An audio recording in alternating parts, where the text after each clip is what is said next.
buckled in for a terrific pitching matchup tonight in Game 3 of this best-of-5 National League Division Series. A beautiful night for baseball. Madison Bumgarner will face a Joe Maddon-authored lineup that looks like this in Game 3. Fowler, Bryant, and Rizzo off the top as per usual.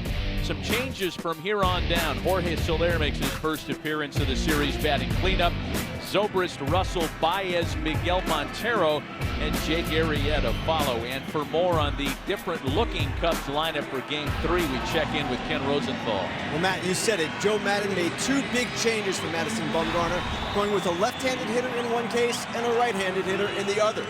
The left-handed hitter is catcher Miguel Montero, who gets the start over Wilson Contreras because he works so well with Jake Arrieta. Maddon said he wants Arrieta as comfortable as possible, and he compared the relationship between Montero and Arrieta to the one between David Ross and John Lester. It's that strong. The other change, Matt, as you mentioned, Jorge Soler for Jason Hayward. Now, Soler has made only 2 starts since September 24th, but Maddon chose him over Contreras and Albert Almora Jr. because of his power. The Cubs don't figure to string a bunch of singles together against Bumgarner, and there's another factor as well.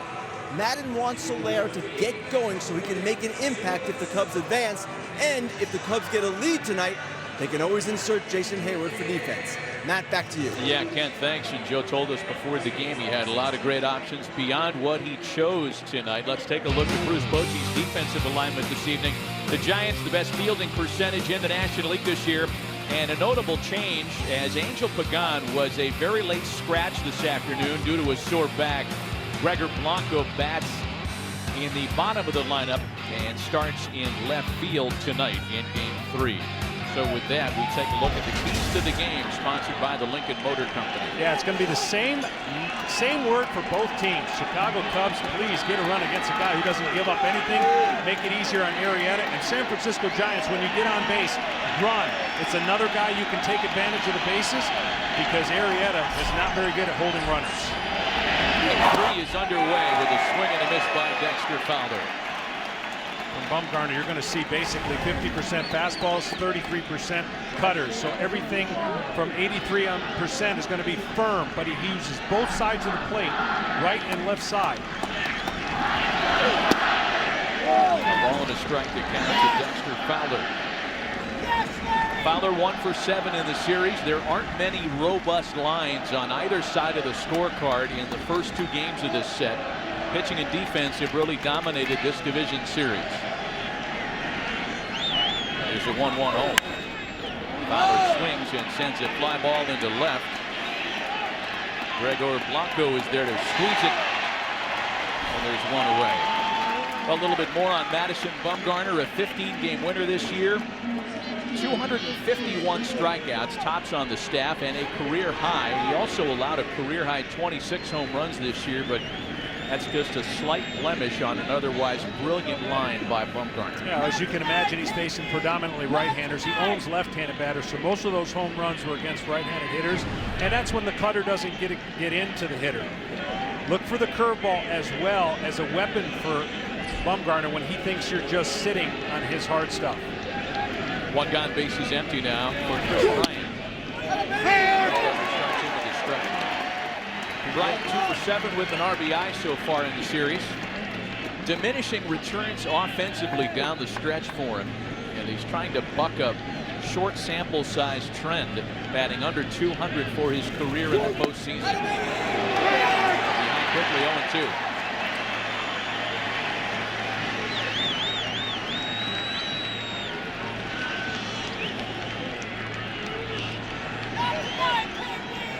Anthony Rizzo waiting on deck with the bases empty and 1 away. A lot of fans haven't even taken their seats yet. And there's the curveball. He'll sweep it backdoor, but more importantly, he's trying to get it to the back foot of the right-handed hitter. So what happens is he establishes in, fastball in, then he'll throw cutter in, and he'll try to loop this curveball over the middle of the plate, breaking towards the batter's back right foot. Most hitters have a hard time staying off that. Ball and 2 strikes on Chris Bryant.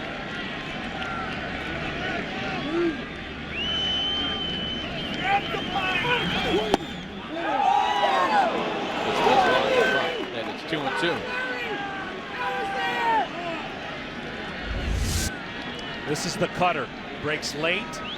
You see where Posey catches it. Good discipline by Bryant.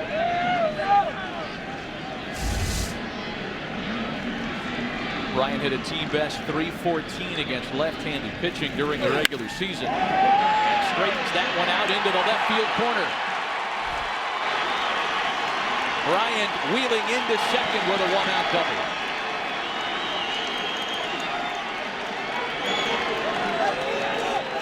Madison missed his spot there, as you'll see. Look where he wanted to target. See it up. Bryant, a bigger hitter, able to pull his hands in and hit it down the line. He's predominantly a pull hitter, even though he'll spray it from time to time.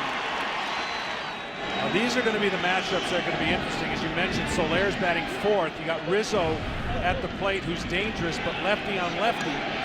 Madison Bumgarner, with his throwing across his body, makes it very difficult on left-handers. The Cubs lineup that didn't figure on many opportunities against Madison Bumgarner tonight has one with one away here in the top of the first.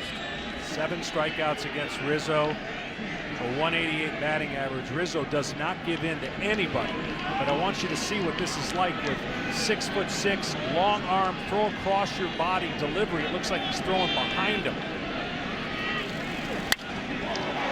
Rizzo on a hop to second for Joe Panic. Bryant to third on the second out of the inning.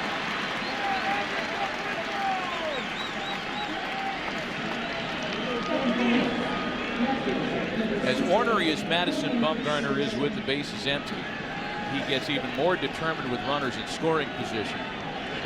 That was certainly the case Wednesday in New York when he pitched the complete game 4-hit shutout.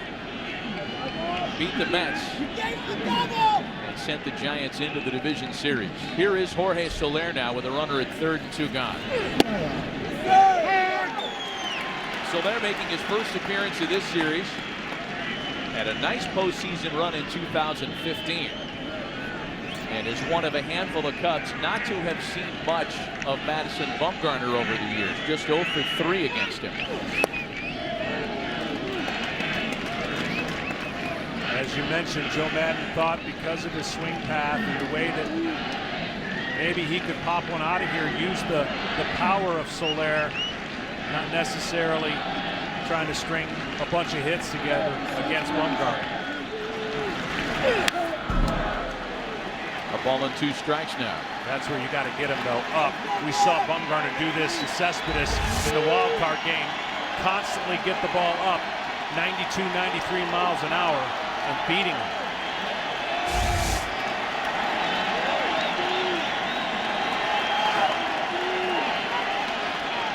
Bumgarner trying to strand the 2-out runner at third.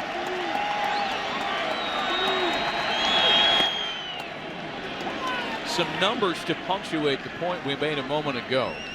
In the postseason, Madison Bumgarner has allowed a 2 for 29 with runners in scoring position.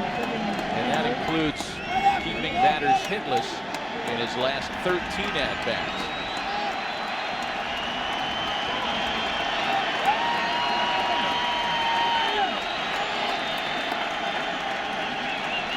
The 2-2. Swing and a miss, and that one-out double is left stranded. Underway in San Francisco, the Cubs 0. The Giants coming to the plate.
Jake Arrieta, whose night is underway on the road.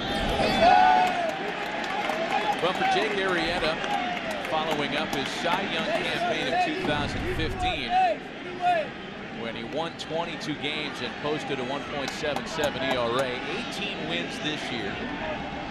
For the second straight season, allowed a league low 6.3 hits per 9 innings. He was brilliant this year. Perhaps a little un-Arrieta-like in the walk numbers after the All-Star break, but there is nothing wrong with that season-long body of work. No, mechanically, it's tough to repeat. You're going to have challenges, and he's had some challenges in the second half.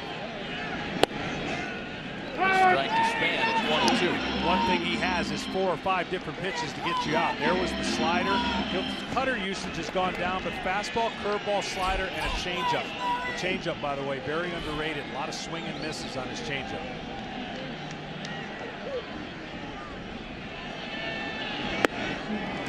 Swing and a miss by Denard Span, and Jake Arrieta starts his night with a strikeout. Let's take a look at the rest of Bruce Bochy's lineup card for Game 3 tonight. After Span, Belt, and Posey, the 3-time All-Star Hunter Pence bats cleanup, and then it's all lefty bats between Gillespie and Blanco. Again, Blanco a late substitution for Angel Pagan, who was scratched with a bad back.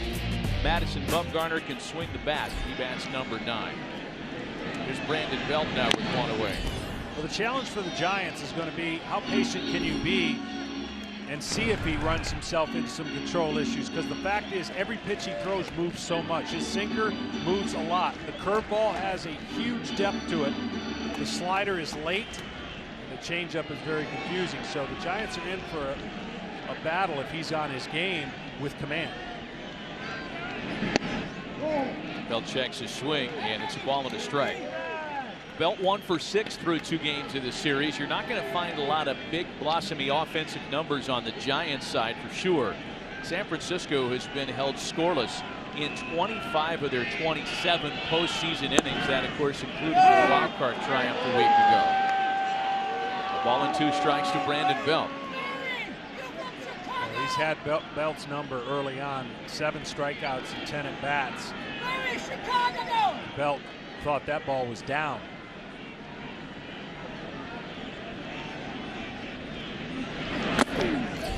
See, that's a perfect example right there where his mechanics, right? He's trying to go up with a 4-seamer, and if the timing's right, everything in the arm catches up. But right there, he throws across his body much like Bumgarner. You see him pull this pitch, nowhere close. Supposed to be a 4-seamer, and watch him just last minute pull this pitch, and it didn't have the effect anywhere close to the glove. Swing and a miss by Belt. 2 strikeouts begin the night for Arrieta. While we have a moment, let's take a look at the defense that Jake Arrieta hasn't needed so far behind him in Game 3. Soler, Fowler, and Zobrist in the outfield. Brian, Russell, Baez, and Rizzo around the horn. And Miguel Montero gets the start behind home plate. There was some thought that Wilson Contreras would be back out there today. Some even felt like David Ross might be starting behind the plate tonight. It is Montero, who Joe Maddon described as having a Ross-Lester-like relationship with Jake Arrieta. 0-1 the count to the former MVP Buster Posey. We also were talking with Joe Maddon, and we said, you know, have you noticed anything with Arrieta in the second half? And he said his mechanics with his hands and legs, and more important, his upper body. When he leans back, he's out of whack. When he gets down in through it, the ball's more electric. It's a more athletic delivery.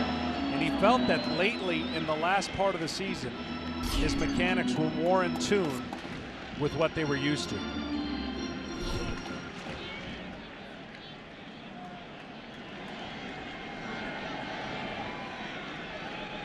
Posey with the 2-for-8 line so far through the first 2 games of this division series.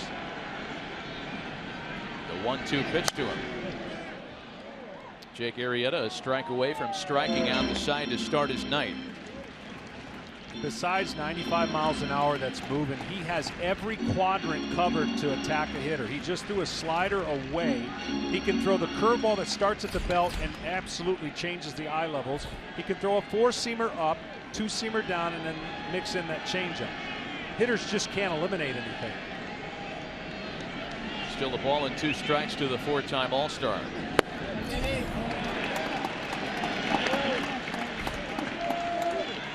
Much the way Madison Bumgarner has frustrated current Cubs hitters, Arrieta can boast the same kind of track record against this group of giants he faces tonight. Posey, one of them, just 1 for 15 against Jake Arrieta. See, there's a great example of a hitter just trying to fight off, not sure what's coming, can't really sit on it. He's looking, Posey's looking for something hanging over the middle of the plate. Fastball at 95 right there was almost by him.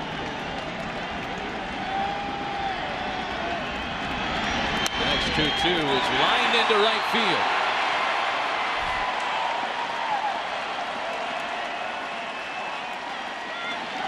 We have a conclusion to report in Boston, quite literally. Kevin Burkhardt back in our Los Angeles studios. KB.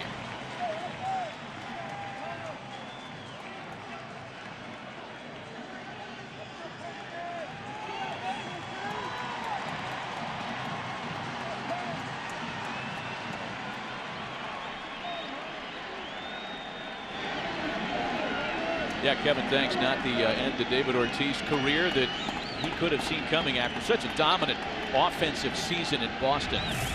The Red Sox swept in the division series. So now Hunter Pence with a 2-out base runner aboard here in the home half of the first. Pence also 2 for 8 through the first 2 games of the series.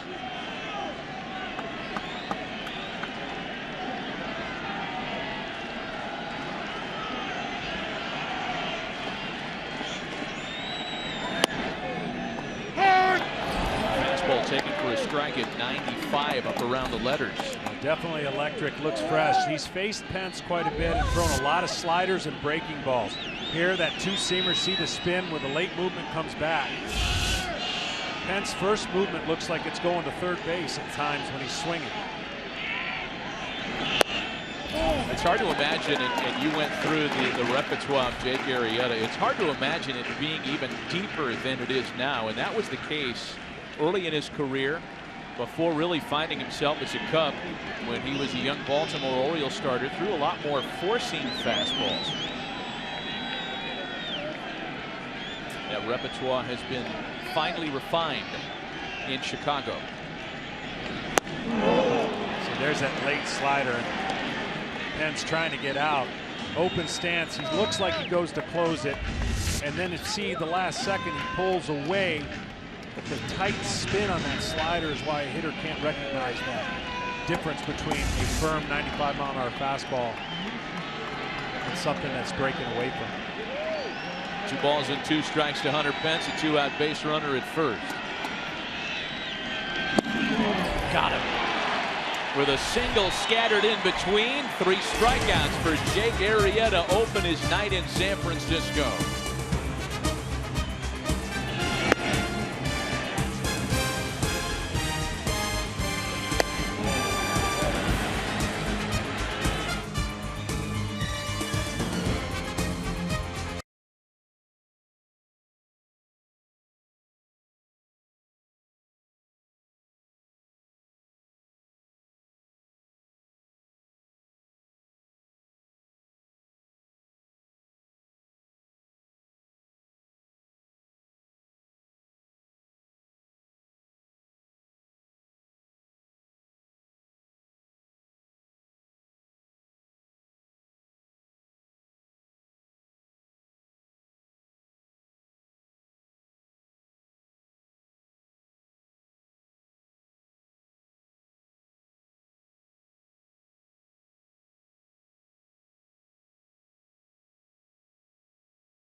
24 consecutive scoreless postseason innings and counting for Madison Bumgarner as he goes back to work. He'll get Ben Zobrist in the second. Switch hitting right fielder tonight, followed by Addison Russell and Javier Baez. Scoreless early on in San Francisco. Zobrist has a good approach, and it showed 6 for 12 off of Bumgarner.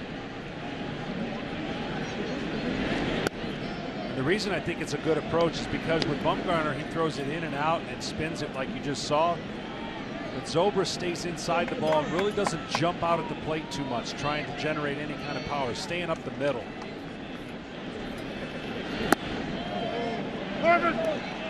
They look down to first base, and Marvin Hudson says no swing, and it's 2 balls and a strike now on Ben Zobrist.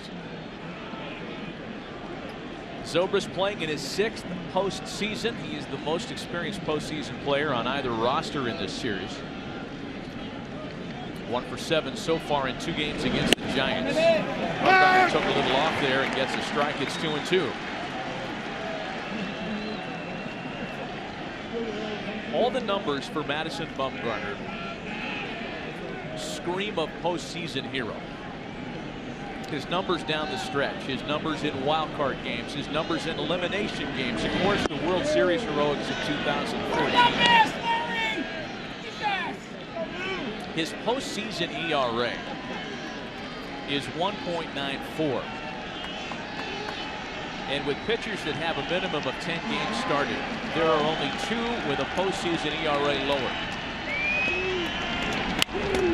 As wrapped softly to shortstop, Brandon Crawford's got it. There's 1 away. We say hello to Ken Rosenthal again, and Kenny, Joe Maddon's aware of all the numbers, but he's also aware that Madison Bumgarner is a different kind of competitor. Matt, that's right. And Maddon had a really interesting take on Bumgarner yesterday. He said, everyone's always analyzing numbers, looking at spin rate and whatever. But what sets Bumgarner apart is not his stuff, which is really good. It's the way he competes. And Maddon said, if you're a kid watching the game tonight, you really want to understand how to get good, you compete, and you compete every pitch. And John, I believe you know something about that. Well, and I tell you, just getting to know Madison Bumgarner and talking with him, you would be surprised by some of his answers. It's not he's just an honest person that basically doesn't treat this moment anything bigger than it is. He doesn't care who you are. You have to adjust to him. Foul tip by Addison Russell, who falls behind 0-2. And his laid back kind of, country style where he's in North Carolina. We've all pictured him with an axe cutting down a tree and riding in a pickup. It's pretty much what you see is what you get. And he just is on the mound better than the guy that's at the plate. His mindset is. Russell checks his swing. But to put another point of why he's so tough, you see Russell looks like maybe that last bit of the barrel. He throws from the third base side of the rubber. As we mentioned, he throws across his body. You see these big, wide, long arm span and wingspan coming at the hitter. And his extension, which means his point from the rubber to when he releases the ball, is pretty long. So that makes him at 6.7 feet, that makes the ball seem firmer to home plate. So that perceived velocity is going to be greater than the velocity you see on your radar screen or on your TV set. That's why the hitters have a hard time picking it up at late life. 2-2 to Russell.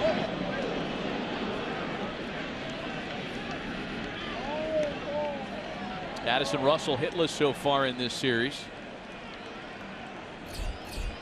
1 out, bases empty with Javier Baez waiting on deck. The only hitter on either side that's really flexed any kind of muscle in the first 2 games of the series. Here's the next 2-2 home. And Russell hanging around.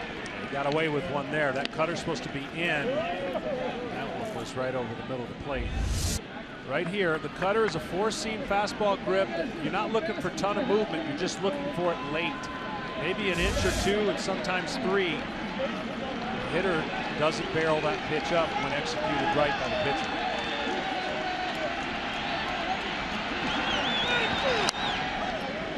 And Russell making Bumgarner work here on this 2-2 count with 1 out and the bases empty. So the 8th pitch of the plate appearance on its way. Addison Russell really slowed down at the end of the season.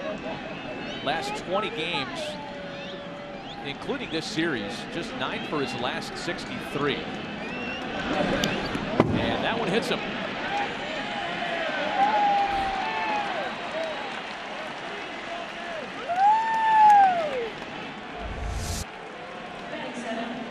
Well, he wanted it up, he got it up, and there was no reason for Russell to do anything. He'll take the on base via the hit by pitch. So 1 out, 1 on now for Javier Baez. His home run in game 1 on Friday in Chicago, the game winner. 3 for 6 in 2 games in this series.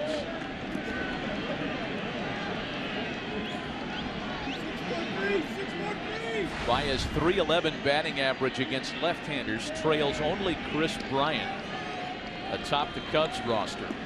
You know, Matt, the Mets had an approach that they were going to be aggressive early, and they were. 21 pitches through 3 innings, and they were just trying to take advantage of whatever they could see and not get deep in the count, where the Cubs have taken the opposite approach. And 4 of the first 6 batters have seen 5 pitches or more. I believe if you're going to grind out at bats and you're going to make this guy work, make him work as hard as you can, even though we know that he could go 9 innings just like anybody else. You just got to make him work hard. Yeah, the pitch count just is something that's, I know there's people that advocate throwing it out for everybody, but it's particularly irrelevant when you're talking about Bumgarner in the postseason. And Baez not one to shorten up with a swing and a miss to put him behind 0-2. Bumgarner threw 119 pitches on Wednesday in Queens, the most he had thrown in a postseason game.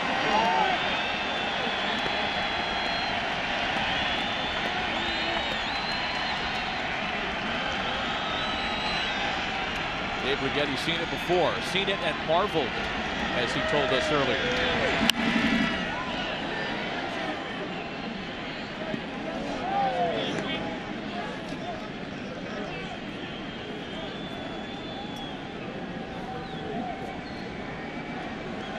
Zobrist grounded to shortstop. Russell hit by a pitch, and it's still 0-2 to Javier Baez.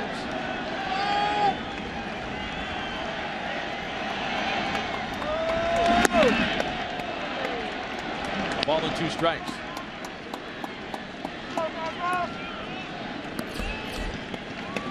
Miguel Montero waits on deck. Tough matchup for him against the left-hander Bumgarner.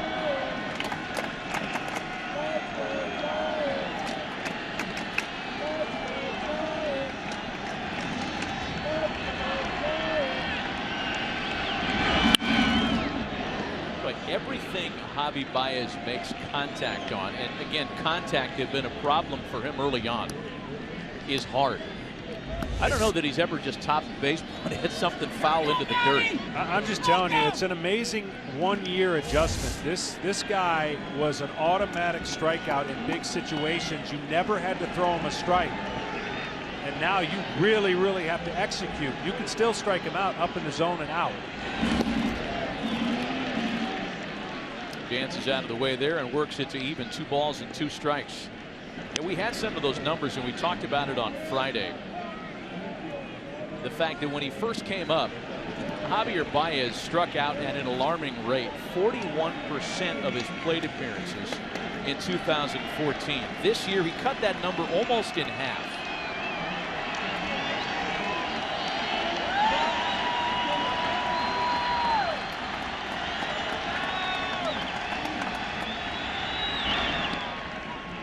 Little check in on Russell, who stole 5 bases in 6 attempts this year. Well, Bumgarner's gotten so much better since 2012. They stole on him like they're talking about stealing on Arrieta at 27. This year, only 6 stolen bases against him.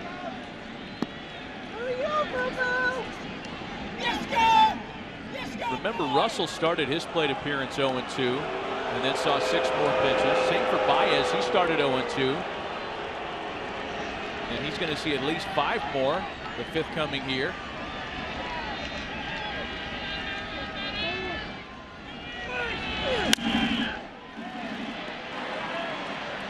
It was talked about Baez with different results. He looks different at the plate as well. He does. You got a split screen on the left, a lot of movement. The wiggle is a little bit more pronounced. He's cut back a little bit on the wiggle. He's more in balance on the right side, and he's able to handle those pitches over the zone. You could throw the ball up, down, in, and out in 2014, and he would swing. Now he's gotten the maturity, that a progression of a young player in the highest moments, and he's making pitchers work a lot harder than they used to. Another 8-pitch at bat from Madison Bumgarner. It's a full count to Baez now. You know, it starts with not only this game being a game of adjustment, it starts with trust and being able to utilize, not being anxious, not trying to jump out at everything and hit it 500 feet. Baez has learned how to be a little bit more in control in the batter's box.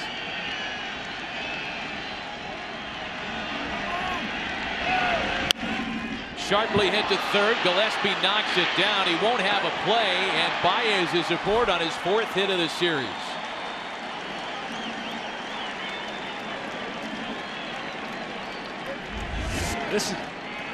This is great on 2 fronts. This is incredible battle at the plate. He hits it so firmly, but how Gillespie can able to knock that down and prevent a double and possibly a run scored is a credit to these 2 teams. Play great defense. They pitch extremely well, but they also play some of the best defense in baseball. But you can bet Javi Baez is hustling out of the box tonight after a misgiving in that regard in game 2. So first and second now with 1 gone. And that'll bring up Miguel Montero, making his first start of the series.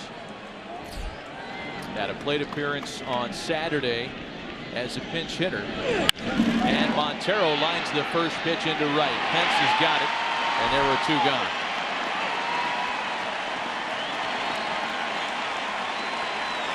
Montero said, I'm not going to waste any time. First one I see. That's a tough task, lefty on lefty against Bumgarner. It literally looks the opposite of what Jake Arrieta does to right-handers. It looks like he throws behind you. That arm and angle and release. But he saw one he liked. Couldn't get enough topspin. These are 2 pitchers, by the way, that love hitting in this game.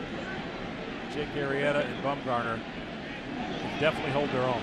Yeah, Arrieta, a .262 hitter this year. A couple of doubles, 2 homers. He tripled this year. He got 17 hits this season. That was the most by a Cubs pitcher since Carlos Zambrano had 28 back in 2008. One thing is for sure, the Cubs are making Bumgarner work this inning. Bumgarner's thrown 26 pitches this inning, and for context, he threw a total of 21 in the first 3 innings of the wild card game on Wednesday.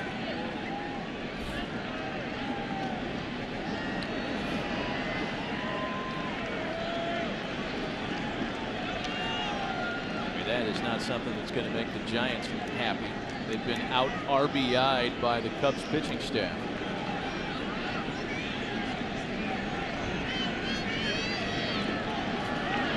Big swing and a miss.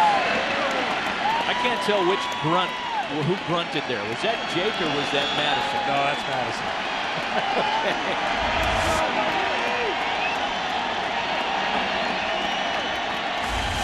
Madison will grunt at the plate, too.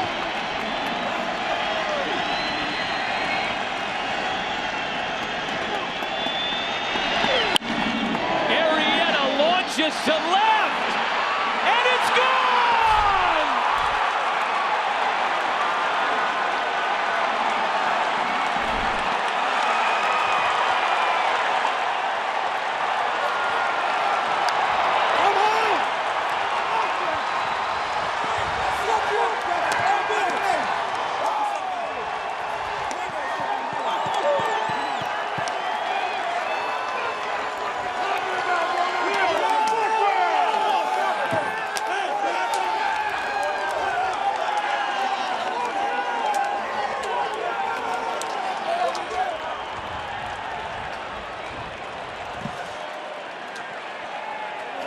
Madison Bumgarner had never allowed a home run to a pitcher.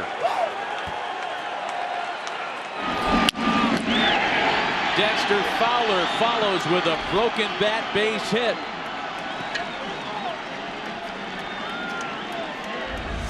Well, he had thrown pass balls up by him, but this one didn't get high enough. He didn't change his swing. For Madison Bumgarner, this inning, the Cubs have made him work so hard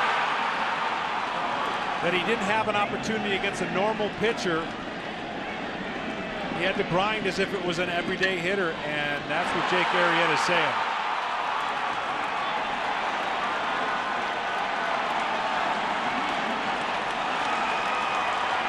Oh, man. That's like a scene out of a WWE act. Well, pitchers' RBIs have 6. Madison Bumgarner knew as soon as he threw it.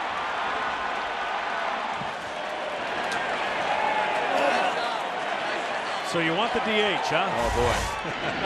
Here's your postcard against it, I guess. Here's Chris Bryant now. 3 runs in with 2 away and a runner at first.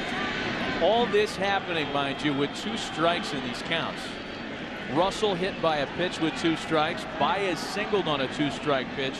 And then the home run by Arrieta on a 2-strike pitch.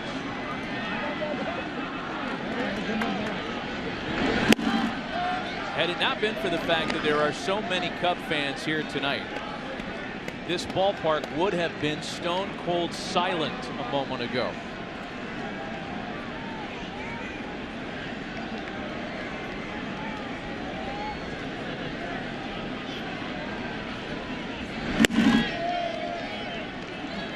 Well, there is a little bit of gamesmanship that you'll never admit, pitcher against pitcher. And when you saw him throw the fastball by Arrieta a couple times, you felt like that machoism was going to do it again, and he just didn't elevate it enough. 2 balls and no strikes to count to Chris Bryant. 3-0 now. Among the questions that we asked Bruce Bochy before this game, none of us thought we'd need to say, in case Madison goes short, who's your long guy? That didn't enter anybody's mind.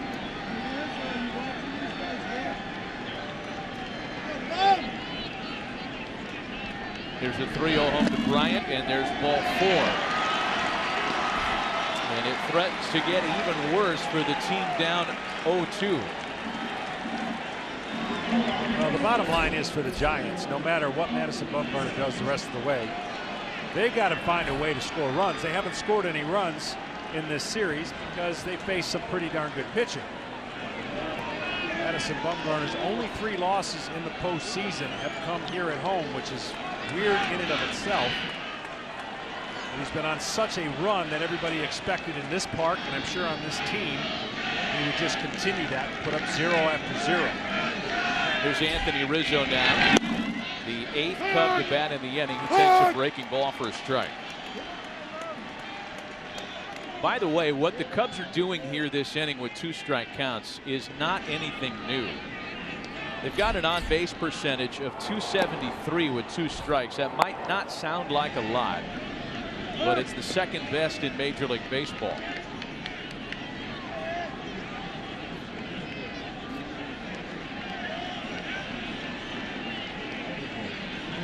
It has been a completely different night for Madison Bumgarner here at home.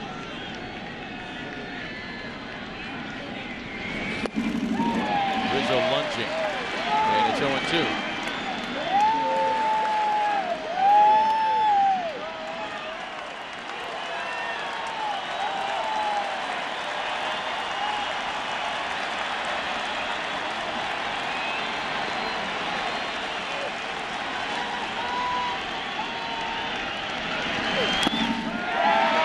Rizzo goes down swinging to end the inning. But a big swing of emotion on one mighty swing of the bat. It's the reigning Cy Young Award winner continuing a theme of hitting pitchers that puts the Cubs up 3-0.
Well, what we thought was a strikeout to end the inning was not. The umpires got together. Anthony Rizzo gets another chance.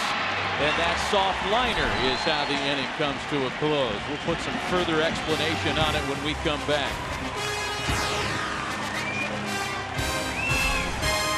An inning and a half into the night, and the Cubs have a 3-0 lead.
Is sponsored by Taco Bell. Sometimes you gotta live Moss. And by AT&T, mobilizing your world. Well, kind of a clunky moment there getting out of that last half inning. It looked clear to us that this ball was swung on and missed by Anthony Rizzo. In fact, by that replay, it does look like a clean swing and miss. However, prior to a review, the umpires got together and the determination was made that Rizzo actually fouled that ball into the dirt. That's why he got another swing when players were already coming off the field and we were heading to a commercial break. So welcome back inside with John Smoltz, Matt Vasgersian. And if this San Francisco crowd, so excited about an hour ago, needed another thing to be confused about, it was that, because certainly the way that half inning went down is something that these fans are not used to seeing. No, definitely not. That was a grind in the Chicago order as they went to the plate. They made it virtually impossible for Madison Bumgarner to get him out early. They worked the count, they threw 6-7 pitches, and it ultimately resulted in a home run by Arrieta. But that situation there, the home plate umpire asked to see if anybody saw something differently. Now, we saw via the replay that he didn't foul the ball off and it didn't hit the dirt. Fortunately for the San Francisco Giants, it didn't cost him anything. The next pitch was lined out. Yeah, that was not a reviewable moment. The play wasn't reviewed on video. The umpires got together and they determined the inning was still going. It ended a pitch later. So Jake Arrieta, after his offensive heroics of a half inning ago, is back to work. Connor Gillespie the first to face him. Giants in a 3-0 hole early tonight. Gillespie, Crawford, and Panic here for San Francisco. You know, we went on the air talking about some of the streaks that the Giants were hoping would continue tonight. Winning 11 straight postseason series, tying a major league record. Winning 9 straight elimination games, setting a major league record. And we were on the watch for Madison Bumgarner to see how long he can continue his consecutive scoreless inning streak in the postseason. It's officially over at 24. Well, the only good news is it is the bottom of the second. And like anybody who's ever pitched before, doesn't have to really say this, but that's the target, boys. We got to get 4. I'm not giving up any more. And that's the mindset I'm sure Madison Bumgarner will have. So you've got to chip away. You got to make Jake Arrieta work as hard as possible. Pick out mistakes and not miss them. Gillespie with a one-hopper back to Arrieta. And there's one away. Well, tomorrow the National League Division Series continues on FS1 as the Nationals try to eliminate the Dodgers after taking a 2-1 series lead today. And if necessary, the Giants will try to even up this series should they win tonight against the Cubs. That's coming up tomorrow right here on FS1. The ALDS both over, both ending in sweeps. Toronto Blue Jays sweeping the Texas Rangers, and as of about an hour ago, the Cleveland Indians doing the same to the Boston Red Sox. There's Brandon Crawford now. He picks on the first pitch. Another comebacker for Arrieta, and there are 2 away.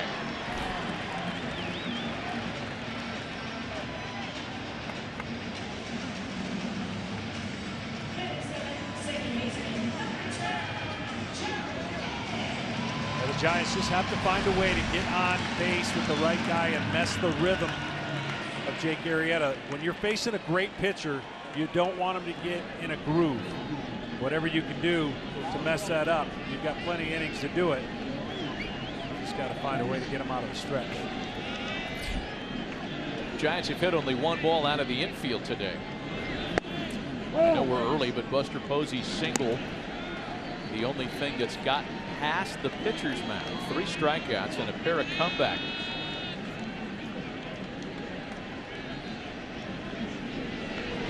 One home to Joe Panik, misses high. It's 2 balls and no strikes.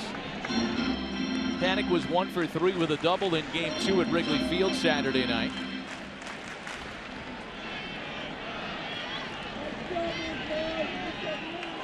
Such an important player for the Giants last year, who went through some diminishing returns in 2016. Bruce Bochy told us before the game he feels a little bit better about where Joe Panik's swing is now, but during the season he was guilty of being a bit too passive at the plate. Feeling for base hits was the term that Bruce Bochy used with us earlier. And there's ball 4.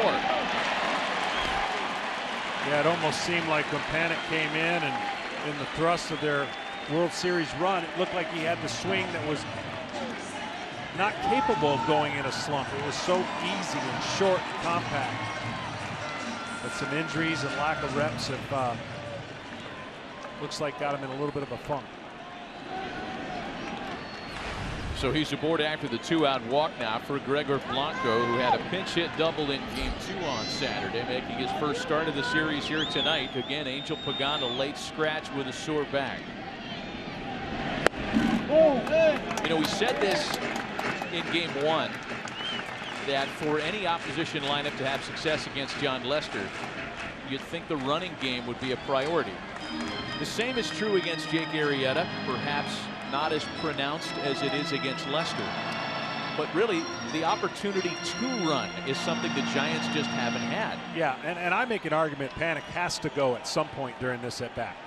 He has a 1.4 to 1.5 delivery to home plate. That is plenty for an average runner to get to second base. You get your lead, you make up your mind, and you go.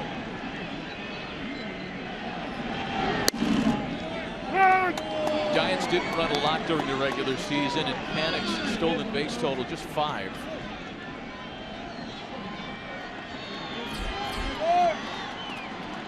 The only player in their lineup tonight with even a double-digit stolen base total is Denard Span. A ball and 2 strikes to Gregor Blanco.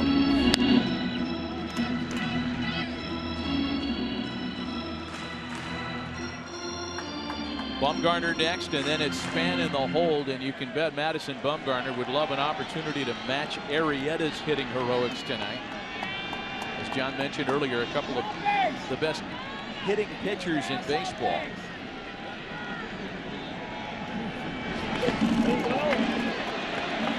Two balls and 2 strikes.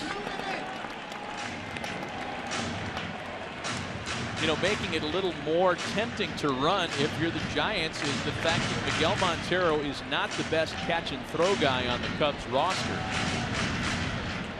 He threw out only 7 of 66 attempted base stealers.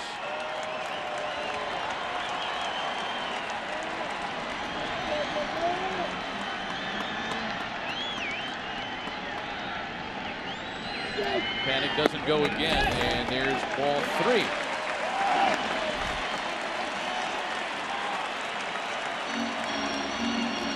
Well, with 2 out and a full count pitch, Joe Panik will most certainly be running here.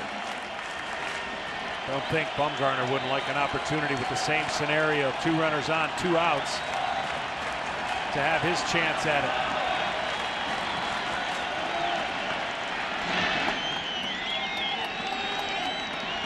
There goes Panic, the 3-2 home, a swing and a miss, and Arrieta's out of the mini jam in the second.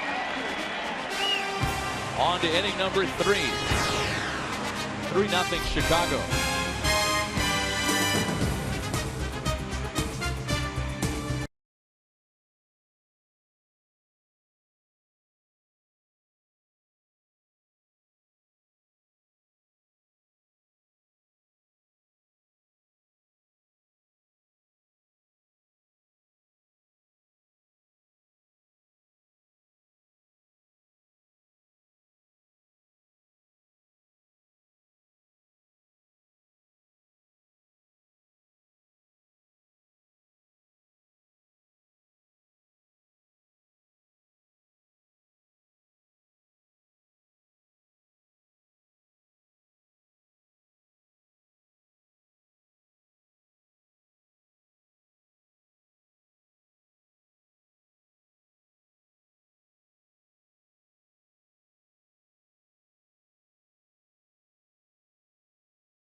Three-0 Chicago, top half of the third. Jorge Soler, Ben Zobrist, and Addison Russell against Madison Bumgarner.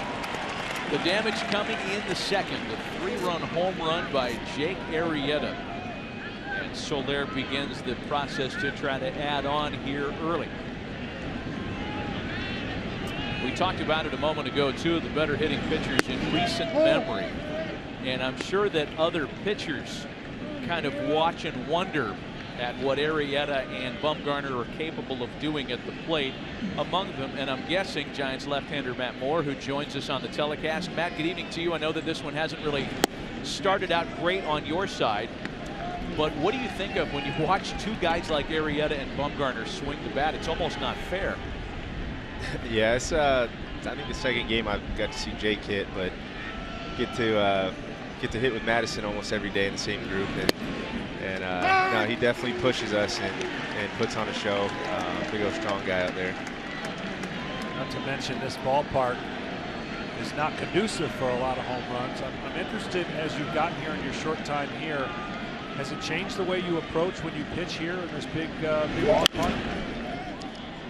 Maybe a little bit. You know, just as far as, you know, if you're in Yankee Stadium, you don't feel as good about, you know, challenging a guy on the outside part of the plate, especially late. You know, here, you know, maybe a little bit different thought process there, just knowing that right field and right center field gap is pretty big. Center field, I mean, I've definitely gotten away with a couple pitches, having some of the bigger alleyways, so it's been nice. Terrific play there by Connor Gillespie to get Jorge Soler. Great barehanded pickup. Here's Ben Zobrist now with one away. And Matt, talk about pitching with such a solid defensive unit behind you, because that's been a real hallmark of this year's Giants team. Yeah, I mean, since day one I got here, the 1st of August, you know, it was Denard making a diving play in the gap, and late August game at Dodger Stadium, we had great, you know, some really good defense there and some tough situations, and you know, it's been, you know, tough road for us getting to this point, but our defense has been very solid for us. Yeah, Matt, I know that you're hoping for good things tonight, as your former teammate Ben Zobrist lines one into the left field corner on his way into second, and thinking about third, puts on the brakes as he rounds the bag, and he'll settle with a 1-out double. I know you're hoping for a little turn of fortune here, Matt, to have an opportunity to throw tomorrow as we watch Zobrist again ring that double into the corner. You're as familiar with Joe Maddon as anybody, having pitched for him in Tampa, St. Pete for a number of years. Is any of what's happened with this year's Cubs team surprising to you, knowing Joe as you do? No, not one bit. You know, I think you know, they have a pretty good mix of, you know, some veteran guys and some younger guys, and you know, at least for me, being a younger player as I was coming up. Another base hit, this one into left. Zobrist held to third. But no, I think Joe does a good job of helping younger players, you know, feel comfortable in their own skin, you know, for the first time in the big leagues, and I think he does a really good job of not making you feel like there's an expectation you got to meet, which you know, it's already tough enough as it is when you first get up, and I think he's got a good way of making you feel good about yourself and comfortable about the situations. Matt, we appreciate the visit during the game. Best of luck to you should you get the opportunity tomorrow night. Thank you, guys. Matt Moore joining us during the telecast. Here's Javi Baez now with runners at first and third. And for the second time behind Madison Bumgarner, George Contos is up and throwing in the San Francisco bullpen. Baez was one of the problems in extending a plate appearance in the second. He was able to battle back from an 0-2 start, and on a 3-2 pitch he singled. That put runners at first and second, and then with 2 away, Arrieta hit the home run.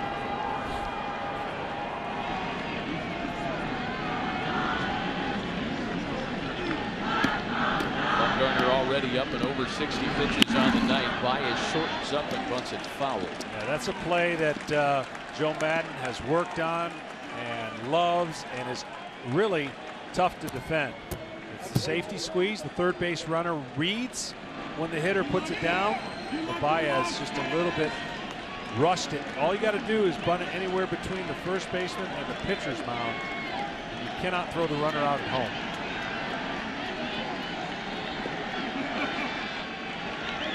A favorite of Joe Maddon's this year. The 0-2. You know, there's a lot of things that you probably wouldn't have expected if you're just tuning in to see 3 runs on the board in a Madison Bumgarner game. The thought of him not even getting an at bat would probably be one of the most unlikely scenarios, and that's what he's in danger of if he can't get out of this inning. Not even getting an at bat. Baez fouls that one into Posey. It's still a 1-2 count. Take a look at what Cubs pitching has done at the plate in this series. 2 home runs, 6 runs batted in, doubling the total of the rest of the lineup. In fact, the Cubs are the first team with 2 different pitchers homering in a single postseason series since 1924.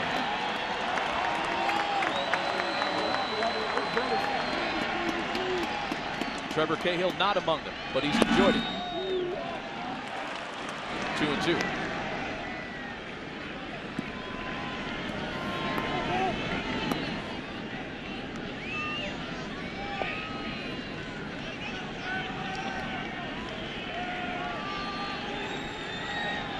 Runners at the corners with 1 away, and a check in on Russell. Again, I don't know that anybody came to the ballpark. Bruce Bochy at the top of the list, visualizing the scenario that you just laid out, John, where Bumgarner would not have had a plate appearance. Freezes him up. Took a lot off, and Bumgarner catches Baez looking. Yeah, Tobias, this ball starts like a ball. He thinks there's no way, and then the late break catches the corner. Once he gives up, he can't pull the trigger as a hitter. Now Montero, who swung at the first pitch, I would think Bumgarner might want to throw a little wrinkle up there. Hard cutter, maybe, first pitch. Montero lined to right on that first pitch he saw back in the second. This one fouled away, offering again aggressively. This hasn't been Bumgarner's best location tonight. He's still beating some of the hitters, but he's not hitting the spots that we saw him hit on a continual basis against the Mets in the wild card game.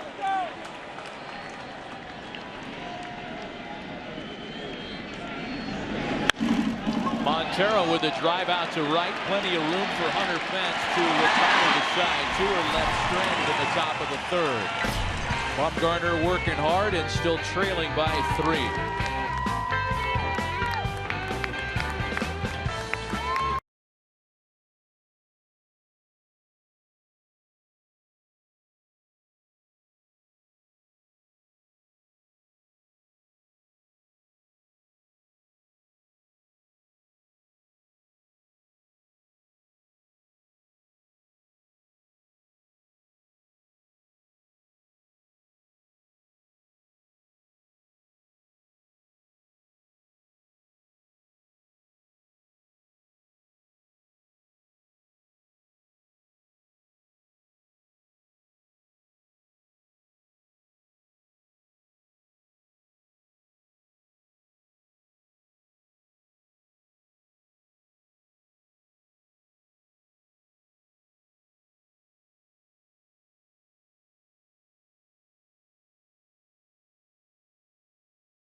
Home half of the third. Giants trailing the Cubs 3-0 Chicago. The Jake Arrieta 3-run home run, the difference early on so far. Bumgarner picks on the first pitch and bounces it to Bryant. And there's one away to start the home third.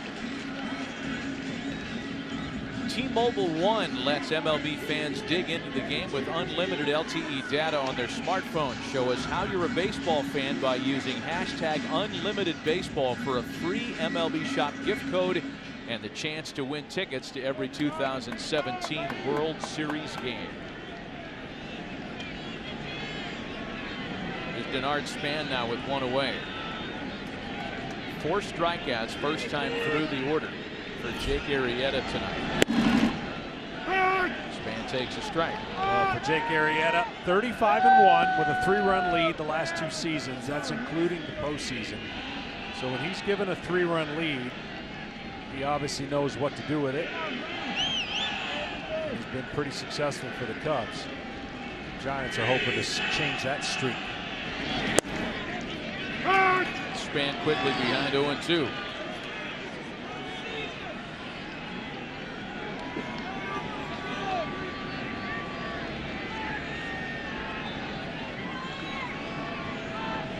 Brandon Belt waits next with 1 away and the bases empty here in the last of the 3rd.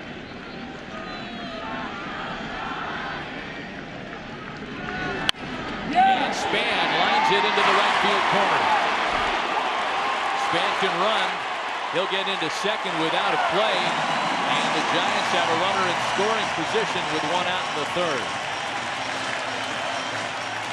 Giants are just going to have to scratch anything they can. It's like these fans came here and their superhero Madison Bumgarner lost one of his powers, giving up 3 runs, and the crowd's been quiet. So the Giants hitters have to wake up. They woke up the last 10 games of the season to get to this point. They're going to have to get some big hits just to keep this game close and keep everybody involved.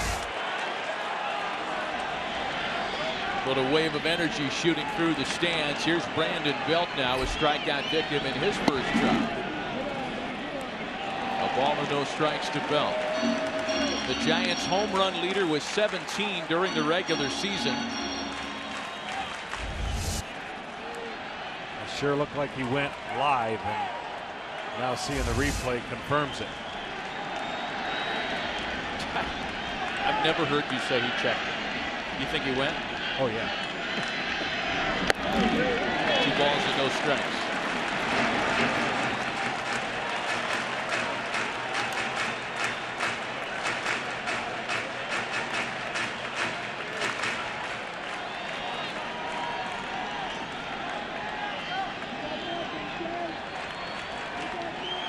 They play Belt on the overloaded right side of the infield via StatCast, powered by Amazon Web Services. So what does he do? He sends a slicing foul pop for Bryant. And that's the 2nd out of the inning. See, that's the tough part about facing Jake Arrieta. You think 2-0 fastball, 3-run lead. Nope, sorry. He's going to cut it in. Just when you think you're going to attack it with the barrel, it gets inside. See that cutter spin?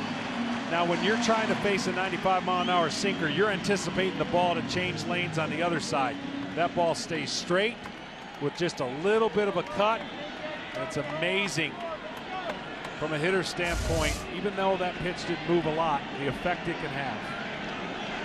Here's Buster Posey now. He has one of the 2 Giants hits tonight, a 2-out single in the 1st. San Francisco just 1 for 9 with runners in scoring position in the series. You know, when Jake Arrieta went on that magnificent run last year after the All-Star break, he gave up a total of 1 base hit with a runner in scoring position over a 15-start stand. That 1 base hit was given up to Buster Posey. I mean, that's when Jake Arrieta took off and effectively won the Cy Young Award last year. 12-1 with a 0.75 ERA after the All-Star break. That was a historical run he went on. And to imagine yielding only 1 base hit with runners in scoring position. It's one thing to do that in a single start, let alone 15. And Posey comes through against him again. The Giants are on the board in the 3rd.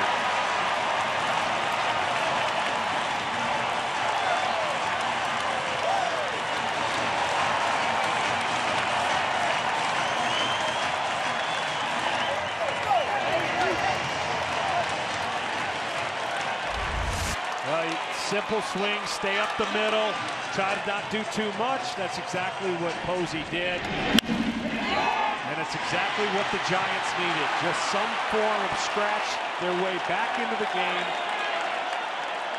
And let momentum here at home be with the crowd and with your players as long as possible.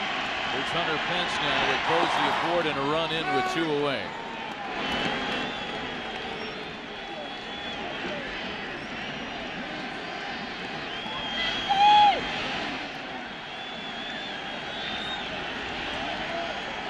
Pence a strikeout victim back in the first.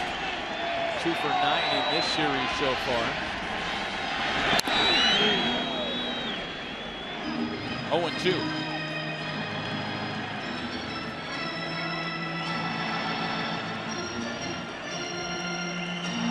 This pitch should be nowhere close to the strike zone.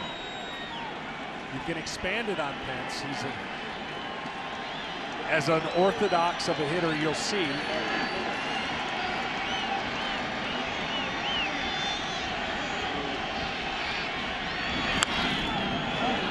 That's what you can get him to do. I mean, he is amazing. How do you even make contact with that ball? He's all arms, legs. Like I said, he's one of those guys that letter high fastball, somehow he gets to it. He has that approach, much like a lot of the Giants when they're trying to put the ball in play, how they execute.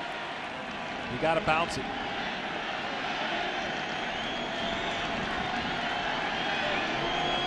Still 0-2 to Hunter Pence.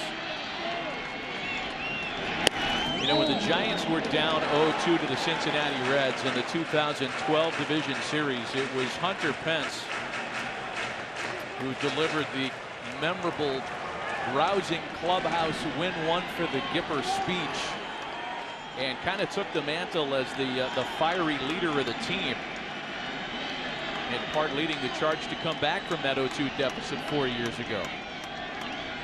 Pence well hit into right center field. Zobrist is back to make the play and retire the side.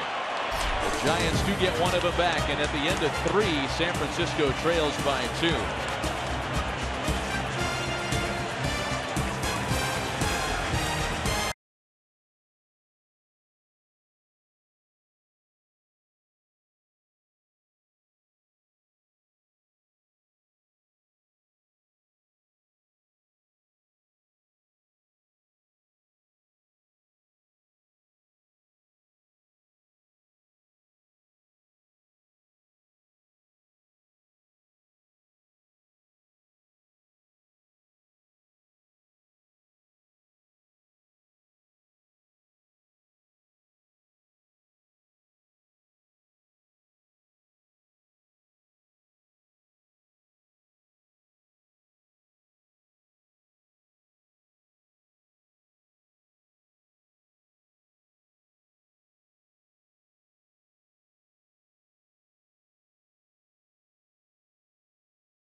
Some of the images of the first 3 innings in this one. The Jake Arrieta home run got the party started for the visitors. The homestanding Giants have since countered with one of their own.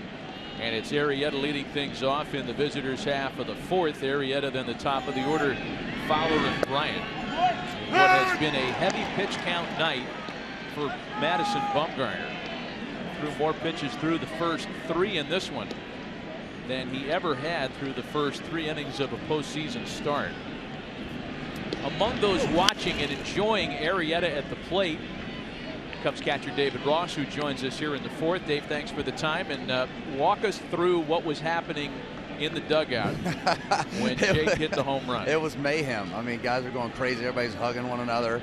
You know, it was you know, playoff atmosphere. Everybody's on the edge of their seat in here, and he hit it pretty good. We know how strong he is, and it got over that fence, and this dugout went crazy.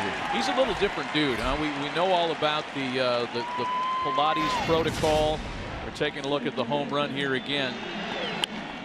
I know there was an article that Tom Verducci did in spring training, Dave, about Jake and his training. This is a guy that wakes up with 24 ounces of cold water and then 24 ounces of cold pressed juice, and he goes about it a little differently than everybody else. He does. I mean, it's one of those guys that is always conscious of what he's putting in his body and how he's treating his body. Works out like an animal. I've never seen. I mean, all our pitching staff does, but he's just different in the way he does it, and he's a big human being and puts a lot of good stuff in his body. It's impressive to be around every day.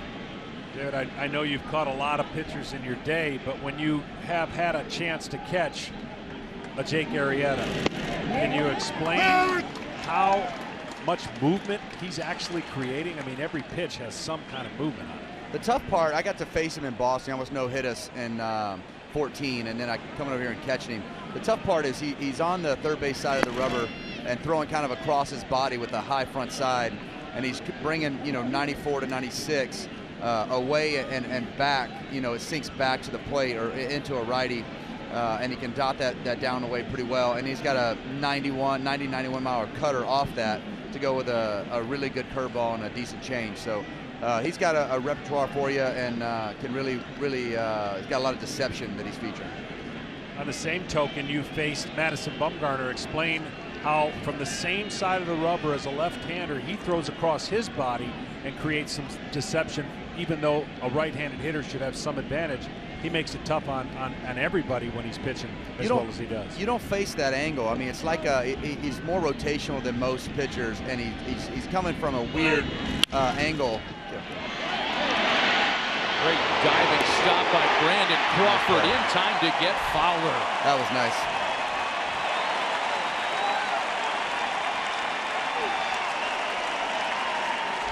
Well, Crawford and Russell, 2 of the best shortstops in the National League, maybe in the game, and the arm strength speaks for itself as well. Swing, Dex. This is a guy who can absolutely run down the line. You see him throw and recoil. What a play. Yeah, there's some gold up the middle in this game. These guys are impressive. Crawford, the reigning Gold Glove winner at shortstop in the National League. And with 2 gone now, here's Chris Bryant.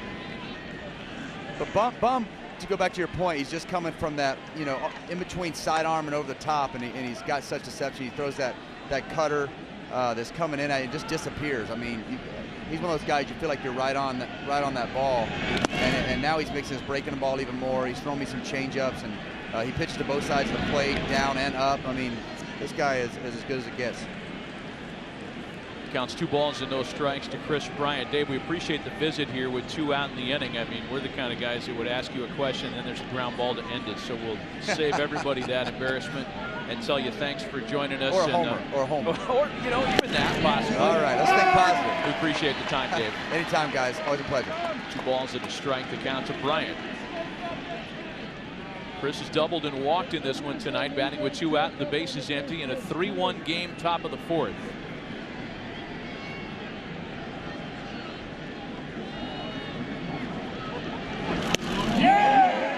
Bumgarner a strike away from his first 1-2-3 inning of the night.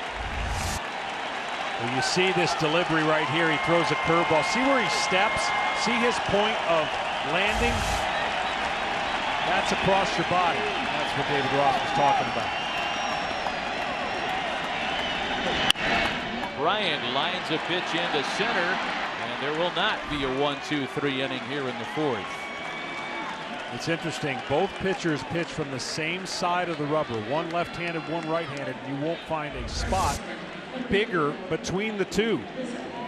This pitch right here has made Bryant probably the MVP in the numbers that he put up this year.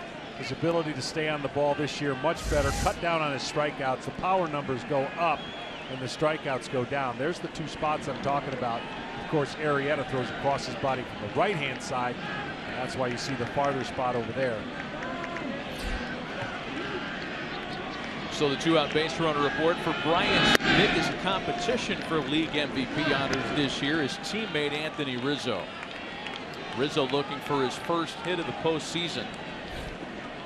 Drove in a career best 109 runs during the regular season this year.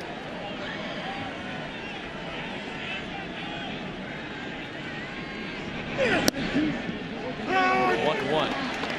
You know, we've already talked about Travis Wood, who hit the big home run in Game 2 in Chicago on Saturday night.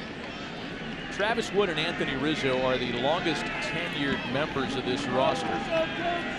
And according to Gordon Wittenmeyer, the Chicago Sun-Times, who had this over the weekend, the only two players in franchise history to endure a 100-loss season, which they did in 2012, and enjoy a 100-win season, which they have this year, the Cubs winning 103 games.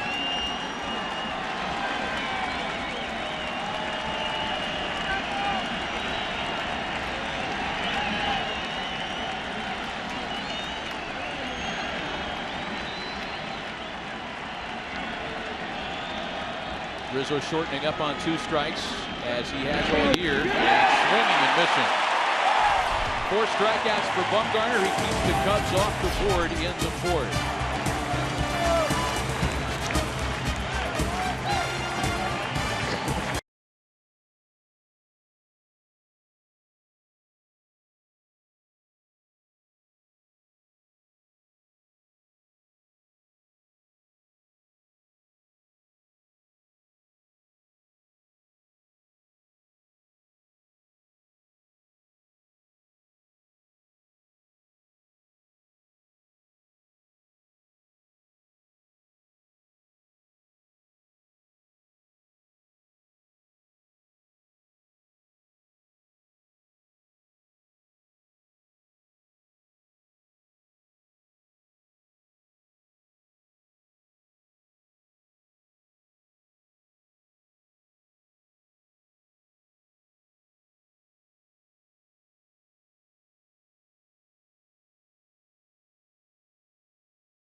Still a 3-1 Cubs lead as we start the bottom of the fourth. Connor Gillespie, Brandon Crawford, and Joe Panik against Jake Arrieta. Gillespie grounded out back to Arrieta to start the second. He opens the fourth. The Giants, since having gotten one of those runs back.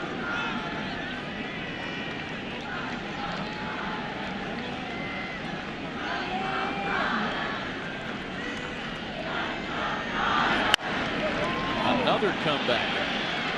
And Gillespie retired the same way to start the fourth. Well, we talked about Bumgarner. Here's the opposite. This guy makes it awfully difficult. Look where he's looking in two different parts, and he gets ready to deliver the ball. If you're a right-handed hitter, good luck. He throws across his body, and he makes a last-minute adjustment and creates some kind of movement on the ball. You don't see the ball behind his head. Those are the difficult things. That's why you see the Giants stacking their lineup, as most people will with left-handers. Visually, it just looks very difficult if you're a right-handed hitter. And even as a left-handed hitter, you're seeing him throw the ball from such a cross-the-body position with tremendous movement. So Jake Arrieta uses not only his mechanic as a weapon, he uses every pitch that can sink away, break it down. He throws the hard cutter, and of course we haven't seen a lot of changeups. He hasn't needed too many of those tonight.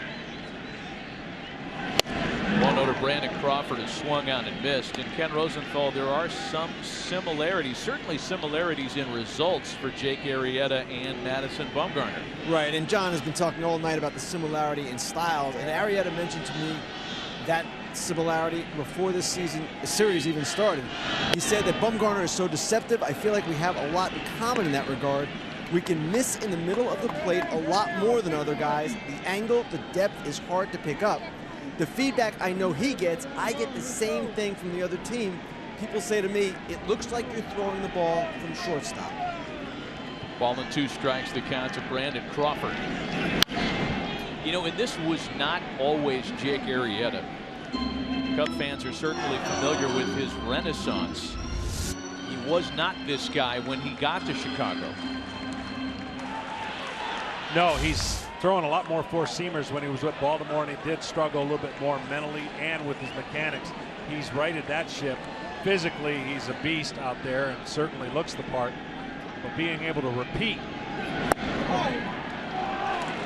He gets Crawford on strikes. That's 5 for Arrieta through 3 2/3. Just the physics of throwing a baseball is unique in itself. But watch him get down on this cutter. That late break. That one's going to be actually a slider. That late break that he gets, the hitter just cannot recognize the depth of that ball at the last minute. Two gone, bases empty now for Joe Panik. When Jake Arrieta got to the Cubs via trade, he was one of a number of young Baltimore property right-handed starters who looked like the career hype wasn't going to pan out. A guy with ERA in the 5s. He'd had some success, but nowhere near the dominant Jake Arrieta that he's been in 3.5 years in Chicago. As a Cub, 54-21 with a 2.52 ERA in 98 starts.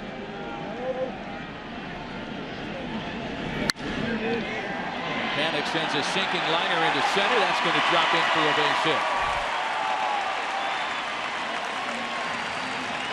Well, Matt, he's just tough to hit. I mean, even the second half didn't go great, but his opponent's batting average was better than the first half. It went down.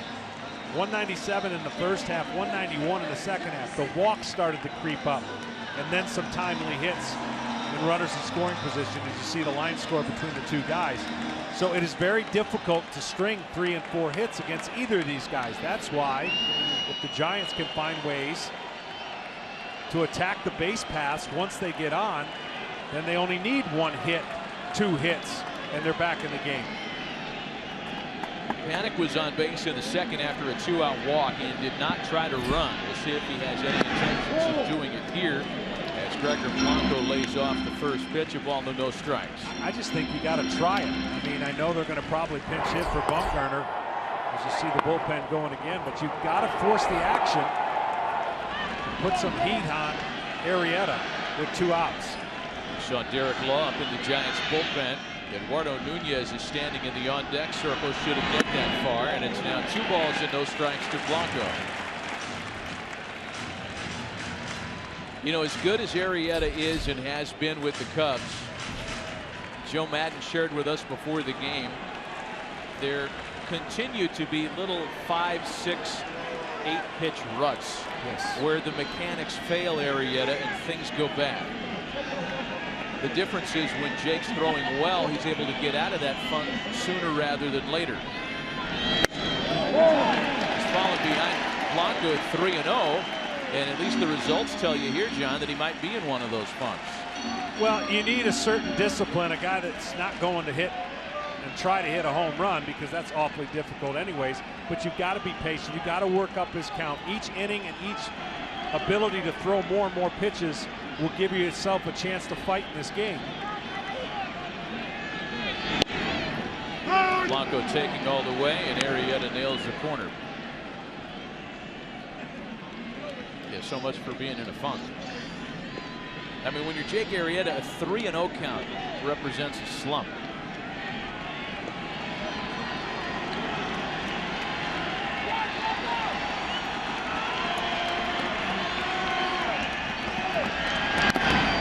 Full count to Blanco now, 3-2. See, that's the confidence he has in all of his pitches. He doesn't just say 3-1 fastball, here you come. He throws a 3-1 slider, and now as a hitter you have no idea what he's going to do. Same situation that Blanco had against him in the second. Panic at first with 2 gone.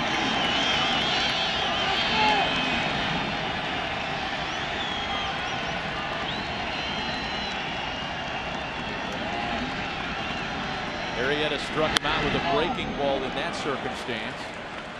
Fouls away the fastball here. See, they set up in. He trusts his 2-seamer that's going to sink and move back towards the strike zone. They set up in. He throws a 2-seamer. He's going to trust it's going to move. You see the late movement. Of course, fouls it off. Panic could be on the move again on 3-2.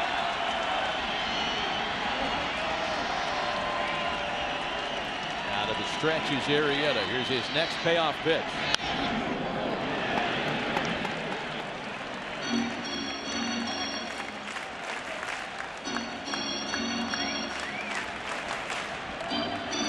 We've seen the whole arsenal tonight. 68 pitches for Arrieta this evening. The changeup, one of his top weapons. Arrieta gets a higher percentage of swings and misses on that pitch than anybody in baseball. There goes Panic again. Blanco sends a fly ball into the opposite field for Soler, and nothing comes of the 2-out single. Jake Arrieta has been the story tonight on both sides of the scorecard. The Cubs on top by 2.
Tonight's telecast is sponsored by Lexus. See your Lexus dealer. And by T-Mobile. Welcome to Unlimited Baseball.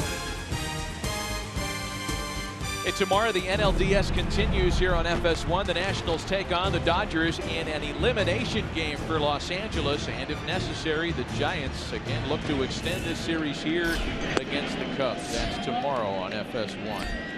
Jorge Soler leads things off in the Chicago half of the fifth. Back with Hall of Famer John Smoltz and Ken Rosenthal, Matt Vasgersian. A 3-1 Chicago lead.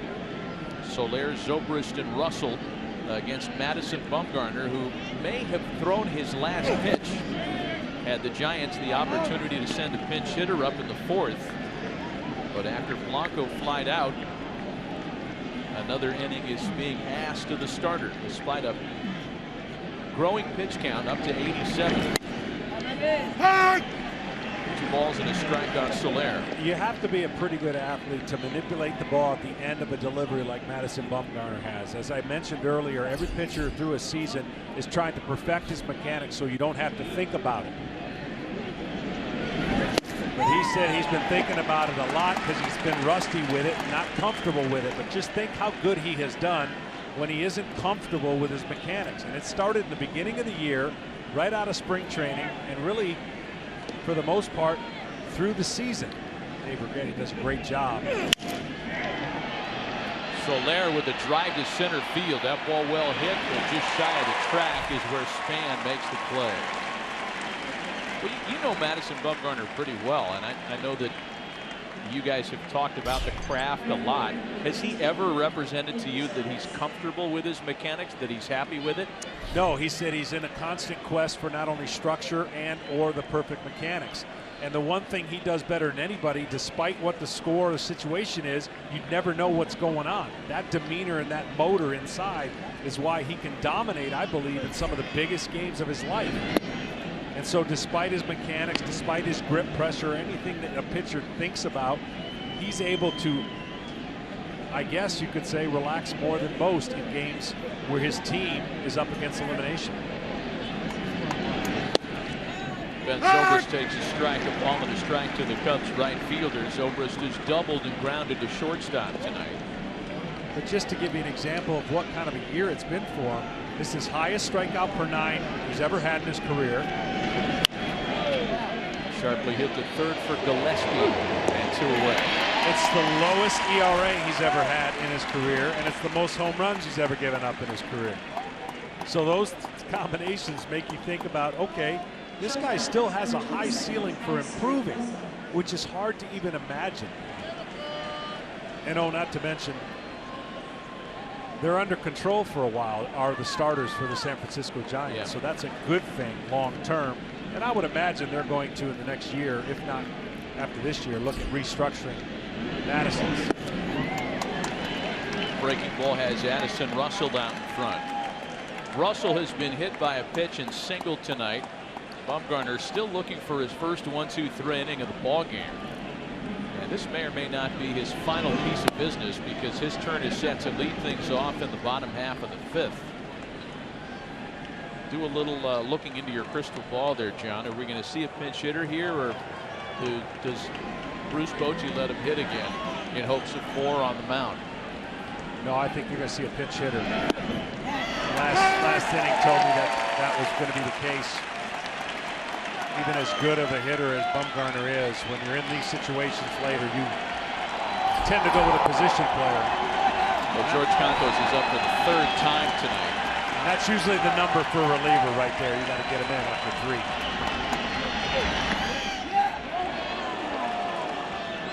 Well, Campos is already working into the 7th inning down there. It's going to be one of those Sparky Anderson complete games in the bullpen. We saw Nunez a moment ago. He was in the on-deck circle when the final out was recorded at the bottom of the 4th. Well, it was in a similar situation, not with the same outs, but he had Russell with 2 strikes. Couldn't put him away, hit by pitch. Then he had Baez quickly with 2 strikes, couldn't put him away. A base hit, got Montero out on a line drive to right. Couldn't put away Arrieta with 2 strikes, the 3-run homer. Trying to finish off Russell here on 2-2. Full count.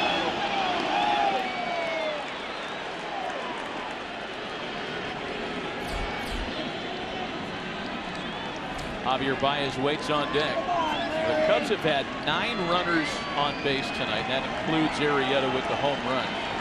5 of those at-bats were in 2-strike counts. I mean, he threw 6 2-strike pitches to Russell, 7 to Baez. And when you're in rhythm and making your pitches, which he normally is, this has just been a grind for him. Most pitchers may have given up more runs than the 3 he gave up. Yeah, I mean, that's a really good point. The Cubs could make a case for being on top by a bigger margin than just 2. They're only 2 for 8 with runners in scoring position. They've stranded 6. Russell sharply hit to shortstop. Throws in the dirt, but dug out nicely by Belt. And with a little help on the receiving end, Madison Bumgarner does issue a 1-2-3 inning. Cubs want to take another look at this to see if Belt came off the bag. He did not.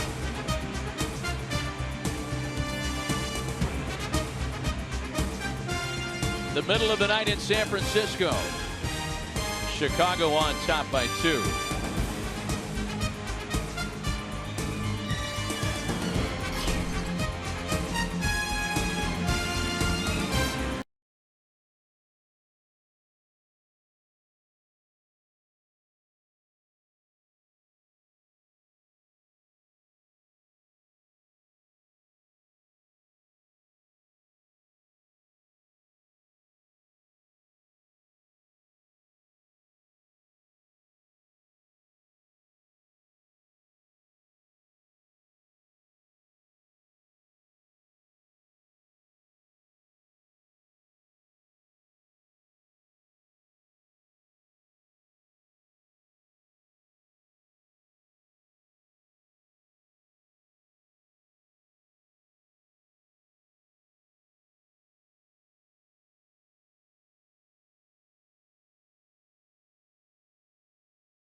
Still a 3-1 ball game in San Francisco. Jake Arrieta back to work. He'll face a pinch hitter leading off the inning. Eduardo Nunez bats in Bumgarner's spot to open the 5th. Nunez then the top of the order, Span and Belt. Eduardo Nunez has been unable to start in the postseason. Wasn't even on the wild card roster on Wednesday because of a hamstring strain that slowed him down.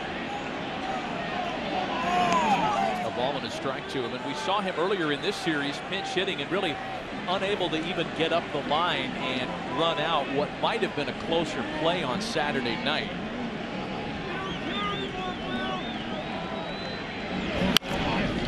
On the ground to shortstop, and Nunez a little slow down the line here as well. One away to start the last of the fifth. Our Bud Light game summary. Cubs pitchers have been a real terror at the plate, and it continued tonight when Jake Arrieta took Madison Bumgarner deep in the top of the second, a 3-run home run. This is an amazing scenario. 2 outs, 2 strikes, and something you would never expect in a playoff game. The pitcher hitting a 3-run homer. One gone for Denard Span, who doubled and scored the Giants' lone run in the third.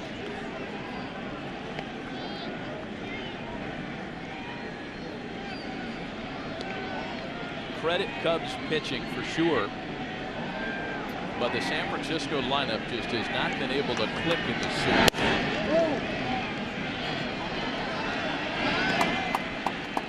They were shut down in game 1 by Lester. They had the first 3 innings, a leadoff runner on, thrown out, stolen base, pickoff. They really haven't had much going other than that. They scraped up a couple runs in game 2. But they need their stars to be the people that get it going. Of course, Posey has had his success in division series. Pence, Belt. I would think right now what's looming against them is the fact that they have not scored against the Cubs relievers all year. Down only 2. I would love to get that number closer. 2 balls and a strike to count to Denard Span. That's ripped into right field. A lot of room out there, but Zobrist won't have enough room to haul it in. It's past him into Triple's alley. Span can run. He's into third easily. Denard Span doing some of the heavy lifting tonight. A double and now a triple here in the 5th. Well, you mentioned it, Triple's alley. This is exactly a place you can go and run if you can run at all. Now it's up to Belt. Denard Span has done his job, put himself on third. Belt's got to get him in.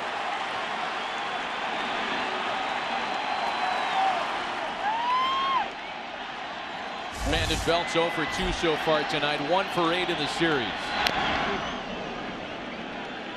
A golden opportunity for San Francisco here to make it a 1-run game. Belt in the regular season, 39 at bats with a runner on third, less than 2 outs, and he got a runner in 31 times. 9 strikeouts, hitting .436 in these situations.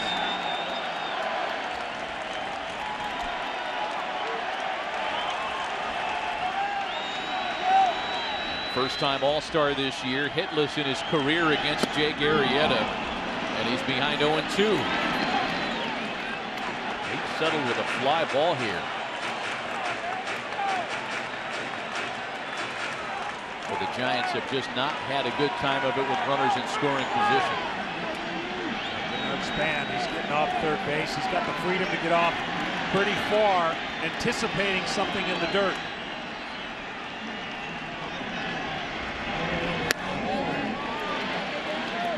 With Bryant in the shift so far from third base, he doesn't have to worry about a throwback from the catcher. So with the curveball or slider that Jake could throw, Denard's going to look for his chances if the ball gets away at all from Montero. Same right side of the field overload. StatCast powered by Amazon Web Services. That's how they played Belt all series. 2-2 now. And Jake Arrieta has been known to uncork a wild one. In fact, this year, 16 wild pitches. That's the most in the National League. Well, he's hard to hit and he's hard to catch with the way the ball moves, as much spin he creates. Those 2 pitches were the right idea, but it was nowhere close to entice Belt to go after.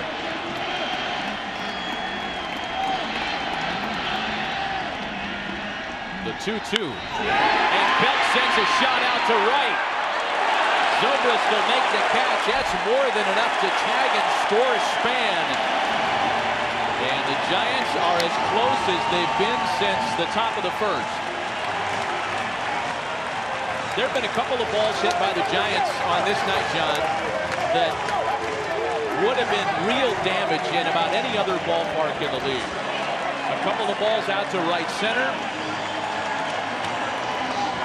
Belt satisfied with the RBI sac fly, and it's a 3-2 affair. I thought Jake had him exactly where he wanted. He went with the slider versus the curveball. Belt, a good low ball hitter. He's trying to elevate the fastball, and now the Giants are right back in it. Here's Buster Posey now.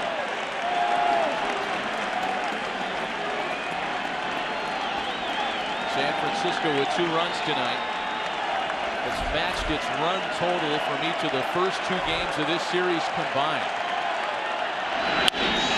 Shot back up the middle, another base hit.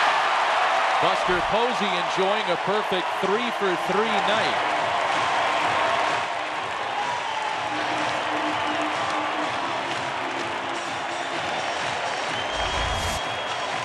Well, besides a professional hitter, this is the approach he's had against Jake Arrieta, and it's the best approach so far. Don't try and do too much. Go right back up the middle. You saw the slider spin there. When the circle is bigger, that means the spin and the break are not going to be as big. The hitter sees that circle between the seams coming together. When it is tight, it creates a dot. And those are the ones that the Giant hitters have been swinging over the top and missing. Cubs pitching coach Chris Bosio comes out. Justin Grimm is up in the Chicago bullpen. He is one of Joe Maddon's favorite weapons. As good against left-handed hitters as he is right. It'll be the right-handed hitting Hunter Pence here in the 5th with 2 out, a run in and a runner on.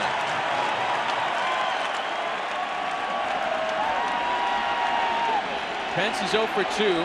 But the ball he hit in the 3rd was one of those we mentioned earlier that would have been out of another ballpark. Allowed out to right field.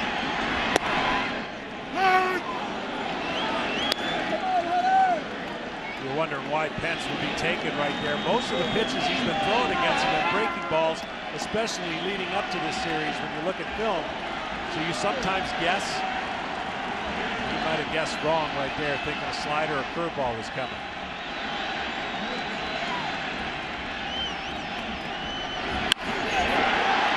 Pence into right. Zobrist makes the play on this one to retire the side. A run on a couple of hits. We've played 5 complete. The Cubs on top by 1.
He called to the bullpen for right-hander Derek Law, who was among their most reliable relief options during the regular season. Law pitched in Game 2 of this division series in Chicago on Saturday and brings a regular season ERA to 2.13 into action tonight. Javier Baez the first to face him, bottom third of the Chicago order. Hot shot to third. Gillespie can't handle it, and Baez will be safe leading off the inning.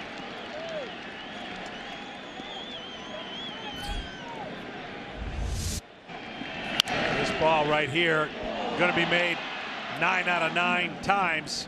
Gillespie already turning in a gem, but you can see the ball popping out of his glove right there, and Baez beating it out to first, running the whole way.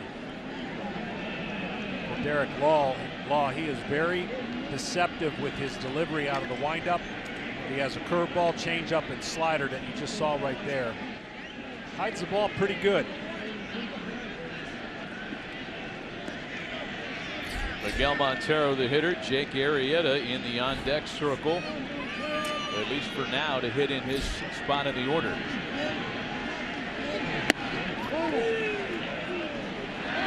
Baez reaching base to start the inning on the error. The first time the Cubs have had their leadoff hitter aboard in this game. For the Giants, a sure-handed defending team. Again, top fielding percentage in the National League during the regular season. It's their 4th error of the series. Little squibber, that's going to be a tough play. Law's got to hurry, throw to first, in time to get him. Nearly collided with Posey. I'll tell you something right now, that's a pretty darn good play by the pitcher. Montero doesn't run very good, but it's in that no man's land. And as you mentioned, Posey coming out, giving way to the Derek. Nice play. This could have easily been chucked into the stands. Yeah.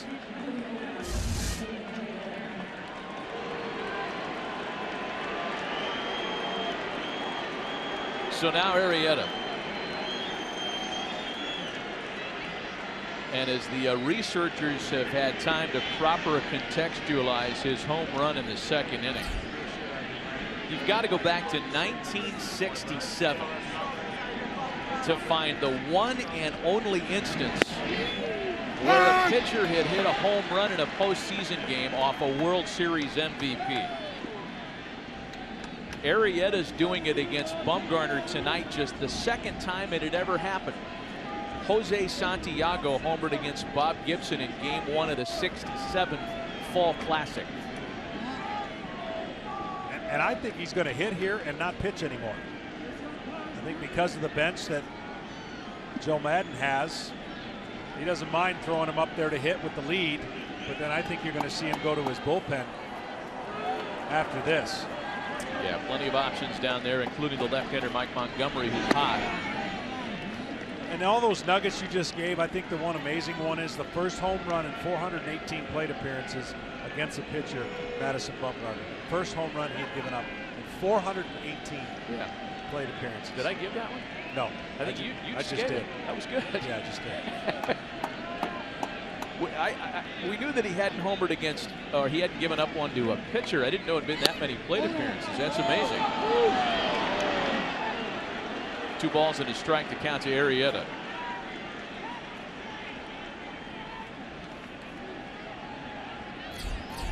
Dexter Fowler waiting next. He's 1 for 3 tonight, 2 for 10 in the series.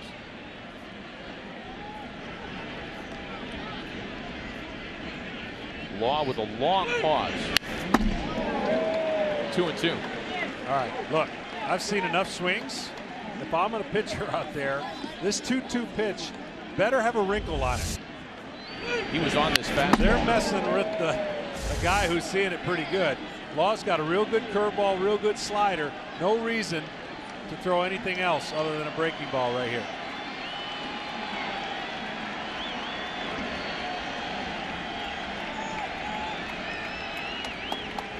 Two balls and 2 strikes to Jake Arrieta. And it's a full count now. There was your wrinkle. Yeah, the curveball nowhere close to the plate, though, unfortunately. For the ultimate respect, you got to account for what he's been able to do. Throw a 3-2 slider here instead of challenging him with a fastball. It's against most conventional thinking, but it's not a conventional pitcher hitting. Arrieta lines to left. Blanco gathers it in. I'm telling you, he just got away with something. He just threw a fastball and he laced it to left field. Got to throw a wrinkle right here. Got away with it, but he squared it up.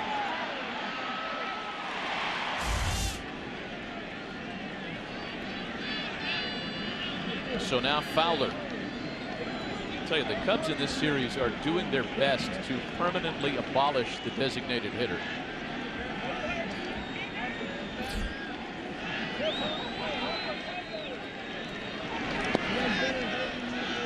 You know, you get to a point in the night, John, and you've been in this situation as a player on a number of occasions in your career where, you know, the temptation is on the home side, you're starting to count the outs you have left.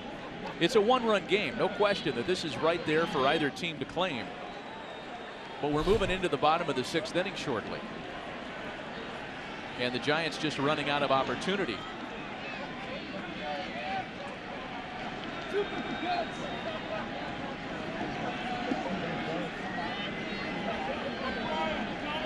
I think what has to be of concern to San Francisco, in addition to running out of time, is the fact, and Bruce Bochy was very aware of it, we talked about it with him before the game, his team has not scored a run all year against the Cubs bullpen. All year.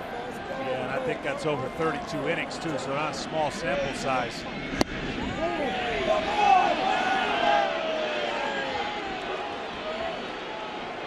2 balls and no strikes to Fowler.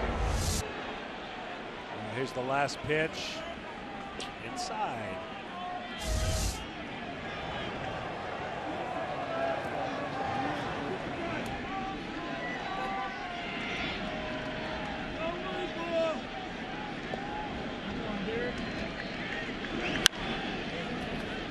Fowler bounces that one foul wide of the bag, and it's 2-1. You could certainly make the case for the Cubs this year that as goes Dexter Fowler, so go the Cubs.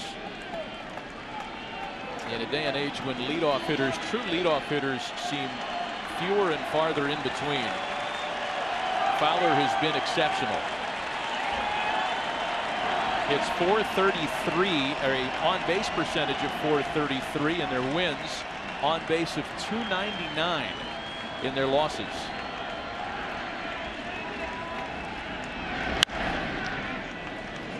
Two and two now. And it's their record when he plays that is astounding versus when he doesn't.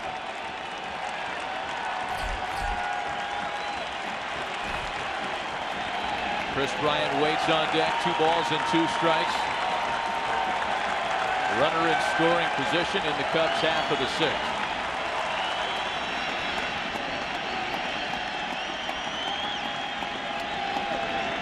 Lost payoff home. Misses for ball 4. Or does it? That's a full count now. It's 3-2. I like what Baez has been doing at second base. His feel for the game, he's getting an aggressive lead, anticipating the swing with 2 outs, trying to get as big a jump as he can. You see Posey a couple times, looked like he was going to come up throwing behind him. Now it's a full count. Here's the payoff ball.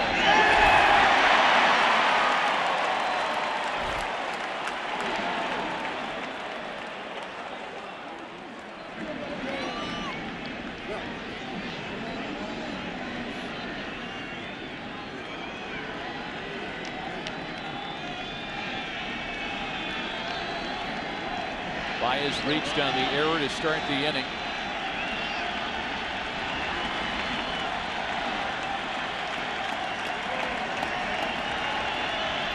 Law out of the stretch is next. 3-2 to Fowler. Again fouled away. An 8-pitch at bat for Dexter Fowler here, and that's been a part of the theme for the Cubs tonight. Yeah, and especially with Fowler, Matt, he has found ways to get 10, 12, 13 pitch at bats before and just make it difficult because the guys behind him, the pitcher doesn't want to face Bryant right now. He's concentrating solely on making the best pitch he can to get out Fowler.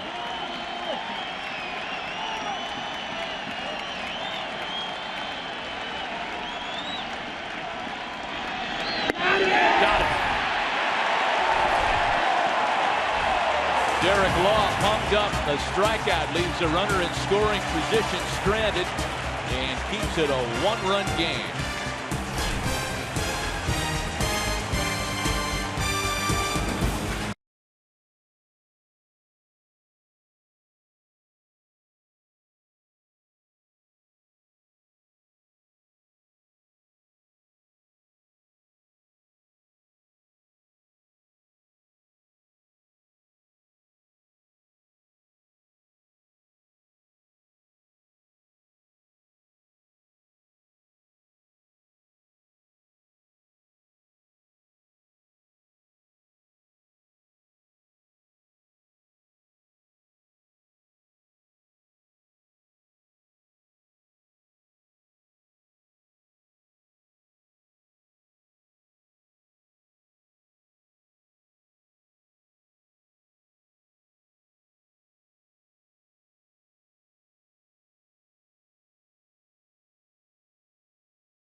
To the bottom of the 6th inning, and Jake Arrieta back to work. He will face 3 left-handed hitting giants, Gillespie, Crawford, and Panic. The first of which sends the ball up the middle, backhanded by Baez, throw to first, in time to get him.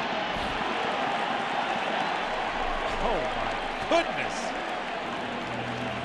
I don't think TV can do this any justice, by the way. We're going to try and show you how incredible this play was.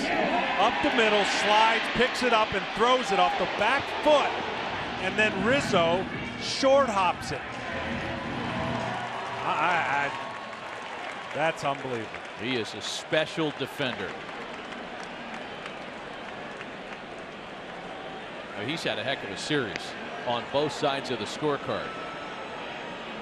And we're going to have a meeting on the field. Umpires getting together to take another look at this one. Oh, Anthony Rizzo came off the bag, folks.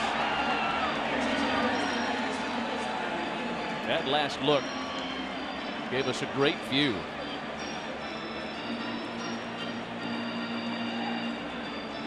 We won't be able to see as much there. Rizzo goes wide to scoop it, and the question's going to be, at any point did that foot come off before the glove, ball in the glove. I still can't get over watching it live. What? Yeah, they're showing it here on the big screen, and fans are reacting, seeing exactly what we see here, and that's that Anthony Rizzo did come off the bag. As John, as you mentioned, did he get back in time before Gillespie got there?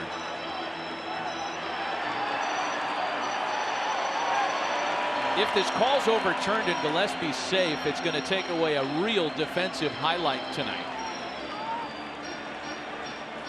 Baez with a magnificent play to make this as close as it was. And again, you got to be able to tell without a doubt, right. And I think they're going to overturn this personally. I would agree.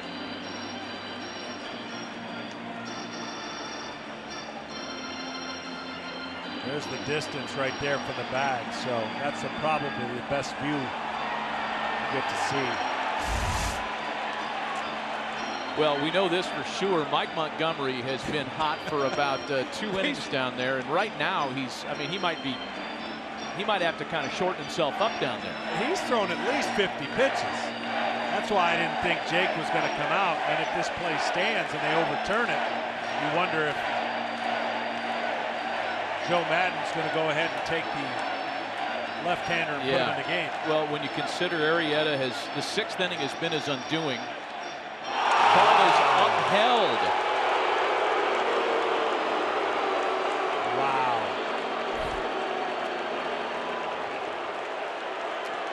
Boy, the one view that we had from up top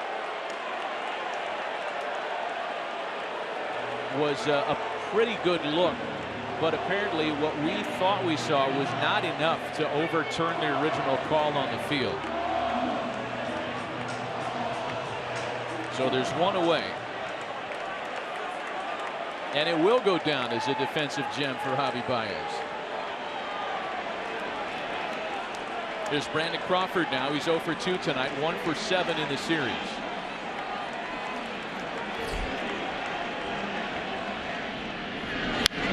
I mentioned the 6th inning for Jake Arrieta, and before we talk about that, let's go back to the play at first. I don't know. I'm sorry. I don't know what they see there. So it's got to be clear and concise, and to overturn it, and probably what their view. That's not clear enough. I'm with you. 0-2 the count to Crawford. So back to Arrieta in the 6th inning. A 6th inning ERA over 6, his highest ERA by inning this year. But putting that leadoff hitter aboard to start the inning makes such a huge difference. Instead, 1 away, bases empty, and 1-2 to Crawford. Well, when you're dominating like he did last year, your pitch effectiveness is going to be much better. I mean, you're going to not throw as many pitches per inning, and your jams are going to be less. This year, especially in the second half, you hit this spot that you're talking about, and just his pitch counts were way too high in the 6th and 7th innings.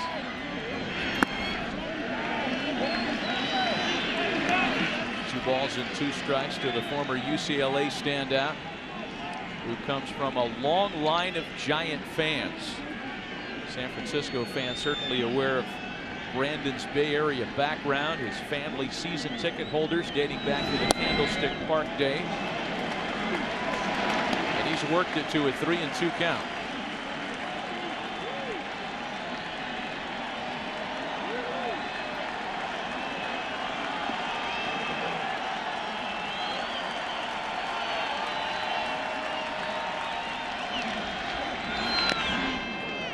Still a full count to Crawford.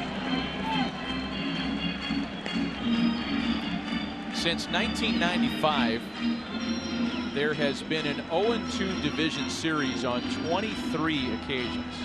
Only once has the team down 0-2 come back to win, and that was Bruce Bochy's 2012 Giants coming back from 0-2 to beat the Reds.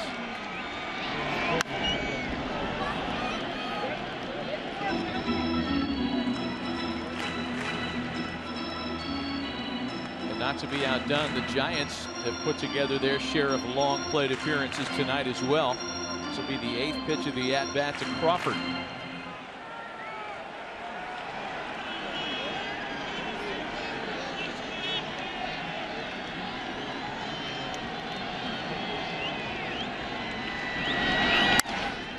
On the ground to shortstop.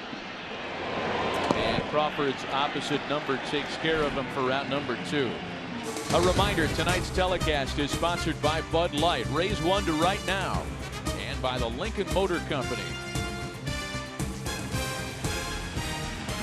Ken Rosenthal has some clarification on what looked to be a controversial replay earlier this inning. Kenny? Yes, Matt, here's what I've got from MLB. After viewing all relevant angles, the replay official could not definitively determine that the fielder's foot was off the base when the ball contacted the interior of his glove. The call stands. The batter is out. There it is, by letter of the law.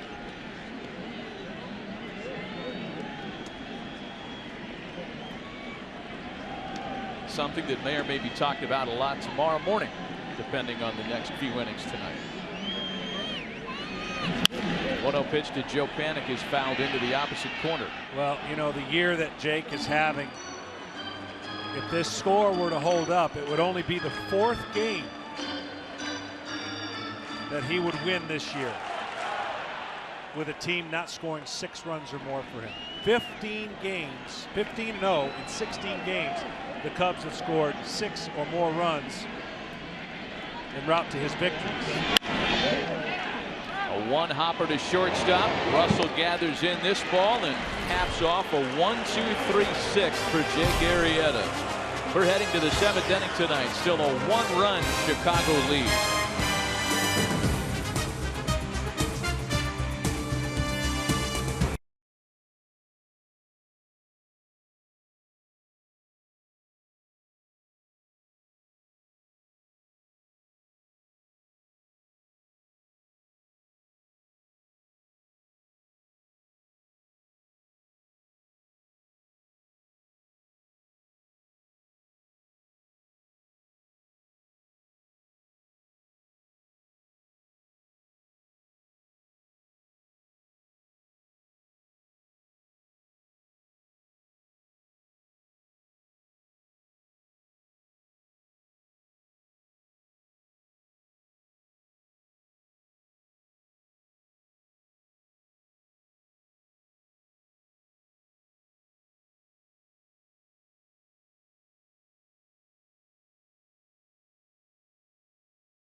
Arrieta saying thanks to Javi Baez. Baez returning the favor, and Joe Maddon with the big thanks as well, as it appears the starter's work is through tonight. Leaving with a 1-run lead, top half of the 7th inning. Derek Law continues on the mound for San Francisco. He'll face the 2-3-4 part of the Cubs order, looking for some late insurance. Bryant, Rizzo, and Soler. Yeah, Bryant's had a good night tonight. Great approach, double, walk, and a single. So getting him going would be huge. The next person getting going for the Cubs, Rizzo.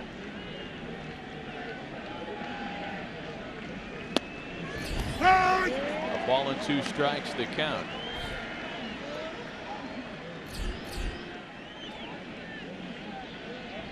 Pedro Strop has been up for a little while now.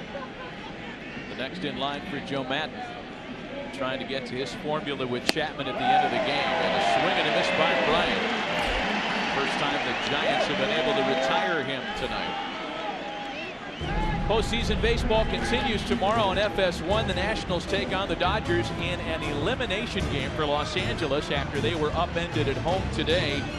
And if needed, the Giants will again look to extend this series against the Cubs. We do know that the ALCS is whittled down to Toronto, having swept the Tigers, or the Rangers rather, and Cleveland, after a surprise sweep of the Boston Red Sox, able to hold on today.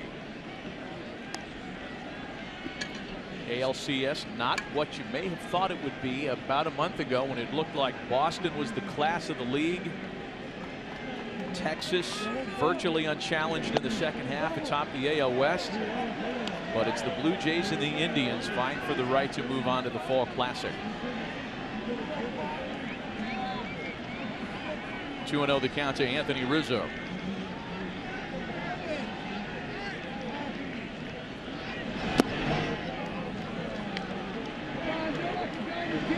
You know, the Giants bullpen, much maligned in the month of September, has held up to Bruce Bochy's liking so far in the postseason. That hasn't been the problem.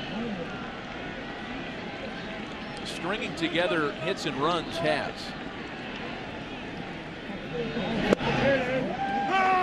Law's 3-0 is in for a strike.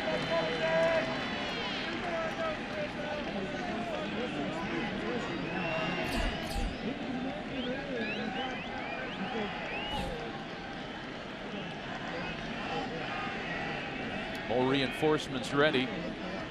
One of the three left-handers for Bruce Bochy, Javier Lopez, is hot. A full count now, 3-2. He's worked his way back into this count. Still can't give in to a hitter like Rizzo. Maybe a changeup here, 3-2. Heater. Rizzo with a little pop over the second base bag for Crawford. And there are two away. You know, as a reliever, just watching Derek Wall, you can pitch with this kind of emotion, get fired up after strikeouts, because it's a short sprint. He's pitching with a lot of that adrenaline. As a starter, you really can't afford. You got to maximize your energy. But right now, he is about as pumped up and fired up to get one more out. And you'll see it as he walks off the mound. Jorge Soler has been quiet tonight, making his first start of this series. 0 for 3 thus far.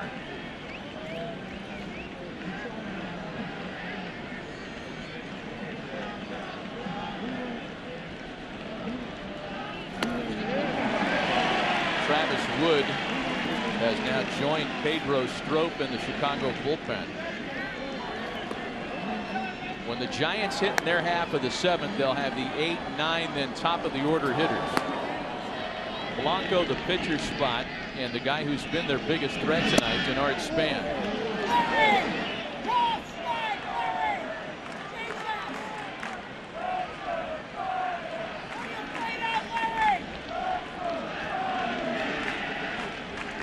Two balls and a strike to Jorge Soler. To 3-1 now.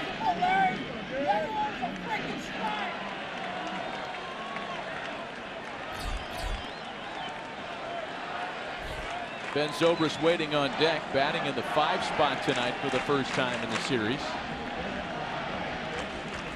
Kind of neutralizes the matchup game in the bullpen. And so there's aboard.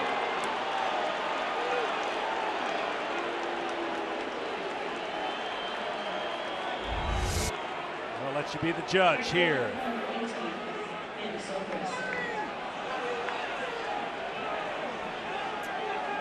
Pitchcast powered by MLB Advanced Media shows that to be a pretty good pitch. Strike. They were more concerned on whether he swung or not. Yeah. So here's Zobrist now. He's doubled in 3 trips. 2 for 10 in the series.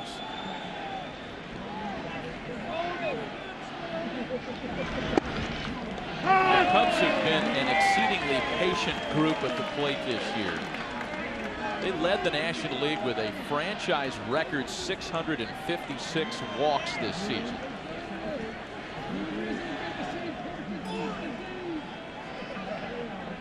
Soler aboard on the 2-out walk, and Sobris lifts a fly ball into center. Span has it, and the Giants have 9 outs left to try to keep their 2016 season alive.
It has been a gorgeous night in the city by the bay, a brilliant backdrop for postseason baseball. And if the Giants' season is to continue, they're down to their final 3 outs. 9 outs, rather, 3 of them coming here. Hey, part of their problem has been the Cubs pitching staff at the plate. Hendricks with a big knock. Wood with a home run, part of the Game 2 dialogue. And then here in San Francisco tonight, Jake Arrieta's 3-run home run still holding up as the difference in a 1-run affair. Who needs the DH? Say the Cub pitchers.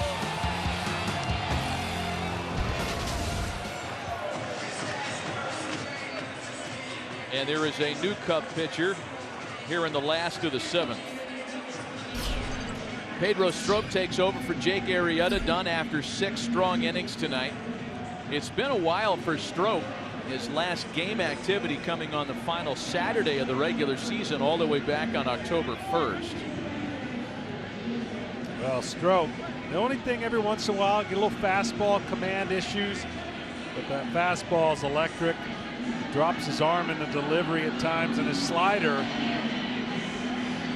pretty darn good when he has the tight spin. So he's going to come after you with that fastball slider combination. Guy waiting in the wings right there, Mr. Chapman. Certainly going to come after you as well if he's given the opportunity with the lead. Kenny, when this season began, we were talking about how if it gets to the late stages, late and close, the advantage in the bullpen game might go to the Cubs. The Giants bullpen has held up very well. And here we see the Cubs set up core in a one-run game, trying to get the game to Aroldis Chapman. Well, Matt, this bears repeating. The Giants have yet to score off the Cubs bullpen in 2016. We're talking 32 1/3 innings in regular season and division series. That's about 3.5 games worth. Giants are batting 110 off the Cubs bullpen. 33 strikeouts, 5 walks, no homers. There you see that arm action and that slider, the first two. Get to the plate and drop late. Joe Maddon going to his prevent defense, bringing in his plus Gold Glove defender Jason Hayward to take over in right. Wilson Contreras, you saw him a moment ago, has taken over behind the plate for Miguel Montero.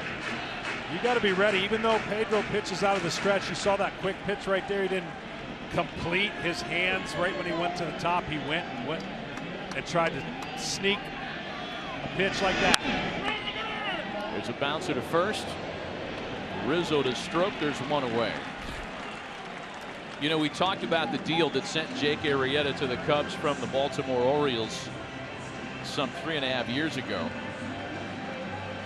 And if Lou Brock for Ernie Broglio was the cruelest of results for Cub fans, then the baseball gods made it up to the franchise when they traded Steve Clevenger and Scott Feldman to Baltimore for both Jake Arrieta and Pedro Strop, which goes down as one of the more lopsided deals in recent history.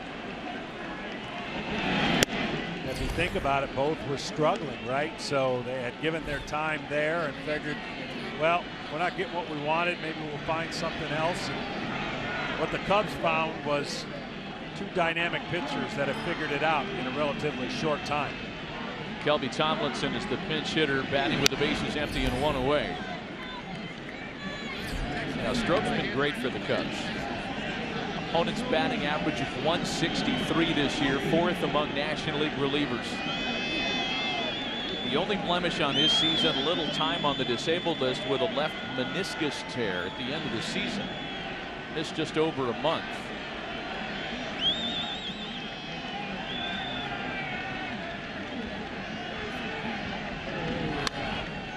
One pitch to Tomlinson, lifted out to shallow right for Hayward, and 2 away. And that, at the time, you know, the Cubs were rolling. They were going to be in the playoffs. They lost Stroke. They lost Rondon. And that comeback by Stroke from his injury, and Rondon coming back, has been an incredible strength to their bullpen. Well, Joe Maddon noting how hot Denard Span has been, wants a left-handed reliever to try to neutralize him. The call's gone out to Travis Wood. We'll be right back.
Dana White will be live in studio. There's always fireworks when Dana sits down with Colin. You won't want to miss it. Wednesday at noon Eastern, 9 a.m. Pacific, only on FS1.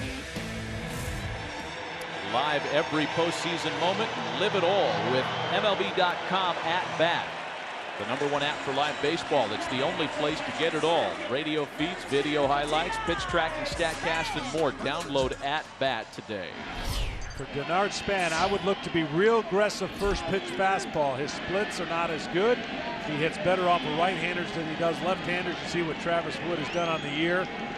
I would be definitely looking to hit that first pitch. Well, you certainly understand the matchup from the Cubs' perspective. Span has been red hot. He offers it the first pitch and lines it right into left field, where Zobrist puts it away to retire the side.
The top half of the 8th inning.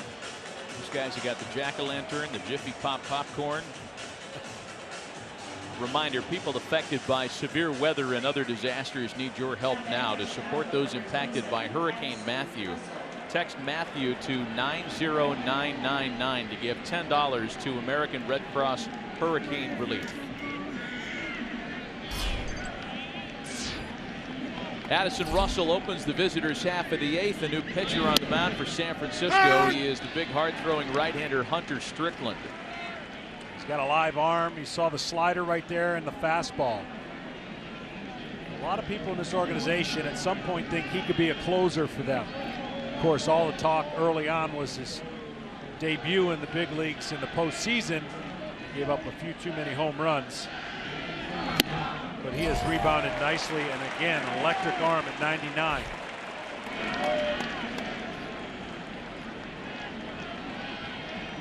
Russell, Baez, and Contreras here in the Chicago half of the 8th. Yeah, the home runs you're talking about came in the 2014 postseason. 6 home runs in 8 1/3 in his postseason debut. Silver lining to it was the Giants winning a World Series title that year. But it says a lot for a guy to come back that next year. And I asked Bruce Bochy how he handled it in spring training. Did they have to talk to him? Did they have to say? Because that could just crush a young player. But he said he's handled it great. His mindset's been really good. And he's put in the work and having a really fine year and certainly working his way up into possibly that spot one day and closing. Yeah, Bruce Bochy is not a what have you done for me lately manager. Especially in regards to bullpen use. He'll run you right back out there as he did with Strickland after his troubles. Swing and a miss by Russell, and there's one away.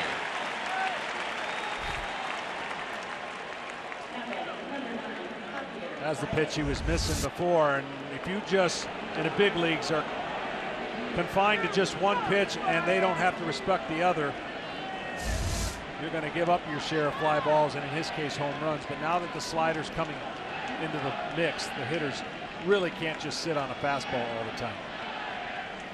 Javier Baez has singled, scored, and reached on an error tonight.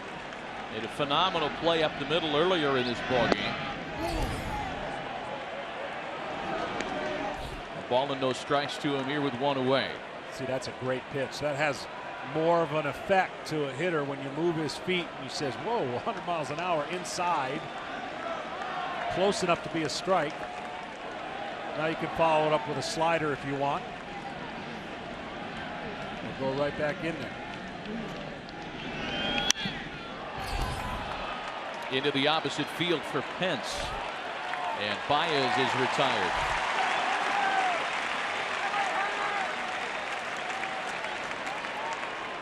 So we'll get our first look at Wilson Contreras at the plate in this ball game, the rookie catcher who came on as a late defensive replacement tonight. And just when it had looked as though Wilson Contreras was wearing down at season's end, he finished the year in great shape and has gone 2 for 3 in limited duty so far in this best-of-5 division series.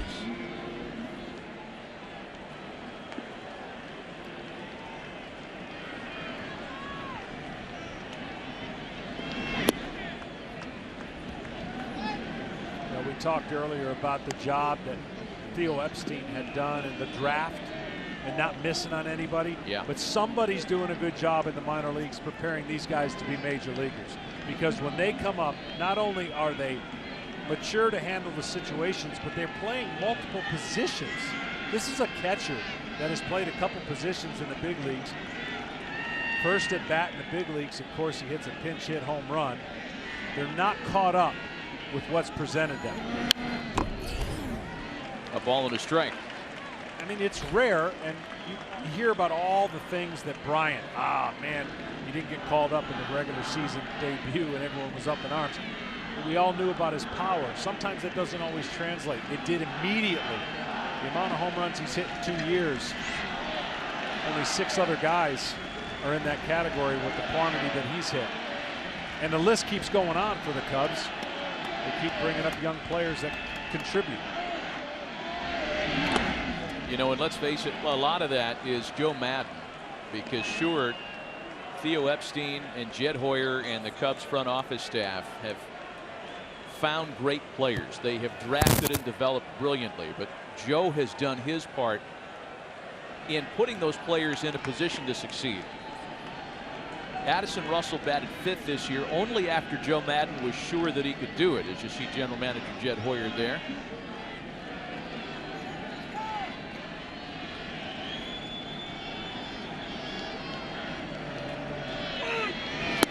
And you know what's amazing, both managers do it in unique but drastically different ways. Bruce Bochy, loyalty, calmness, doesn't have to say a whole lot. Madden, his sayings, his antics, all the different innuendos, both leading their teams to the position they're in right now with strength and respect.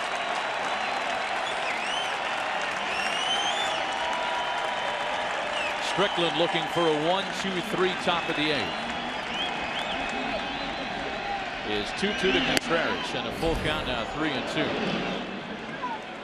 100 miles an hour on that ball 3. When the Giants bat in their half of the 8th, they'll have Belt, Posey, and Pence, the heart of their order. And we're assuming against that man, the former closer, Hector Rondon.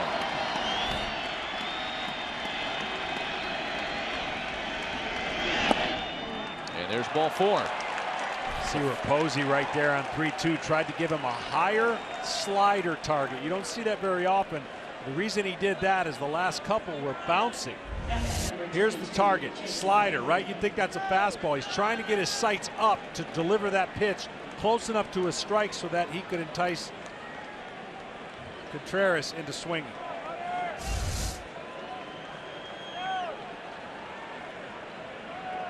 So a 2-out base runner now for Jason Heyward.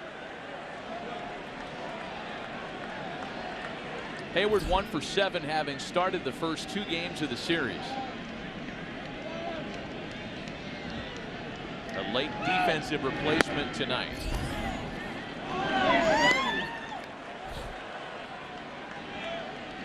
As challenging a year as it was for Jason Heyward offensively, he did his best work at the plate late in ball games. He hit .283 in the 7th inning or later, compared to a .206 average from innings 1 through 6.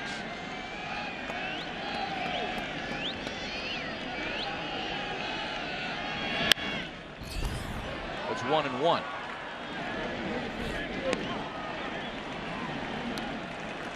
Jason Heyward has struggled hitting velocity, hitting fastball, well below the league average in fastballs when thrown and put in play.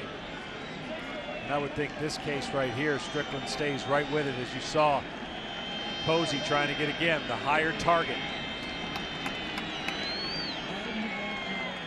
Getting the old throw over, looks like, right there.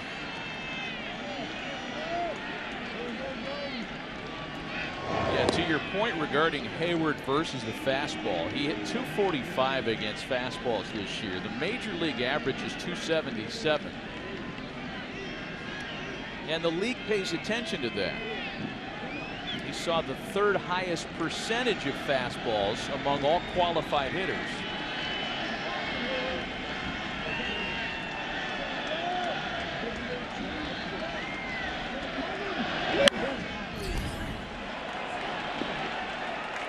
That's fouled out of play to put Heyward behind a ball and 2 strikes. Well, it isn't for now, and it isn't for the foreseeable future as far as how many games they have left in the postseason for the Cubs. But Jason's going to have to go in the offseason and really retool the mechanics of his swing in order to turn this around for the future of him and the Cubs.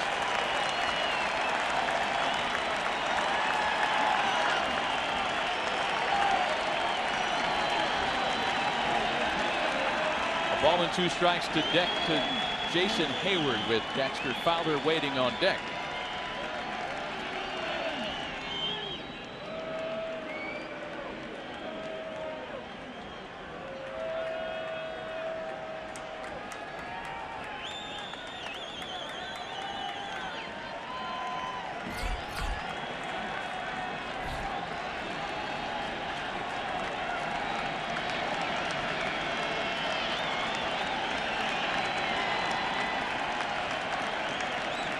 Strickland gives Contreras a look. Now he's ready on a ball and 2 strikes.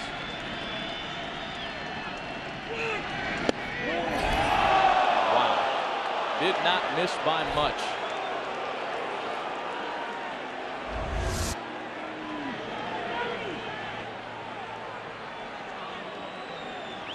Just a bit outside. It's a nice take by Heyward. So 2 balls and 2 strikes.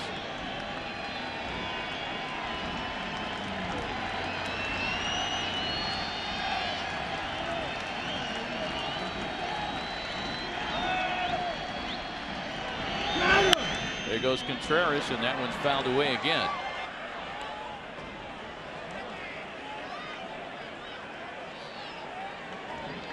Well, they went with the slider there, and I think in that situation you give him a chance to catch up a little bit. After the slider, I would go right back to the fastball up over the middle of the plate. Heyward's popped up a lot of fastballs. Just go major league on him. Yep. Throwing the heater, Ricky. 2 balls and 2 strikes, the count to Hayward. Contreras runs again, and again it's fouled away. There was 99. And that's the spot he can't catch up. I mean, a lot of guys can't catch up, but that pitch up was perfectly located. He wanted it up, and that's exactly where he threw it. And based on where Hayward has his hands and his trigger of when he fires the bat, he's not able to catch up.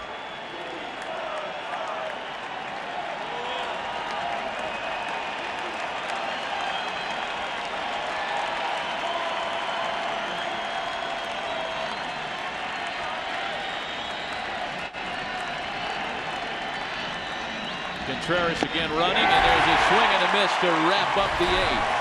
A couple of strikeouts for Hunter Strickland. Belt, Posey, and Pence as the Giants still trail by a run.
Let's MLB fans dig into the game with unlimited LTE data on their smartphone. Show us how you're a baseball fan by using hashtag #UnlimitedBaseball for a free MLB Shop gift code and the chance to win tickets to every 2017 World Series game.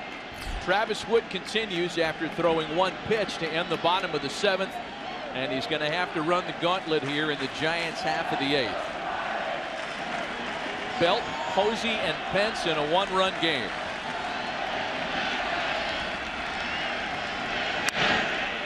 Brandon Belt had a sac fly in the last of the 5th that brought it to 3-2. And the Giants still dealing with that same deficit here in the last of the 8th. Brandon Belt's done okay against left-handers, actually a higher average than right-handers. If you have a curveball, you better throw it versus a slider or a sinker, because that's where he does his damage against left-handers who throw sinkers. Curveball is the Achilles heel. Into the hole and into left field. base to start the 8th. There was a sinker, and he stayed right on it. He doesn't give way much to left-handers. Watch this pitch right here, and he just goes the other way with it. And that's going to be it for Mr. Wood.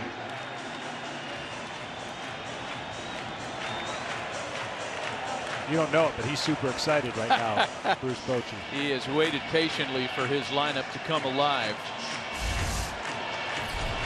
Cubs will make a pitching change. Tying run aboard to start the last of the 8th. We'll be right back.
Continues tomorrow on FS1. Game 4 of the Nationals-Dodgers series with Los Angeles facing elimination.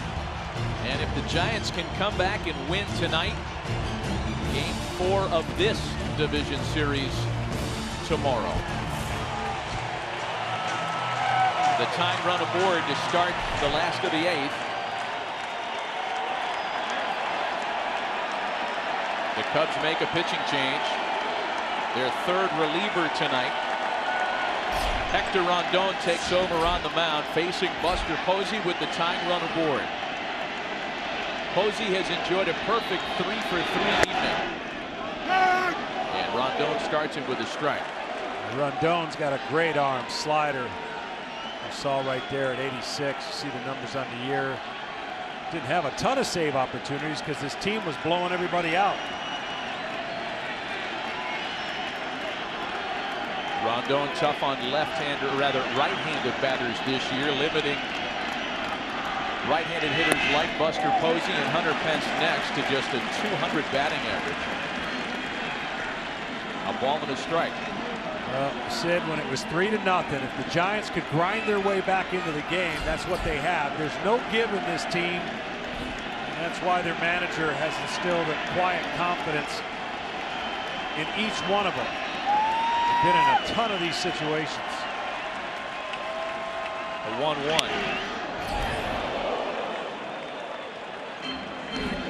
Chicago had some opportunities to add on after the 3-run home run by Jake Arrieta in the second. They left 2 runners stranded in the third and have left a runner aboard every subsequent inning save the 5th. Looks like Derek Law has not expended all the energy he has pitching. He's still up there, fired up.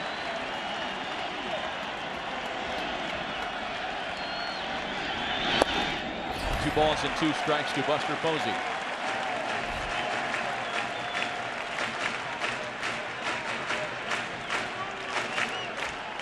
Yeah, Derek Law has turned into the ML Carr of the 2016 Giants. Chief towel waver.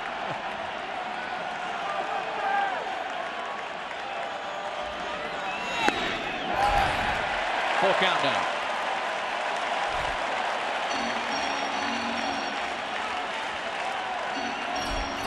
Well, 3-2. Do you trust Buster Posey, who doesn't run well, and send the runner to stay out of a double play, trusting that he will not strike out? That's why you get paid the big bucks to make these decisions as a manager. Rondon issued fewer walks per 9 than any other Cubs reliever this year. Only 8 free passes and 51 innings of work out of the bullpen. I tell you, it depends on his confidence, but I would be so tempted to throw a 3-2 slider right here to one of the best hitters on the Giants.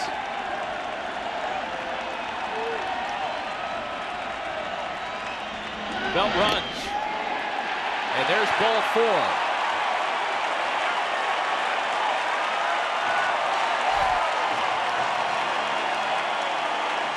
I'm telling you, that's the right pitch. It just wasn't close enough. You see, Posey wants to attack and wants to get the ball in play, and he just holds up. If that pitch is a little bit higher, I don't know, the result will be the same and him being able to check that swing. So the right pitch just didn't execute it high enough, and the patience of Posey being able to stay back long enough. Now the Giants are in business.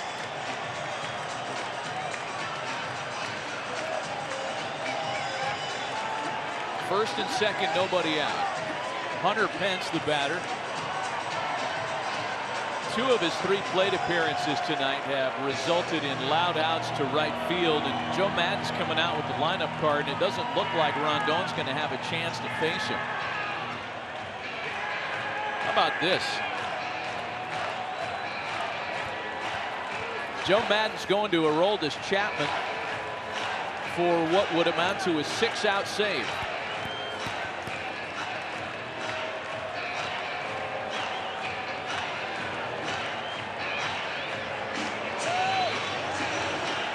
Wow. Here comes the closer. We'll be right back.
Go on without you.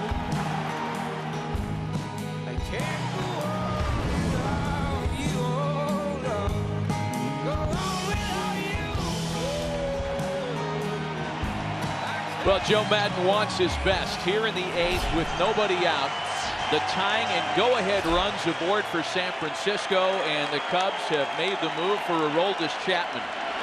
They're hoping for a 6-out save out of their imported closer, who was perfect in save opportunities after the trade from Cincinnati. His first pitch to Hunter Pence, big swing and a miss at a 99-mile-an-hour fastball. Yeah, Hunter Pence doesn't see a fastball he doesn't like. I was just getting ready to say, no chance he bunts here. He's hard enough to hit, hard enough to bunt, with left-handers coming up behind Pence. The chances of the Giants dramatically increase with what Pence does here at the plate. Behind 0-2, 102 miles an hour. So now Pence, as he does in most of his at-bats, after 2 strikes, he's going to try to find a way to put this in play. He'll cut down the stroke, he'll choke up, and he's going to do everything he can to try and advance the runners, if nothing else, put the ball in play. Belton Posey aboard. A ball and 2 strikes. Hunter Pence, in a small sample size, has had some success against Chapman in the past, 2 for 4.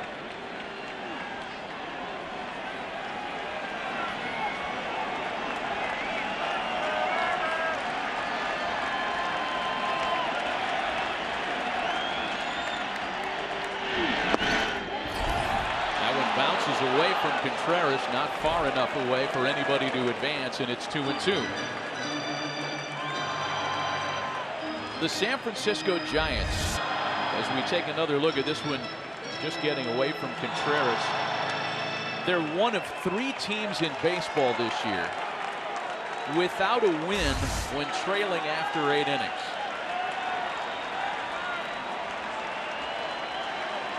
Down a run in the bottom of the 8th here.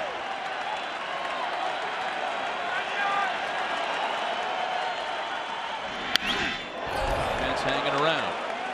I tell you, Pence is unbelievable to watch over the last few years. Just when you think, okay, he put 2 good swings earlier to hit the ball in the wrong part of the park with the wind blowing in. When you're in this approach, 2-2, Chapman goes up. It's tougher for Pence to do what he wants to do. If the ball's down, he can do and put the ball in play. The next 2-2. Got him. You just can't do anything with it up there. And you got to be able to execute against a guy who's trying his best to put the ball in play. And that's power against a guy who has power, and he neutralizes it right there. The high pitch is so hard to lay off of as a hitter, because you're telling yourself you got to get started soon, and there's just no way it gets up to 100+ up there.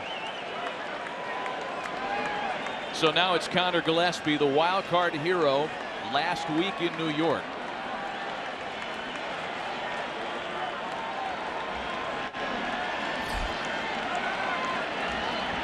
His first meeting with the hard-throwing Cuban closer. Aroldis Chapman, by the way, has had 1 6-out save opportunity in his career prior to tonight, and that was in August of 2013 as a Red. He converted on a 6-out save chance against Arizona. Joe Maddon doesn't care about any past history. He wants his best in the biggest moment of the game right here. Gillespie to right. Back, he can't get there! Belt scores! Here's Posey, and the Giants have taken the lead!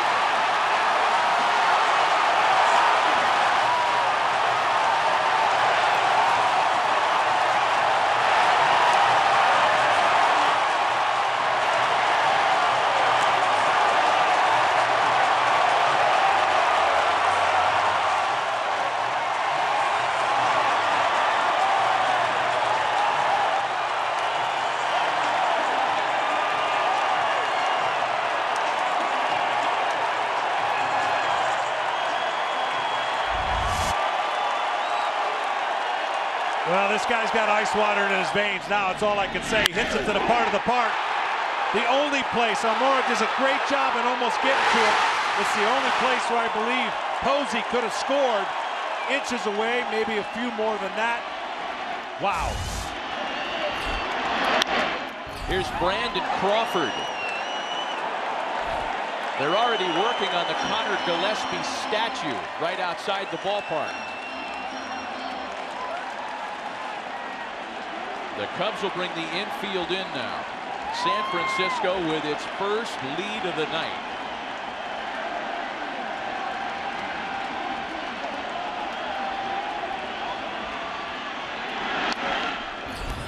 You know, one of the decisions Joe Maddon had to make the bullpen moves that he wanted here was to double switch his best defender out of the game, and that's Jason Hayward. Almora is a good defender, but he is not Jason Hayward, and you wonder if Hayward was in right, if they would have had a better chance to make that play.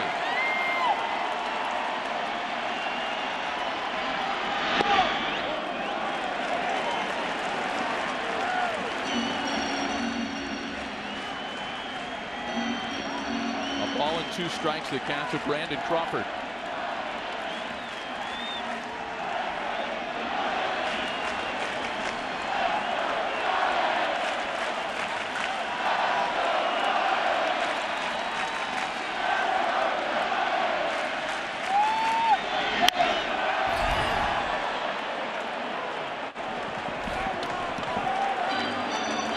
Giants lineup that had been absolutely flat for 2+ nights in this series. 2 runs on 12 hits combined in games 1 and 2. Tonight, 4 runs on 8 well-timed hits. Connor Gillespie's 2-run triple giving them the lead.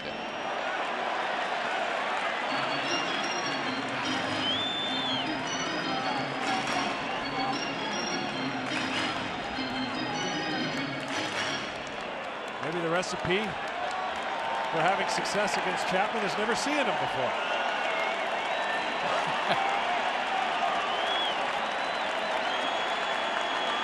Well, we talked about Madison Bumgarner's streak being broken of consecutive scoreless innings in the postseason.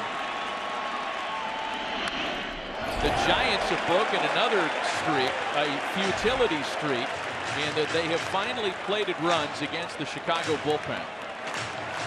Something that hadn't happened for 33 1/3 innings this year. Yeah, Bruce Bochy, just a little ho-hum attitude. Knew it the whole time that they were going to rally.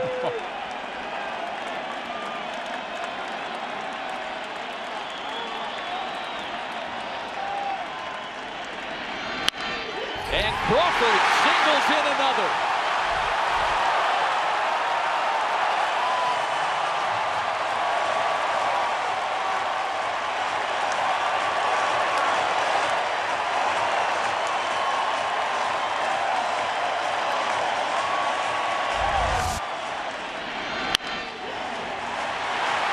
That's just staying on a baseball, being disciplined, short to the ball, seeing a lot of pitches, fouling off the pitches you can't hit, getting one you can, and believe me that's a huge insurance run. And now they're going to have to get somebody going in the bullpen to save Chapman for not only tomorrow. Yeah. Chris Bosio is going to come out, go into a Dean Smith 4-corner stall. A 3-run inning for the San Francisco Giants. As we take you back to the big hit, the 2-run triple delivered by Connor Gillespie.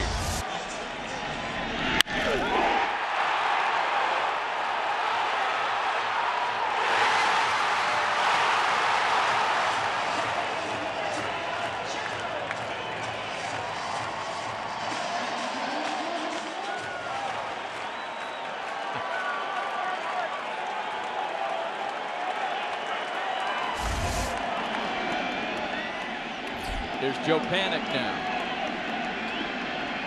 Still only 1 away.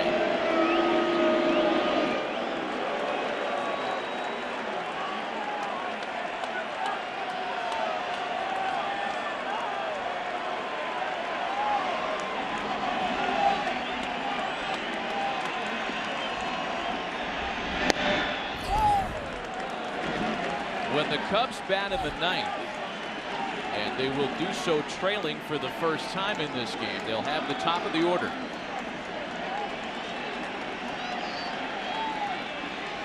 Sergio Romo is up in the Giants bullpen, having reclaimed the closer's job at the end of the season.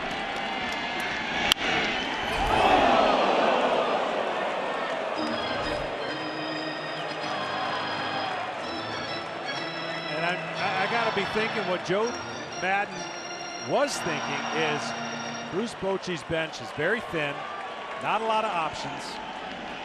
I'm going to have my highest leverage guy come in, even though it's facing a right-hander. He struck him out, but then a slew of left-handers are going to be behind him.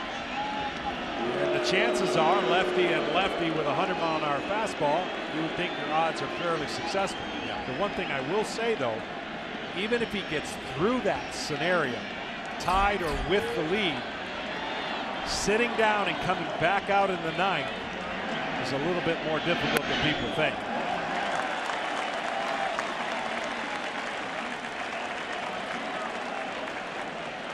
And on the other side, Romo was warming up, hoping to be in a position to have the lead. The rush of adrenaline that goes through him as the closer for the Giants is unmatched.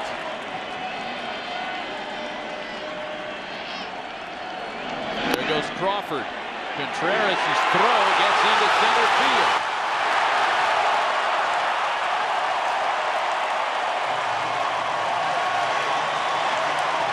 Runner at third with one away.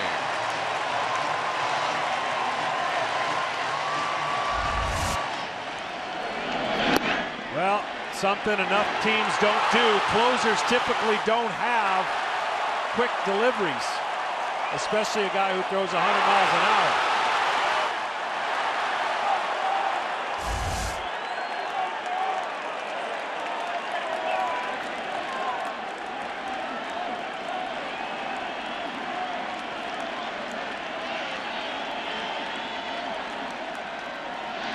Infield comes in again for Chicago.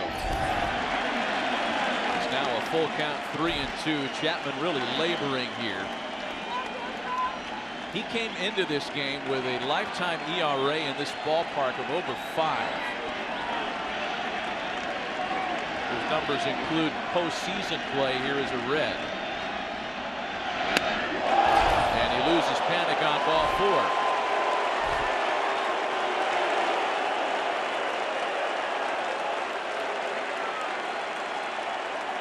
Here comes Joe Madden, and he's going to go and get his closer. Chapman able to record only 1 out. Did not go as planned in the 8th for the Cubs.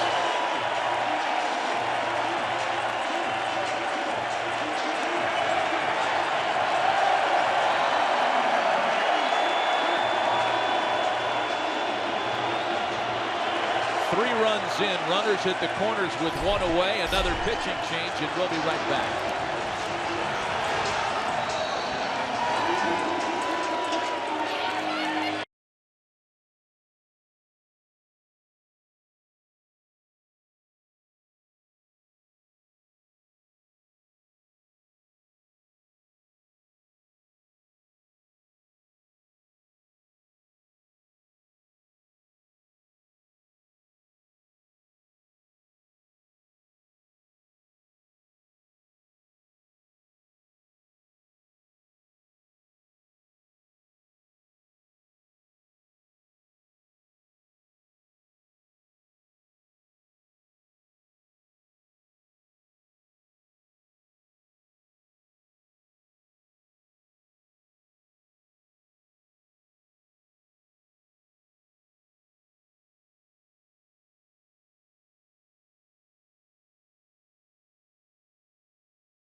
Well, these recent Giants postseason runs have unearthed a different, unlikely hero each time. Gregor Blanco is the first to face the new Cubs reliever Justin Grimm.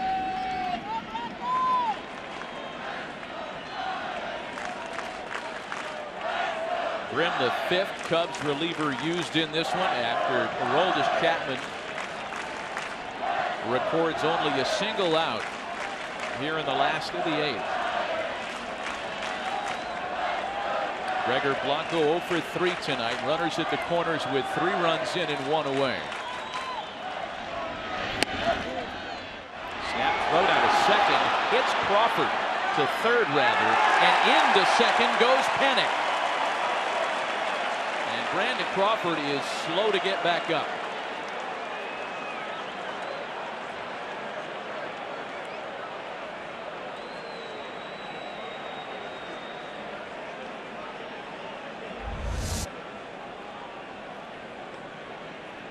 Contreras had come up throwing before, trying to get this to happen. Looks like it hits him right in the elbow of the left arm. Oh my, that cannot feel good at all.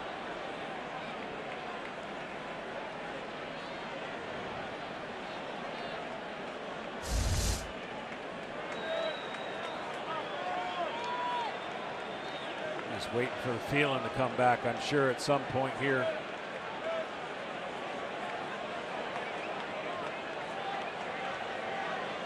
Very anxious moment as fans here hope beyond hope that that's something that doesn't prevent Crawford from playing the rest of the series.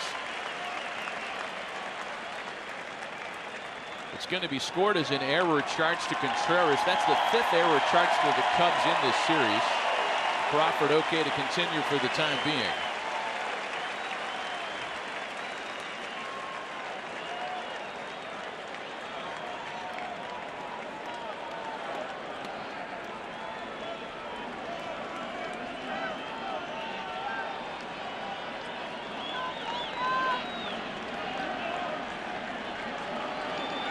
How many times have we said it here in the last of the 8th? The infield in for Chicago.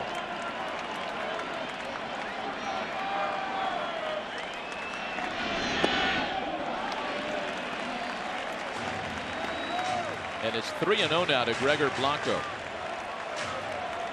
Tremendous discipline, a team approach, a lineup that maybe doesn't have a lot of power. 17 home runs is their leader in Belt.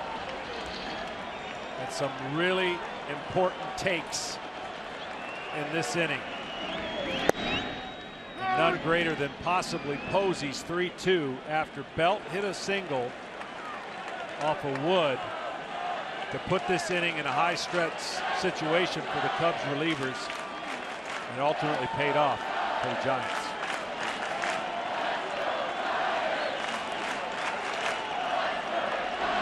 To Blanco. Is bounced to the right side of the infield. Rizzo flips it to Grimm, and they are just able to get the runner.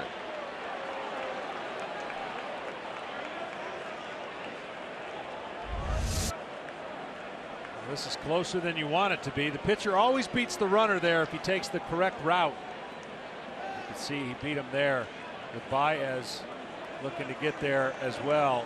Grimm had it.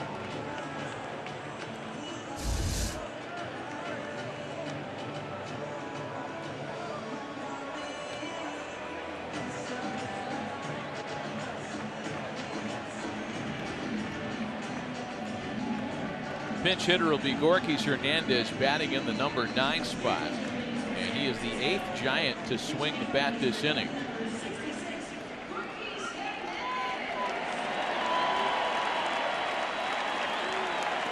San Francisco down to their last 6 outs tonight. I tell you, you push Bruce Bochy into an elimination scenario, and the darndest things happen. This one ain't over yet. Chicago still has the top of the 9th. But the Giants, for the time being, summoning up some late magic tonight. Not to mention Bumgarner grinding like he does to keep it at 3. There was so many opportunities. The Cubs could have blown this thing open, and the only way that they scored the 3 runs was via the 3-run homer by the pitcher, Arrieta.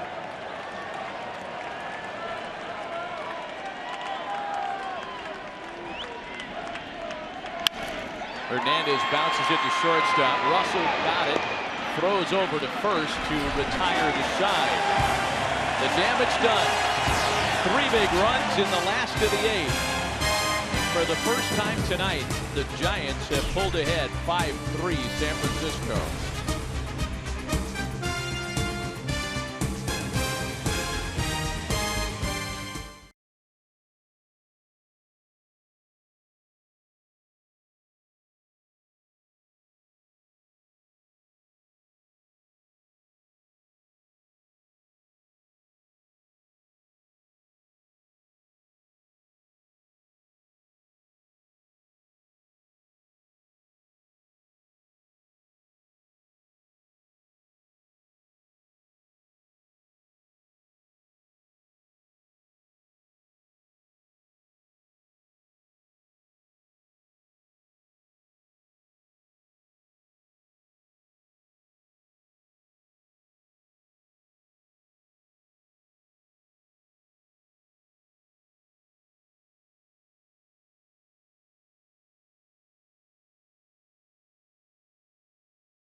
To the top of the 9th inning, and thanks in part to Connor Gillespie, the Giants are 3 outs away from keeping their 2016 season alive. A big 2-run triple that delivered San Francisco the lead. They've handed it off to Sergio Romo, a key element to their 3 World Series winners. Missed half the season this year with a flexor strain in his right arm, but has since recaptured not only his past form but his past job, supplanting Santiago Casilla as San Francisco's closer. And if you're guessing what he's going to throw, it's slider, slider, slider, and more sliders. An occasional 2-seamer, but this guy flips up sliders and breaks them in different areas. Top of the order for Chicago. A ball and 2 strikes, the count to Dexter Fowler. And there's the occasional sinker.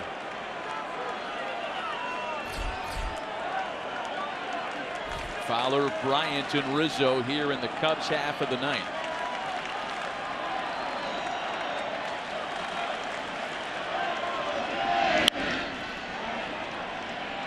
We asked Bruce Bochy if Sergio Romo at the age of 34 looks at all different than he did when he was closing out World Series games. He said a little bit, and what used to be a finesse closer is now even more pronounced as a finesse guy because he doesn't throw as hard as he was a few years ago. Yeah, he had a little hiccup here. He gets a little caught with that foot and stumbles.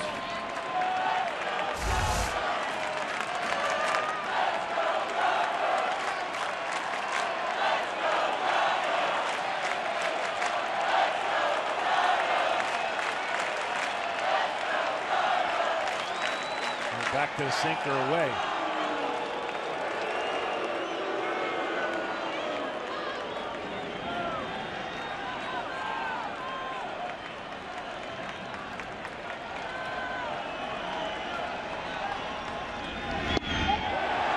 Two balls and 2 strikes to Fowler.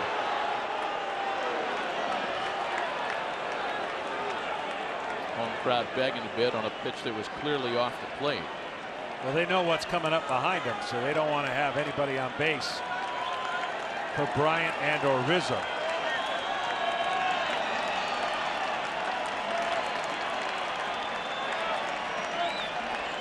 The 2-2.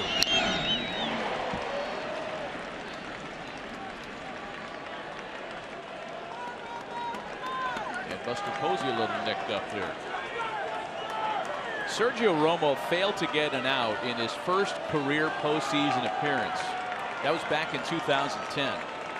But since then, he has not allowed a run in 13 postseason appearances here at home.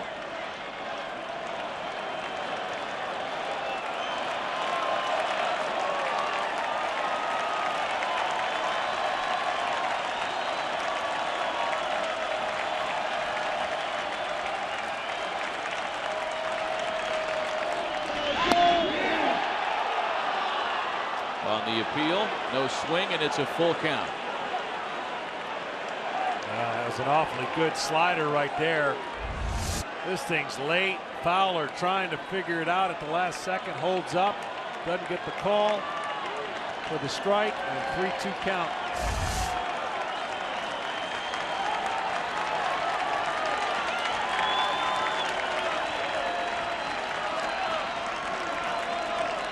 The payoff pitch. He lost him on ball 4. And that brings the tying run to the plate with nobody out. Well, it's a signature pitch, the slider.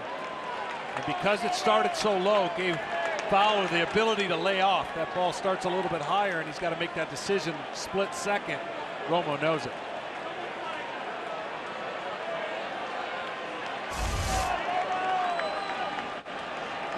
Chris Bryant has had a nice night, 2 for 3 with a base on balls. He has singled and doubled tonight.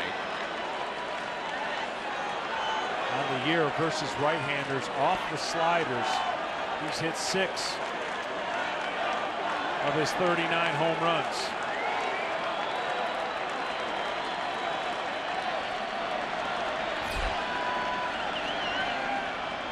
Fowler aboard. Swing and a miss on the slider.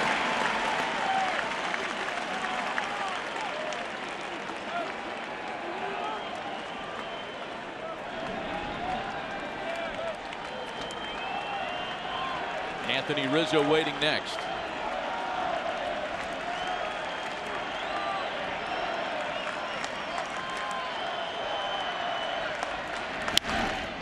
Swing and a high fly ball to deep left field. At the track, at the wall, Blanco leaps, and it's gone! Chris Bryant has tied it in the ninth!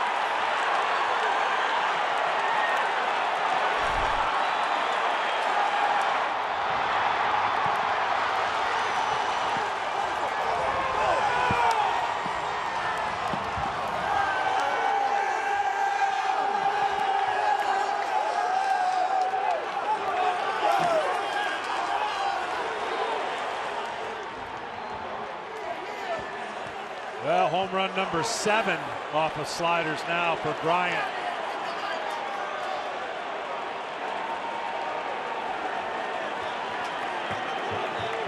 Just enough, too. And the bullpen woes, which had appeared to be fixed in San Francisco, have resurfaced. Here's Anthony Rizzo now. A 5-5 ninth inning tie.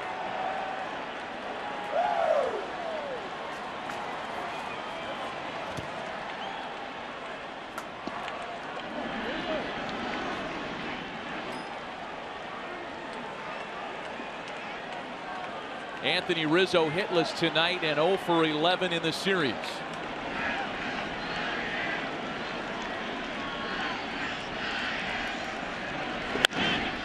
Beats that one into the ground for Panic at second base, and there's one away.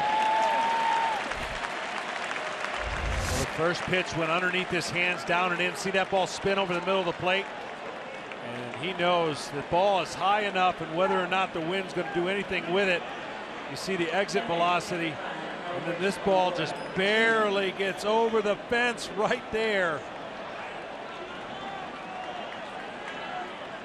Bryant's legacy grows. Oh, man. As does the celebration. Here's Albert Almora Jr. now.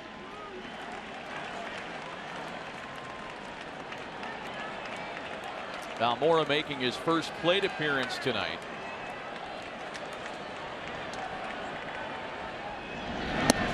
I mean, we think we've identified the big turning point of the ball game. The 2-run triple by Gillespie, which gave the Giants the lead. They added on. And then Chris Bryant with the 2-run home run.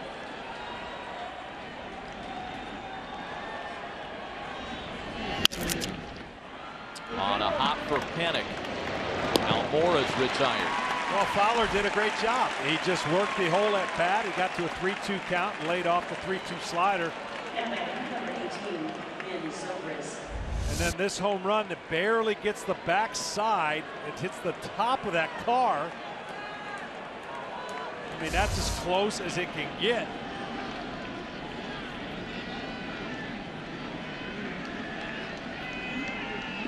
Here's Ben Zobrist now.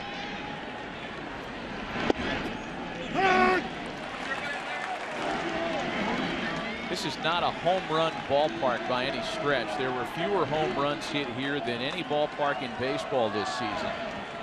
But as Bruce Bochy shared with us before the game, and as we've known, having watched games here since the 2000 season, it'll go down both lines.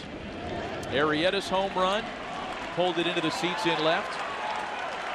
Bryant's home run, a fence scraper by his own standards.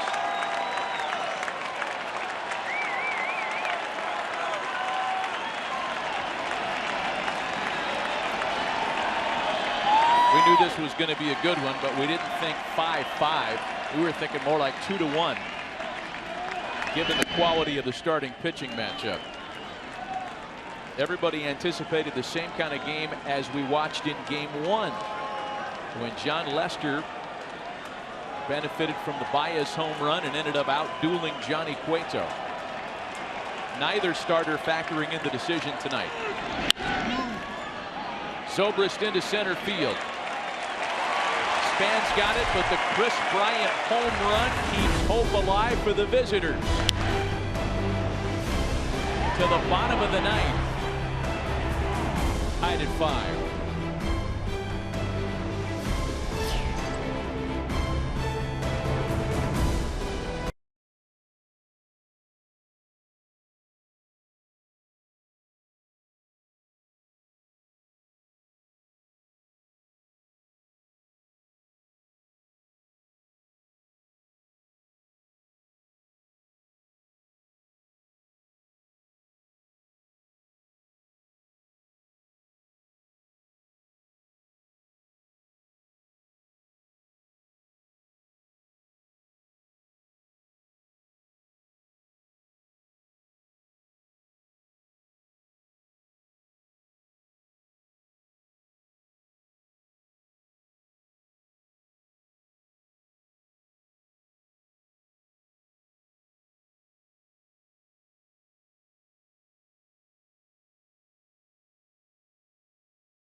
Just when it looked like Connor Gillespie's 2-run triple would be the story, Chris Bryant spoils the home party.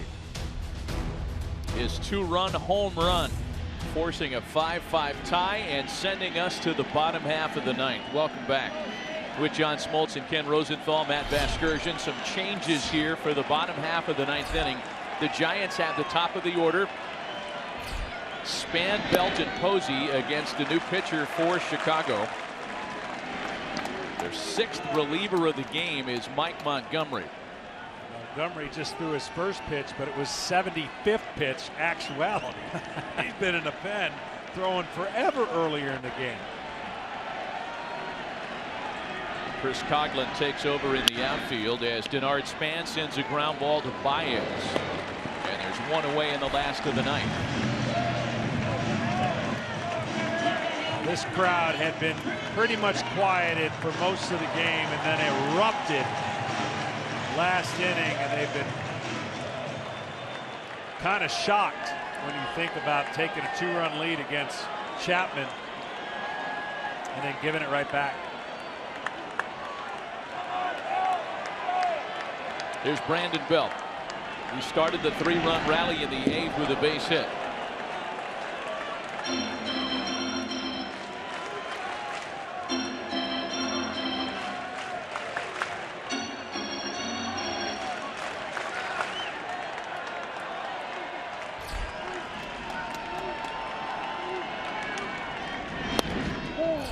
Two balls and no strikes.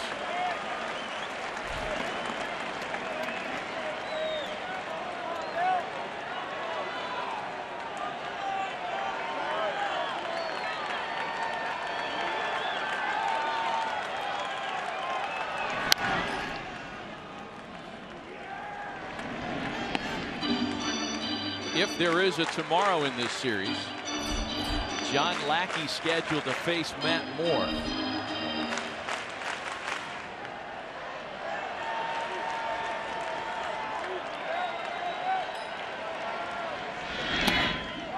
And it's 3 balls and a strike to Belt.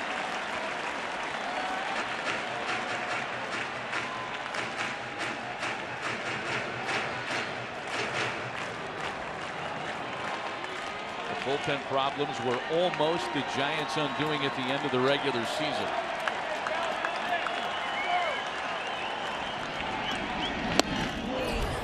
Full count to Belt now as he was swinging on 3-1. That's a great fastball location in tied up Belt. I haven't seen Montgomery. He's got a great curveball, have confidence enough to hit with it. Curveballs give Belt trouble from left-handers.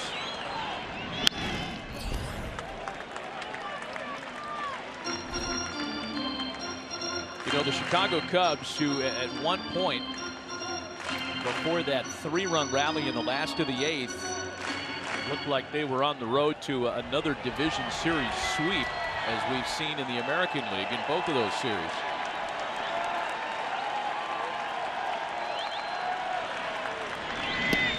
There's ball 4 to Belt. The winning runs on base.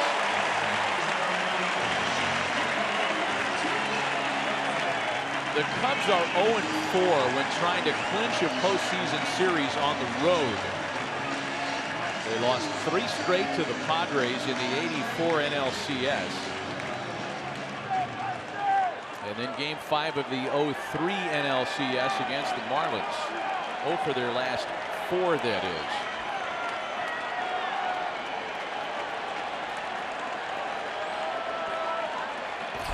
Here's Buster Posey now.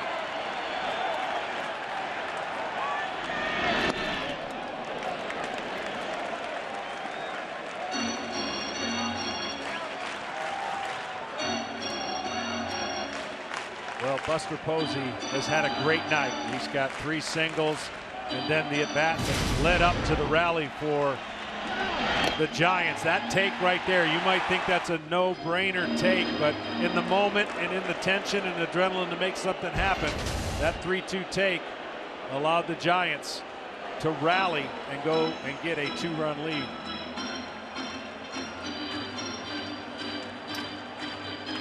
conversation to get on the mound with Chris Bosio. Meanwhile, for Joe Madden, he is running out of options, in particular in his bullpen. Only position players he hasn't used are David Ross and Tommy La Stella, and Carl Edwards Jr. is his last available option in the bullpen.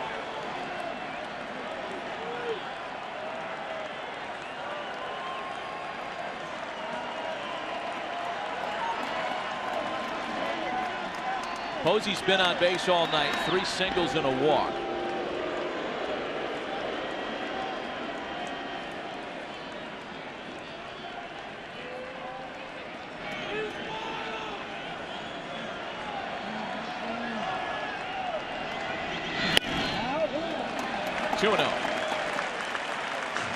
People realize how hard it is to come into a game after spending so much time throwing earlier. In the 5th inning he was up, in the 6th inning he was up, and now back in the 9th, bottom of the 9th, he's in a situation I'm sure he never thought he would be in, that being Montgomery.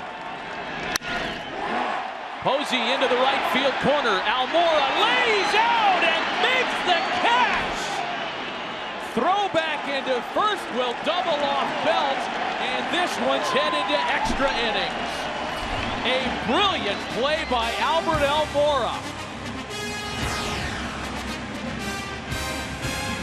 To the 10th. Still a 5-5 tie.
Action already. Almora Jr. has a chance to totally redeem himself, and he has, and doubling off Belt, which, by the way, he did the right thing.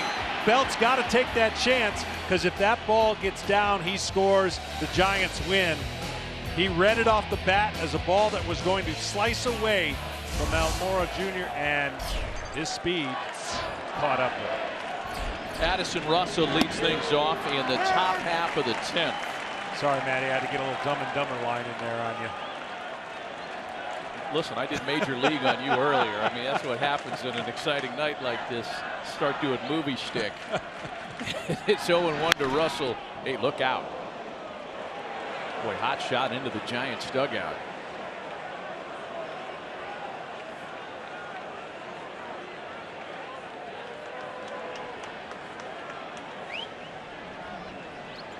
Jake Arrieta's 3-run home run held up until San Francisco scored 3 in the 8th.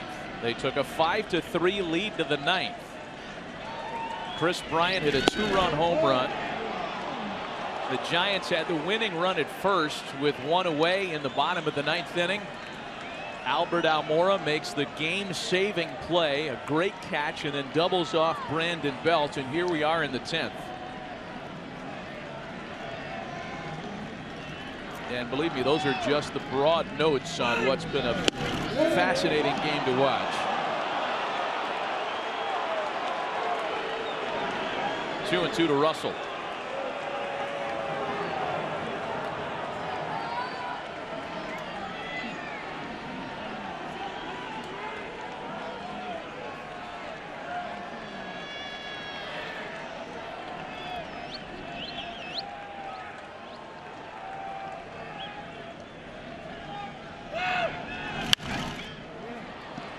Fly ball slicing into right.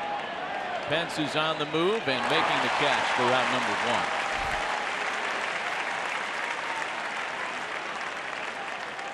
1. But what a difference an inning can make for Albert Almora Jr. Almost made a fantastic play on the triple that drove in the go-ahead runs in the 8th, but certainly redeemed himself in the 9th.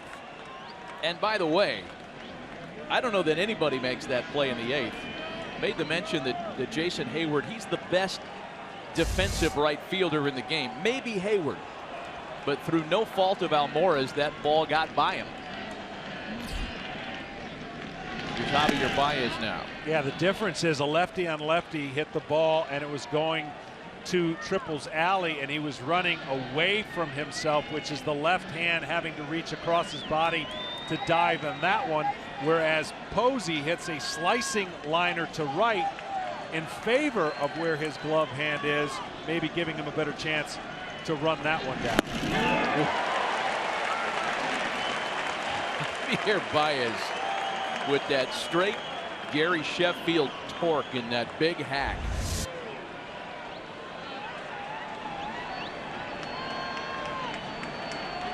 I mean, to tell you, that's a week in the chiropractor's office for most of us. Oh, to be young. Yanks that one foul. What Romo does defies some leverage and odds. What I mean by that is he throws his slider as a right-hander from the first base side of the rubber with a low 3/4 delivery. So he has to actually start that slider into a right-hander to try and sweep him away. Most right-handers would like to be on that third base side to create better leverage and make it tougher on right-handers. But Romo has perfected what he does from the other side. Got him. Set him up for the slider, and Baez is a strikeout victim.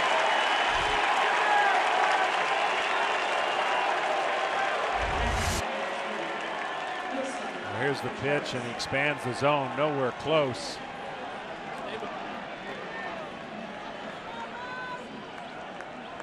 Ooh. What is that all about? I think Romo might have said something to him. This is a guy that's hit a couple, well, one home run for sure, and one just short at Wrigley Field.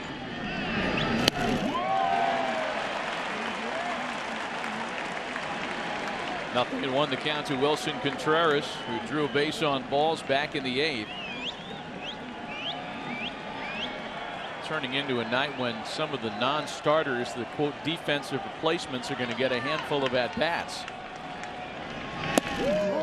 See how much spin. You see the miles per hour, 76. He throws it more like a curveball speed, but the way that he throws it and the tight spin he gets makes it very difficult, even though the hitter knows that's what's coming, to lay off of it at times.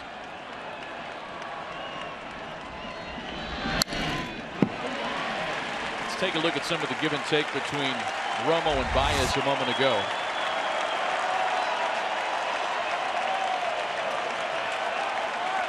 Okay. And that was why Baez reacted the way he did. Pretty sure that was Spanish. I was trying to lip read.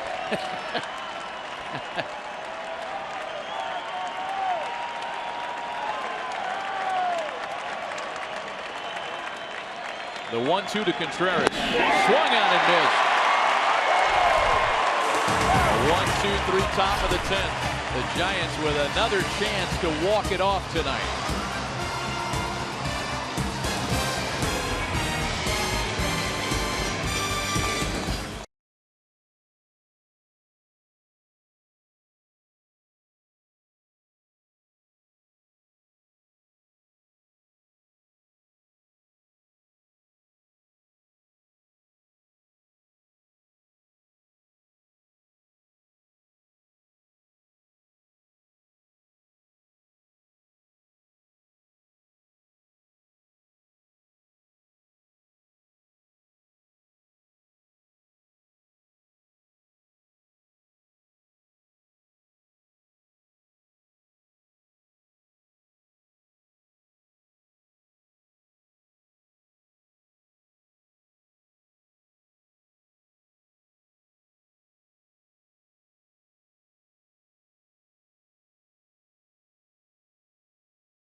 home run in the 9th inning that yielded the tie, but he was perfect in the 10th, and he set up the Giants here in the bottom of the inning as we welcome you back inside. There has been more happening in this game than we have time to refresh you on.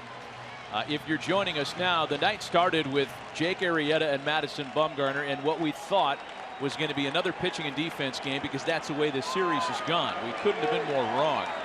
A 5-5 tie starting last of the 10th inning, and Hunter Pence, the first to bat for San Francisco. Pence, Gillespie, and Crawford against Mike Montgomery, who continues on the mound for Chicago. We do know this, that Bruce Bochy's bench and bullpen is in a little better shape than that of the Cubs. Joe Maddon is down to precious few options. But the Giants have a handful of relievers still available. As far as the position players, they'd like to keep Trevor Brown right where he is. And Angel Pagan was not available to start tonight because of a cranky back. And it's now 3 balls and no strikes to Hunter Pence. Yeah, Montgomery has not been sharp since he's come in with his fastball command. That fastball command is what gets him in trouble because if he can command the fastball and flip a couple curveballs, pretty good combination. 3-1.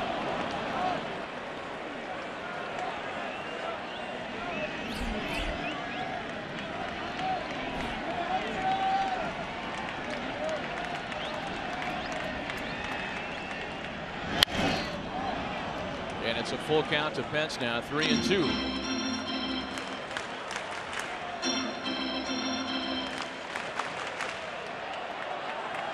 Pence and Gregor Blanco are the only 2 Giant starters that have not reached base tonight.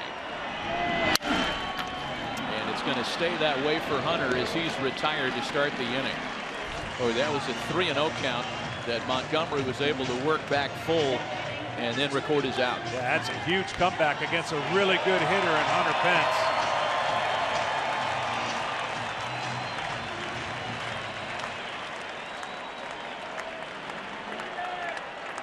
Here's Connor Gillespie now. Again, it was his 2-run triple in the 8th. It gave San Francisco a 4-3 lead. Well, we learned something tonight about him. Don't throw him a pitch over 100 miles an hour. According to Inside Edge, Connor Gillespie had never seen a major league pitch of 100 miles an hour or faster. What does he do on the first one he sees? At 101 from Aroldis Chapman, he delivers the 2-run triple. Say, get that out of here. I'm not. I can handle that pitch. Yeah, and I gypped him on a couple miles an hour. That was 103.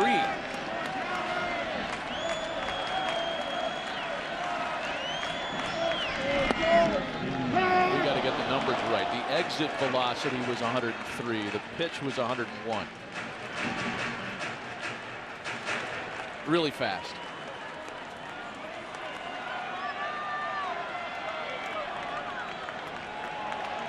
Ball and 2 strikes, the count to Gillespie. I'm impressed so far about the way he stays in there, not only on a right-handed pitcher, but on a left-handed pitcher. For a guy who's had an incredible week.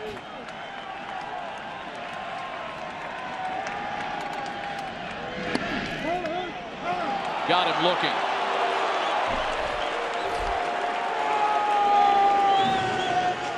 Right there, you just tip your hat if you're Connor Gillespie, who's painted on the outside part of the plate. I mean, think about that week. He took a closer for the Mets, 3-run homer, and he took Aroldis Chapman for a triple. Yeah. Yeah, Jerry's Familia is no soft tosser either. So 2 away in the 10th now, and here's Brandon Crawford. This is his first plate appearance since taking that thrown ball in the elbow when Contreras tried to back pick him at third. And Brandon thinking bunt, 0-1.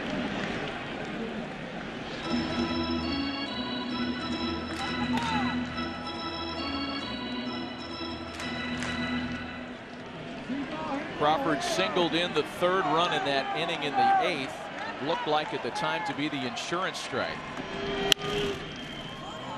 Bounce to second base, and this one's going to the 11th tonight.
It has been a great night of baseball here in San Francisco with so much riding in the balance. An elimination game for San Francisco.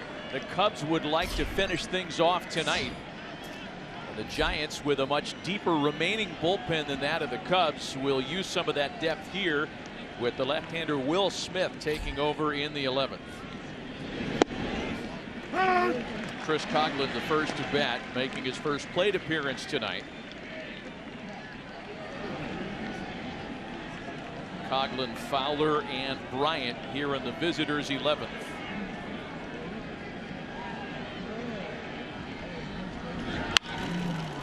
Line to second, and Panic's got it for one away. Well, meanwhile, the Dodgers and Nationals want to know what time they're playing tomorrow.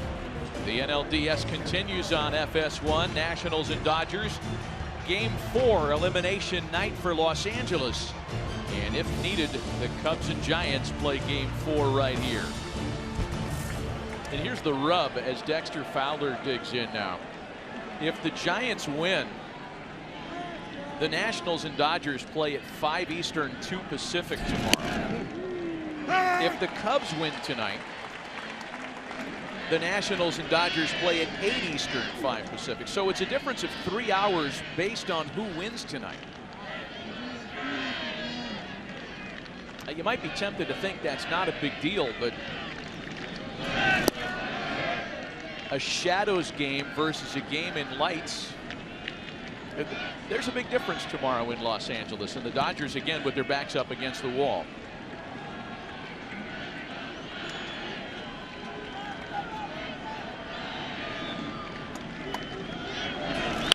One to Fowler, line to shortstop. As you can see, the favorite pitch of Will Smith, not the same type of curveball as Montgomery, but he likes the curveball. Unfortunately, sometimes it rolls in there, and you're seeing a couple good swings. Bryant's been on deck watching him. You just wonder if he's going to be sitting on a breaking ball. Only 1 home run against a breaking ball curveball against left-handers on the year.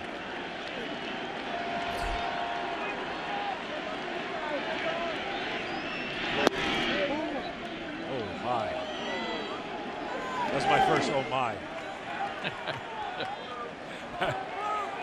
That Posey and Bruce Bochy, there's a few of them that did not like this call.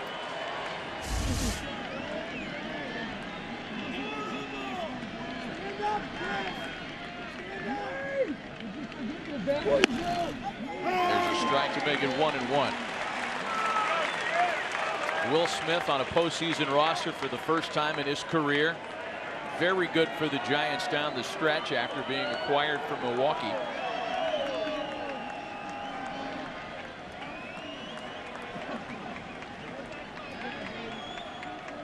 Posey wants this in another area code. 1-2 to Bryant.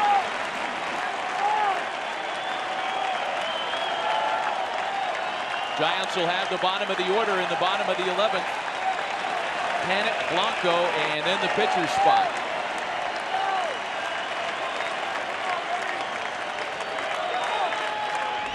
Got him. Another opportunity to keep their season alive with a walk-off winner to the bottom of the 11th. Still a 5-5 tie.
It has been a wild night in the city by the bay. A 5-5 draw going to the last of the 11th.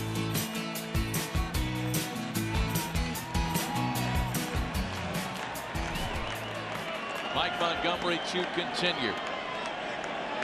Bottom third of the Giants order. Joe Panik leads it off for San Francisco. Panik, Blanco, and then the pitcher's spot. And depending on what happens with the first two hitters, Bruce Bochy will have a decision to make. Only one position player remaining.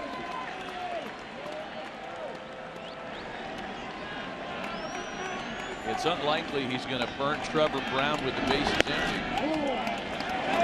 Jeff Samardzija would be an option. Will Smith might be able to swing it for himself. Just wonder if Pagan's gotten enough treatment throughout the day to have those spasms ease up. Probably not. A strike to Panik, and it's 2-1. Joe's just 1 for his last 20 against left-handed pitching.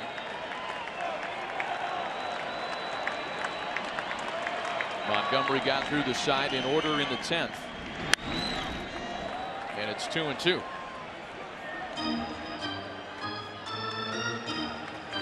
Well, we got experience in this, Matty.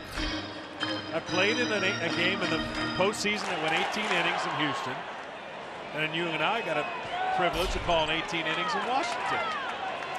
What's next? 6 hours, 18 innings, game 2 of the National League Division Series with the Nationals. Panics aboard. And once again, the winning run on base to start an inning.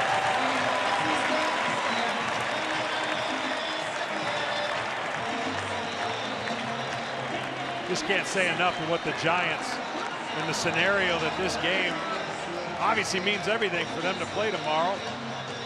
They just find ways in every moment to come up big. They won't go away.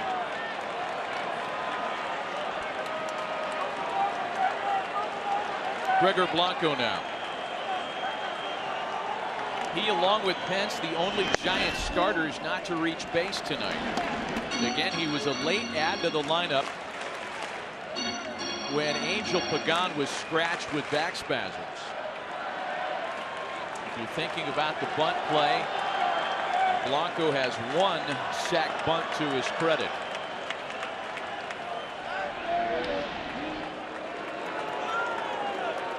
Getting on 11 o'clock here on the West Coast, 2 o'clock Eastern.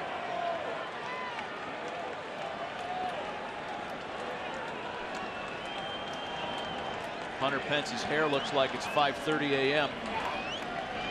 And Blanco bunting executes the sacrifice perfectly. The winning run in scoring position with 1 away.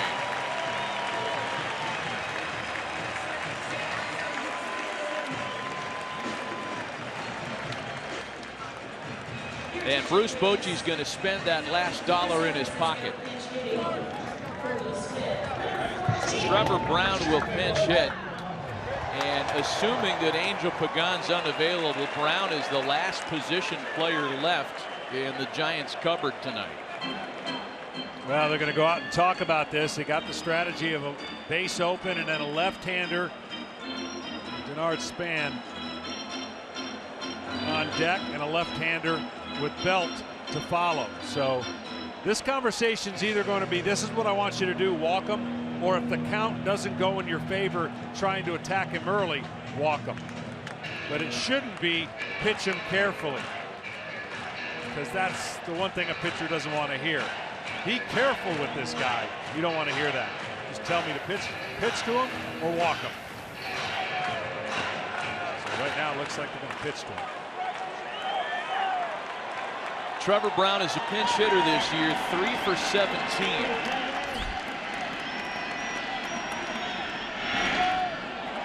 That one bounces away from Contreras. Throw into second base is close, but Panik able to get back. But Joe Panik froze for a moment off the bag, and it almost cost him a chance to get back there safely. You've got 2 of the young dynamic guys, one with Contreras, his athleticism and cannon, pops on this ball and then fires. And watch this quick tag tried by Baez, known for one of the best taggers in the game.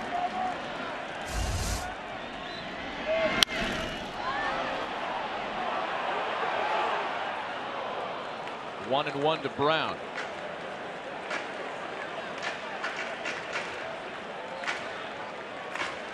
We talked about it earlier. These Giants postseason runs have a way of finding rather unlikely heroes. Cody Ross in 2010.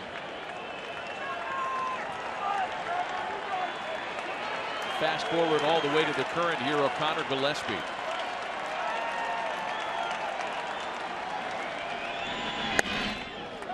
Another throw into second. Well, Panik's doing what he needs to do. He's getting a very aggressive lead. The infield's playing in a traditional defense. So what Panik is anticipating when the ball's hit, he's trying to get the best jump he can to score. And then afterwards, only when the pitch is not swung, Baez is eking back towards second base, anticipating a throw.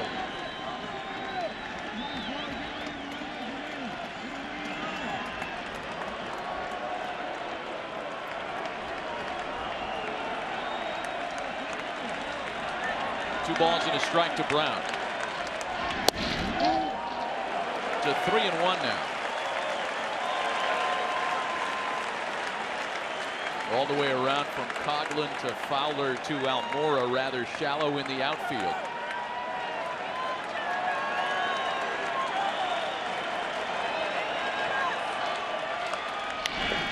And it's a full count now.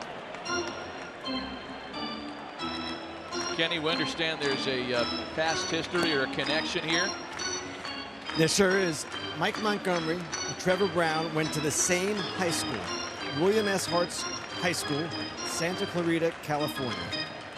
My goodness. Here they are in extra innings of an elimination game.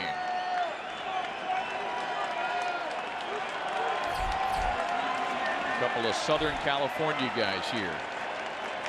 The 3-2. Brown with a slow roller to third. Bryant keeps the runner in check, and there are 2 away.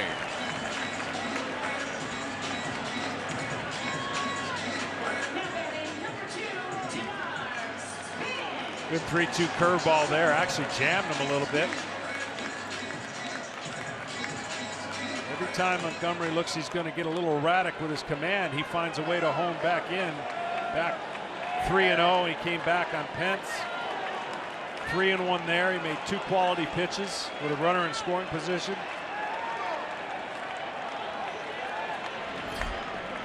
So here's Denard Span now. He scored 2 runs. He's doubled and tripled.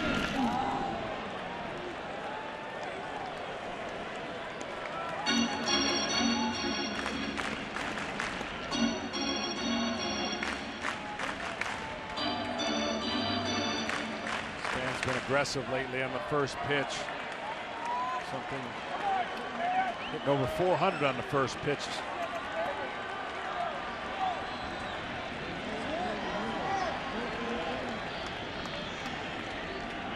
Just a .217 hitter against left-handers this year. Fooled that time, now behind 0-2.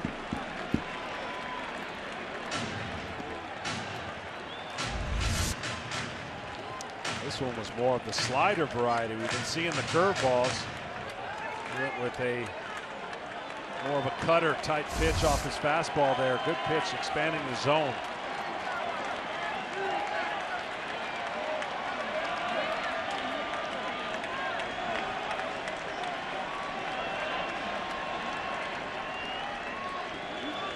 Joe Madden, as we mentioned, has only 1 reliever left, and it's Carl Edwards Jr., and he's up.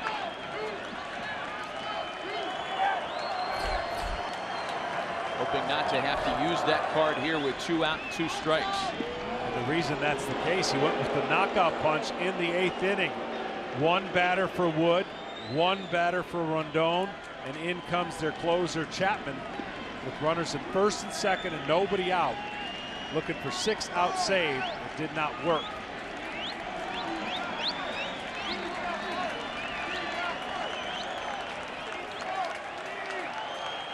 The 0-2. Span grounds it to shortstop. Russell's got it. And this one's going to the 12th. Anthony Rizzo leads it off in a 5-5 tie.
Number 12 back with John Smoltz and Ken Rosenthal, Matt Vasgersian as we continue tonight.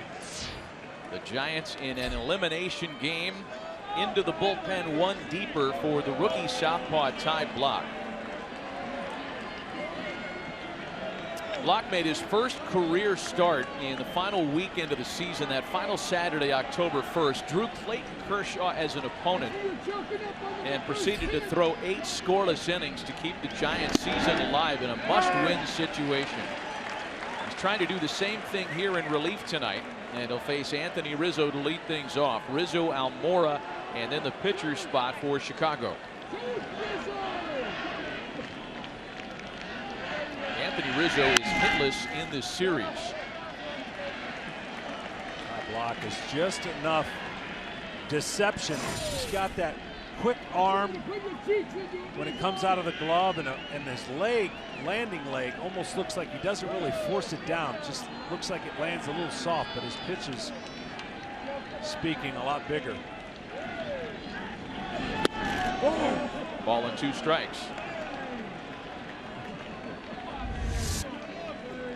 Goes with this delivery, and then he gets his leg up, and you think he would drive it down, but almost hesitates before it goes down.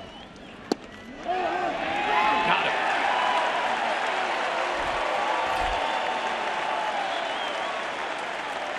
Oh for 13 in the series is Anthony Rizzo. He just painted right there on a fastball away, and that little hesitation,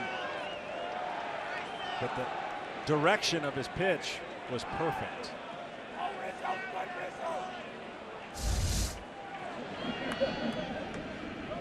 Here's Albert Almora now.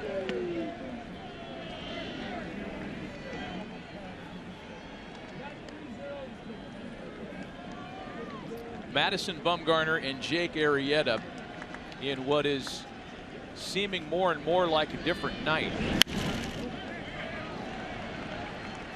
Arrieta hit the 3-run home run in the second. There was a lead that held until the Giants plated 3 in their half of the 8th. And then the Chris Bryant home run tied it in the 9th.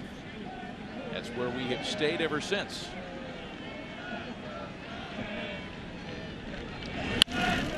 Almora lines to center. Span coming on. Dives and can't make the catch. Almora still running on into second base. The go-ahead run in scoring position with 1 away. Yeah, they're going to look at that for sure. You could tell by Span's reaction that he had that right from the beginning. He turns his glove over. Ball is in the glove the whole way. You can tell by his reaction. This will be a quick overturn. The second base umpire, crew chief John Hirschbeck, was out there very quickly and signaled that that ball was trapped. We can see clearly on the replay that this call will be overturned. Yeah, I was just watching Denard Span's reaction, and he knew it from the beginning. That's why when he got up, he was a little shocked to see that the umpire had ruled that he trapped it. This will be an easy one. Shouldn't take very long.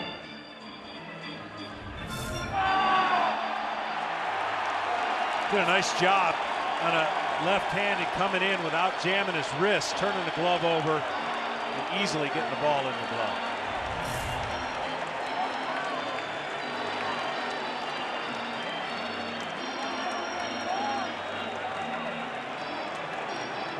That should be quick enough. Call's overturned. Denard Span puts his hands out like, see?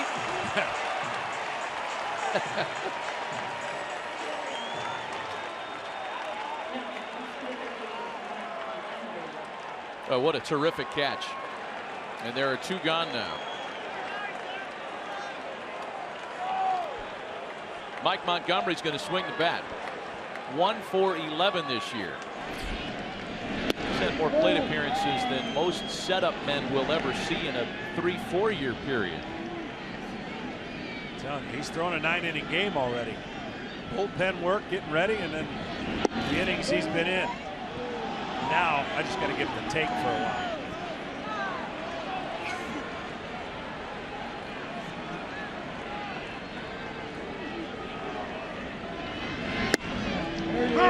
2-1.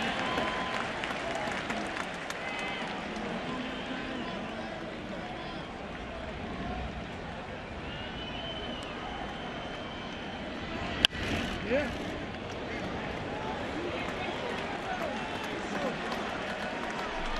Well, when the Giants bat in their half of the 12th, Belt, Posey, and Pence.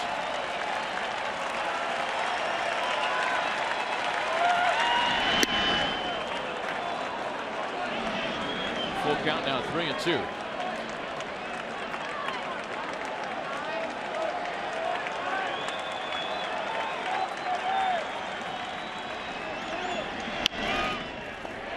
Back to block. And the rookie left-hander delivers his scoreless top of the inning.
Their order in the last of the 12th inning to try to keep their season alive. Belt, Posey, and Pence, a 5-5 tie. Mike Montgomery, the 7th Cub to pitch in this ball game. Only one card remaining, and that's Carl Edwards Jr., and he's still in the bullpen, up and throwing. Here's Brandon Belt to lead it off.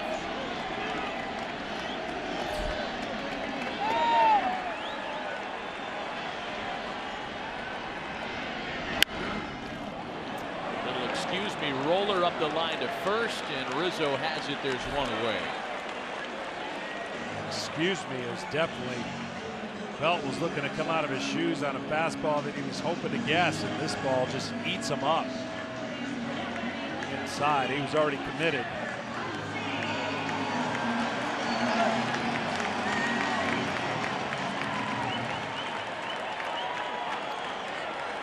Buster Posey has hit the ball hard all night. 3 singles, a walk, and a line out in the 9th that Albert Almora Jr. made a brilliant diving catch on.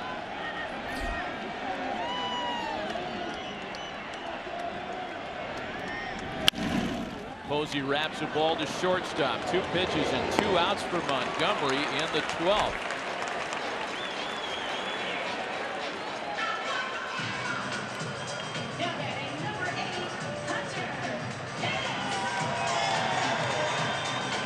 Huge for Montgomery to get 2 pitches this far into his relief appearance in extra innings. And against this part of the order. Yeah. Hunter Pence now hitless tonight and taking a fastball for a strike.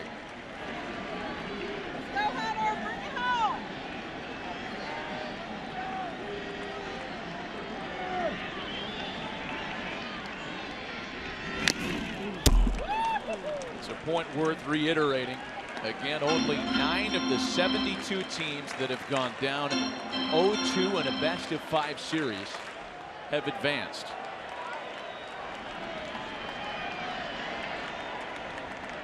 Bruce Bochy's string of 9 straight elimination game wins is still alive. Pence taps it to the right side of the infield. Montgomery's got to hurry. He can't get there in time. The winning run's on base with 2 away.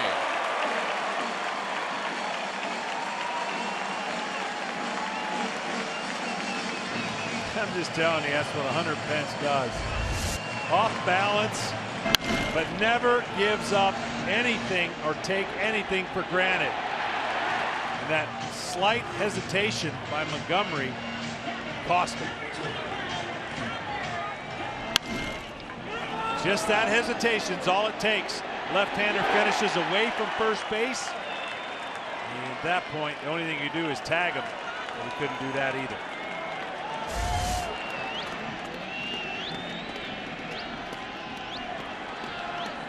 So now Connor Gillespie.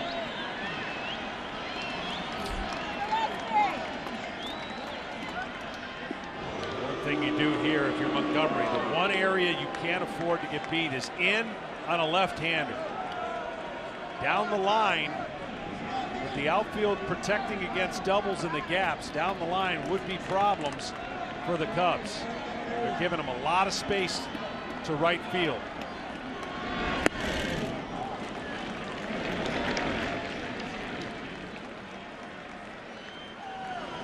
Cubs outfielders play deep enough to make sure that the ball stays in front of them with 2 outs.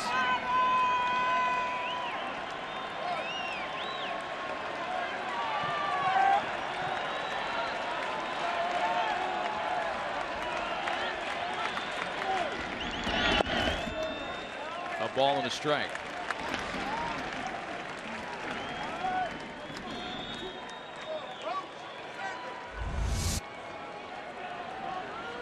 This is Gillespie's pass on the first pitch of the at-bat. Tweak something. Yeah.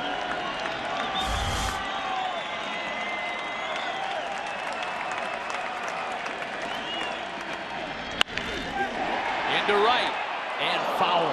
That's the one area right there. I'm telling you. Do everything in your power to get him to hit the ball the other way, possibly.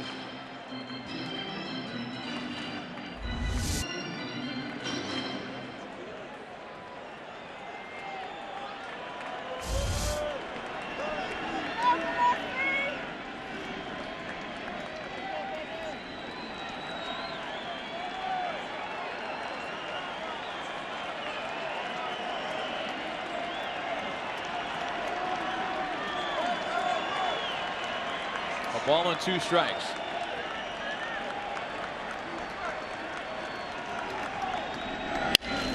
And Gillespie with a jam shot roller to second. Baez picks it up. He will bat second when we go to the top half of the 13th. Still a 5-5 tie.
the combined game time total of games 1 and 2 at Wrigley Field, getting on 5 hours into the night. There was so much on the line. The Giants trying to stave off elimination. The Cubs want to finish business right here on the road. Addison Russell leads things off in the Chicago half of the 13th. As Ty Blach continues on the mound for San Francisco. Blach pitched to 1-2-3 12th. The second inning of work begins with a fly ball for Hunter Pence.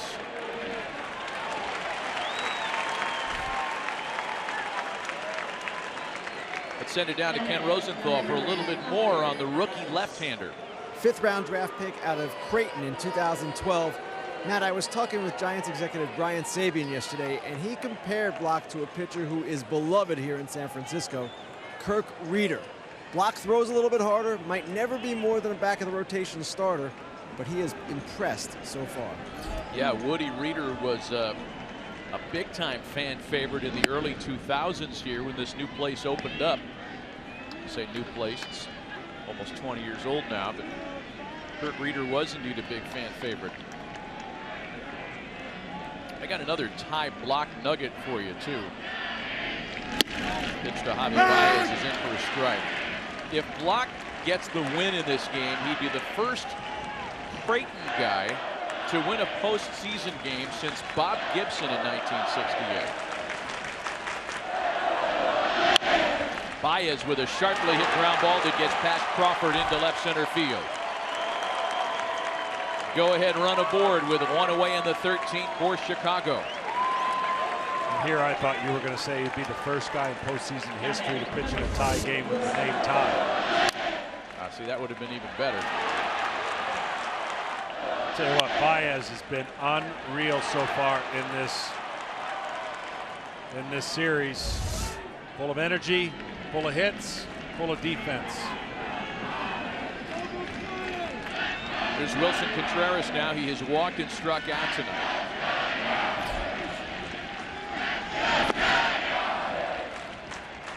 Baez stole 12 bases during the regular season in 15 attempts.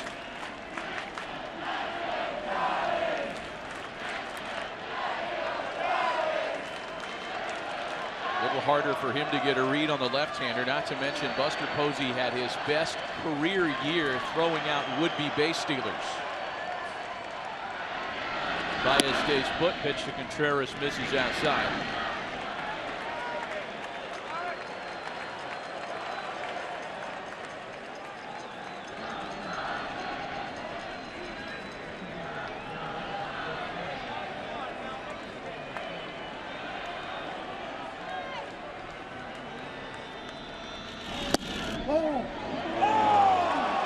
And it's 3-0 now.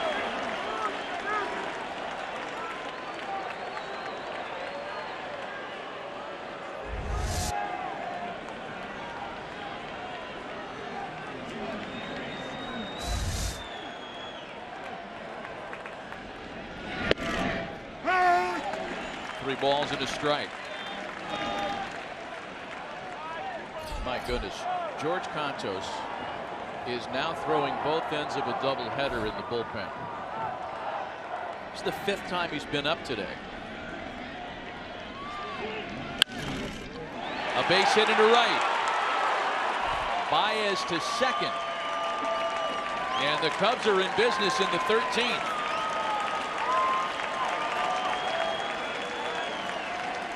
Tell you what, when Baez first took off, it looked like he was going to go to third.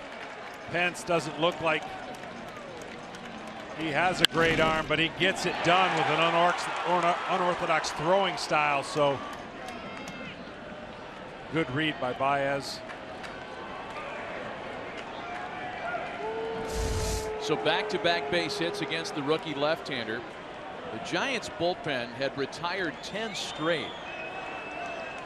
That was after the Bryant home run and up until the Baez one-out single here.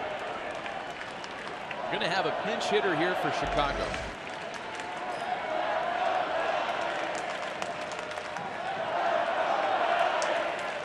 David Ross will bat with runners at first and second and one gone.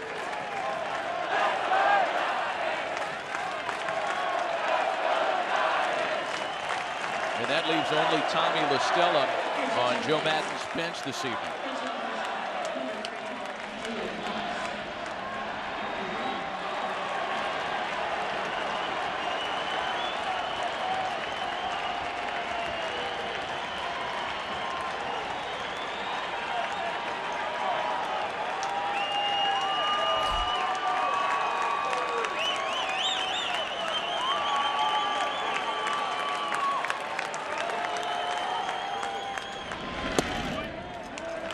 David Ross has come through with some very big base hits for the Cubs this year. 10 home runs, 32 driven in. One of the Cubs' 2016 leaders who long since announced that this would be his final season in the big leagues. Yeah, a lot of those hits come in John Lester's game because those are the majority of the games that he plays. You know he would absolutely love to get this big hit, give them a chance to go home tomorrow.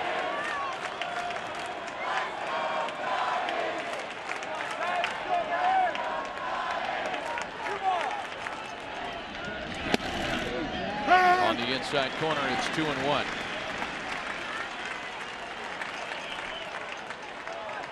You know, we talk about what a catcher's got to do through this game, what the pitchers are doing. At least they get to go in and sit down. Larry Vanover's been behind the plate this whole time. No ability to go sit down in between innings. 2-2 to Ross. The veteran catcher, 3 for 10 as a pinch hitter this year. Top of the order, Dexter Fowler next with 2 on and 1 away and a 5-5 tie.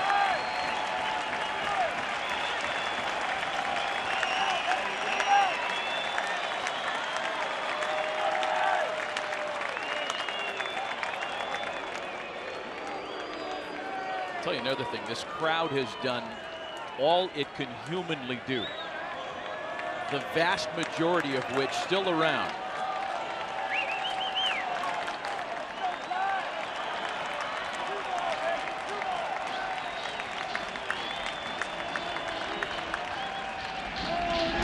To Ross, chopper to shortstop. Crawford to Panic, the relay to Bell. They got them both.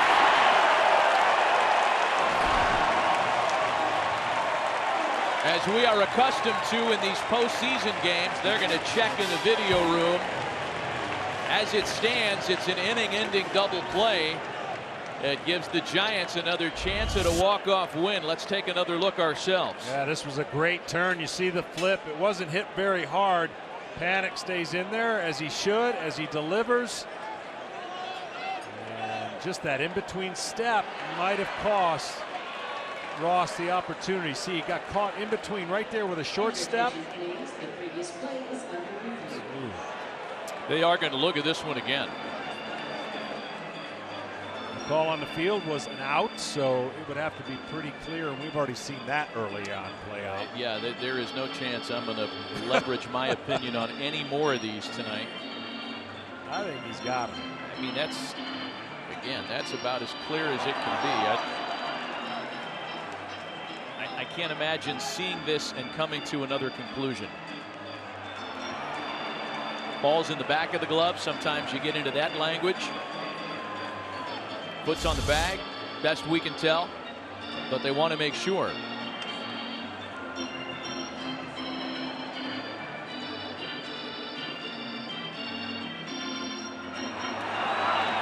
Again, fans reacting to the video replays here in the house.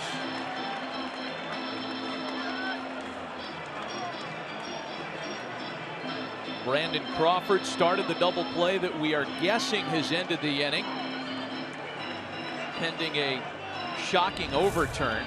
I'm telling you, just a little in-between step as he was getting down the line is going to be the difference. And that looks like a double play. Crawford to lead things off in the bottom of the 13th. Hoping that this review holds up and that it's still a 5-5 game.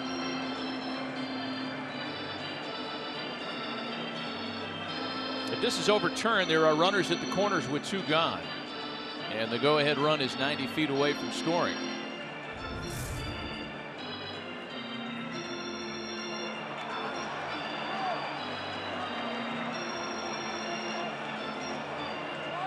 If this is overturned,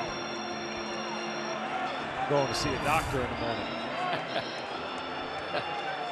If this is overturned, we're going to put barbed wire up here like the Blues Brothers had.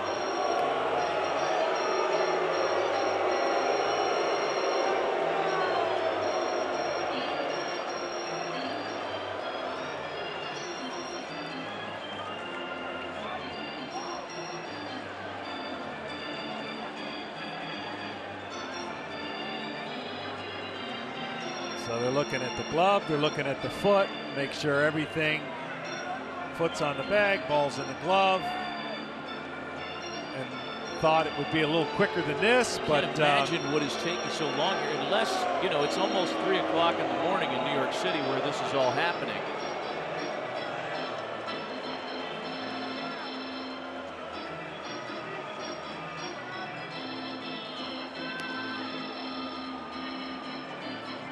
concentrated.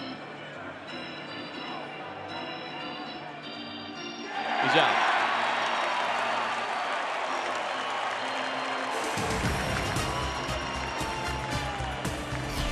Going to the bottom of the 13th, tied at 5.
San Francisco at night, and in McCovey Cove, most of the boats are docked except for our young heroes with the Jiffy Pop. Nothing like a floating campfire to keep you going. And if you're taking the ferry home tonight, you got 20 minutes or else you're sleeping here.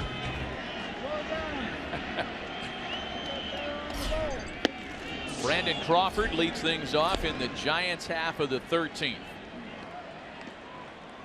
Crawford, Panic, and Blanco for San Francisco. So some changes. David Ross takes over behind the plate. That moves Wilson Contreras to left. And Mike Montgomery continues in front of Crawford 0-2. I'm telling you, Mike Montgomery, under the circumstances in this game, yes, the Cubs are up 2-0, I get it. But he threw forever in the pen tonight, and he has righted himself in the middle of this game when it looked like he was leaking with his fastball. Crawford into right field. On his way to second. The winning run at second to start the last of the 13th.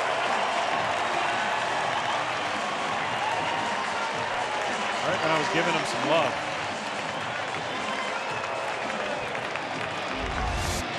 He hung this one, and Crawford stayed right in there and did what you're supposed to do with it.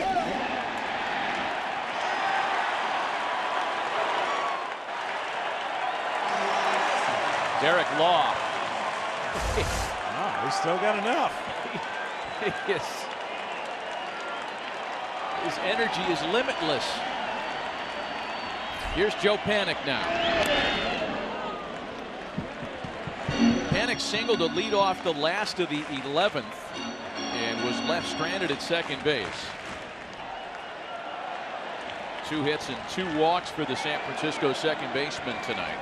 They're going to trust, it looks like at least, that Panik can pull the ball on his own without bunting, with the chance he could get a hit.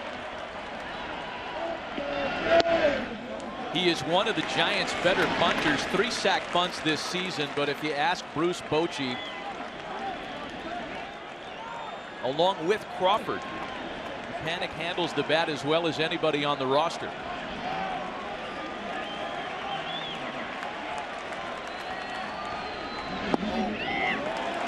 2 balls and a strike.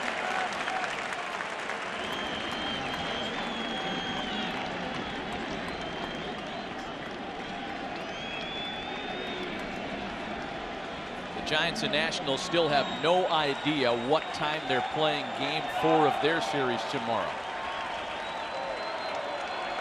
If the Giants win, that game's at 5 Eastern, 2 Pacific. A drive to right. And the Giants will win tonight. Here's Crawford with the winning run. And San Francisco survives to see another day.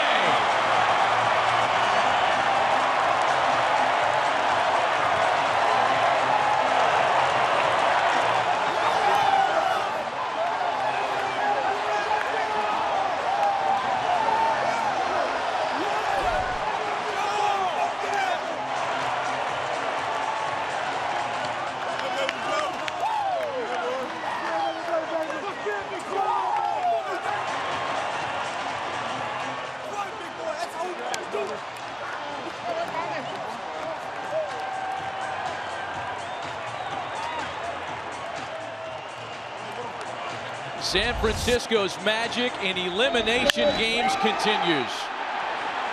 It took 5 hours and 4 minutes.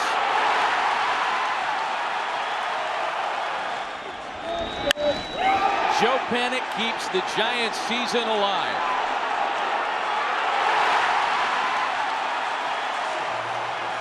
Well, they got a high pitch, and he knew he had one thing in his mind. Drive it to the right side of the field. Drive it he did. You never know what gets a team or a hitter going in a short series like this. Unbelievable.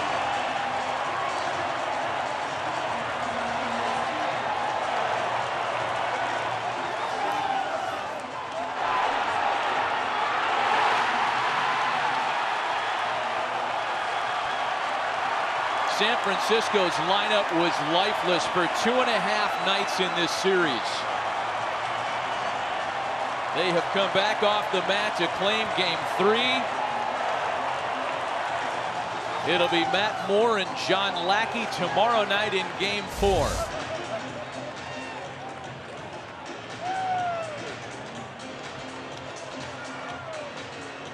Let's send it down to Ken Rosenthal. Thanks, Matt. Joe, crazy range of emotions in this game. What will you remember most about it? Coming away with the win. I mean, starting with Connor in the 8th inning, I mean, that was huge.